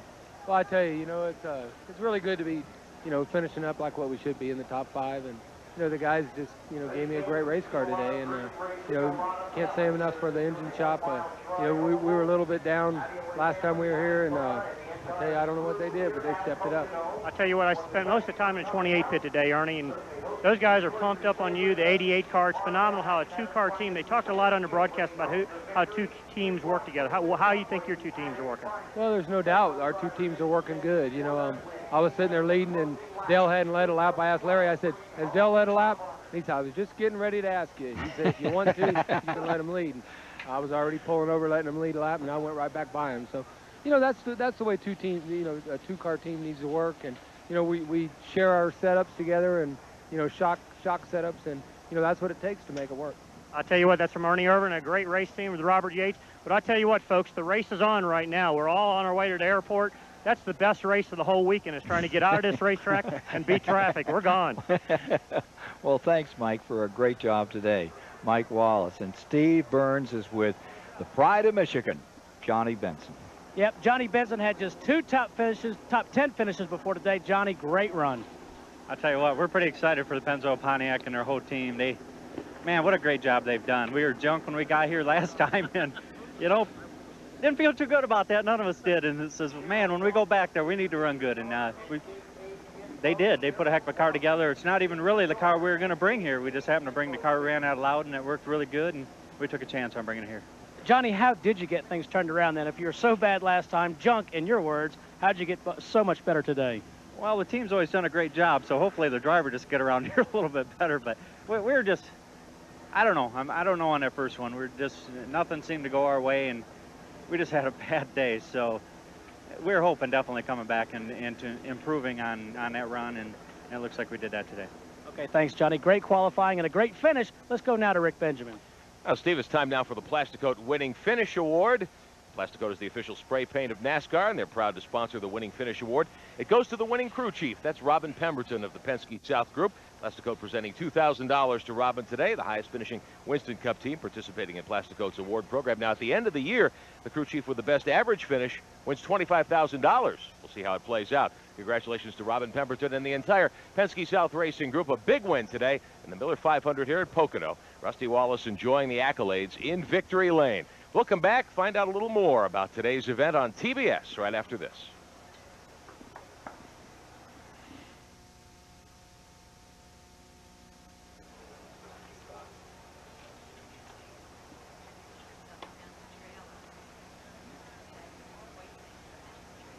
Trying to find out if we can get you on air.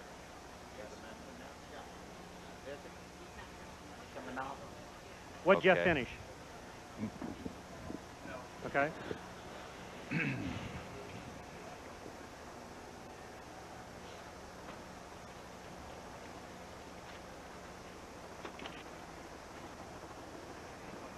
Hey, Doreen, am I clear then? Because I could do race day. And do you...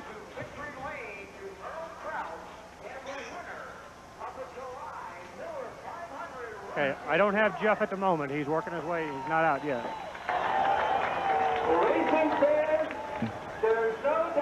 What do you want me to do if Jeff's not out here yet? Doreen, did you call me? Thank you, folks. No, I did not. Nice show. Good job. John, thank you. All of you. Now I have to do an exceptional. Pam, you did a great job today. That was really great. Okay, you just saw Rusty Wallace win his 4th of the year, that sort of thing. 4th? Yeah, 4th.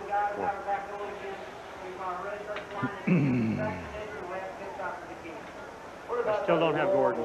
Green flag here, Rusty. How did that affect you and your team? It wasn't bad. I like rolling on green flag races. It gets done quicker. Rusty, good to have you here in Dixie Lane on a very That was a fun race.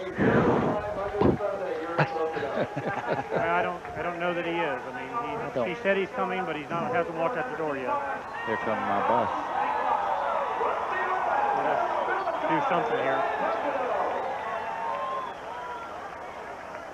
All right, at this time, I'd like to introduce Mr. Kevin Murray, the General Manager of Miller Brewing Company, and Mr. Jim Wade, Do what? Marketing Manager for Miller Brewing Company, to the official presentation to Rusty Wallace. Gentlemen, okay, congratulations on winning the Miller 500 and a great race. Welcome back to Pocono International Raceway here on TBS. The Miller 500 complete today.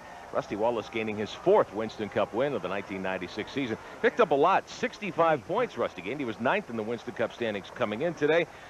In the top 10 both times here at Pocono, or second at both Pocono events. Ford 1, 2, 3, and 4 for the 2nd week in a row, too. They did the same thing last week at New Hampshire.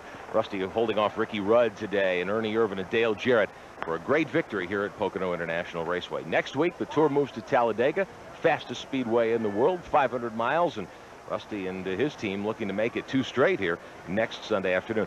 A lot of talk here in the broadcast today and before about the point race and what would happen. Well, Terry Labonte didn't do very well today, neither did Dale Earnhardt. Jeff Gordon gained some ground with a 7th place finish here today. That's the kind of run, Ken Squire, that a team like that needs if they want to get back into championship contention. There were so many well-told stories at the end of this one. We had a new track record of 144 miles an hour. The point standing battle, well, it's down to 12 between Labonte and Earnhardt.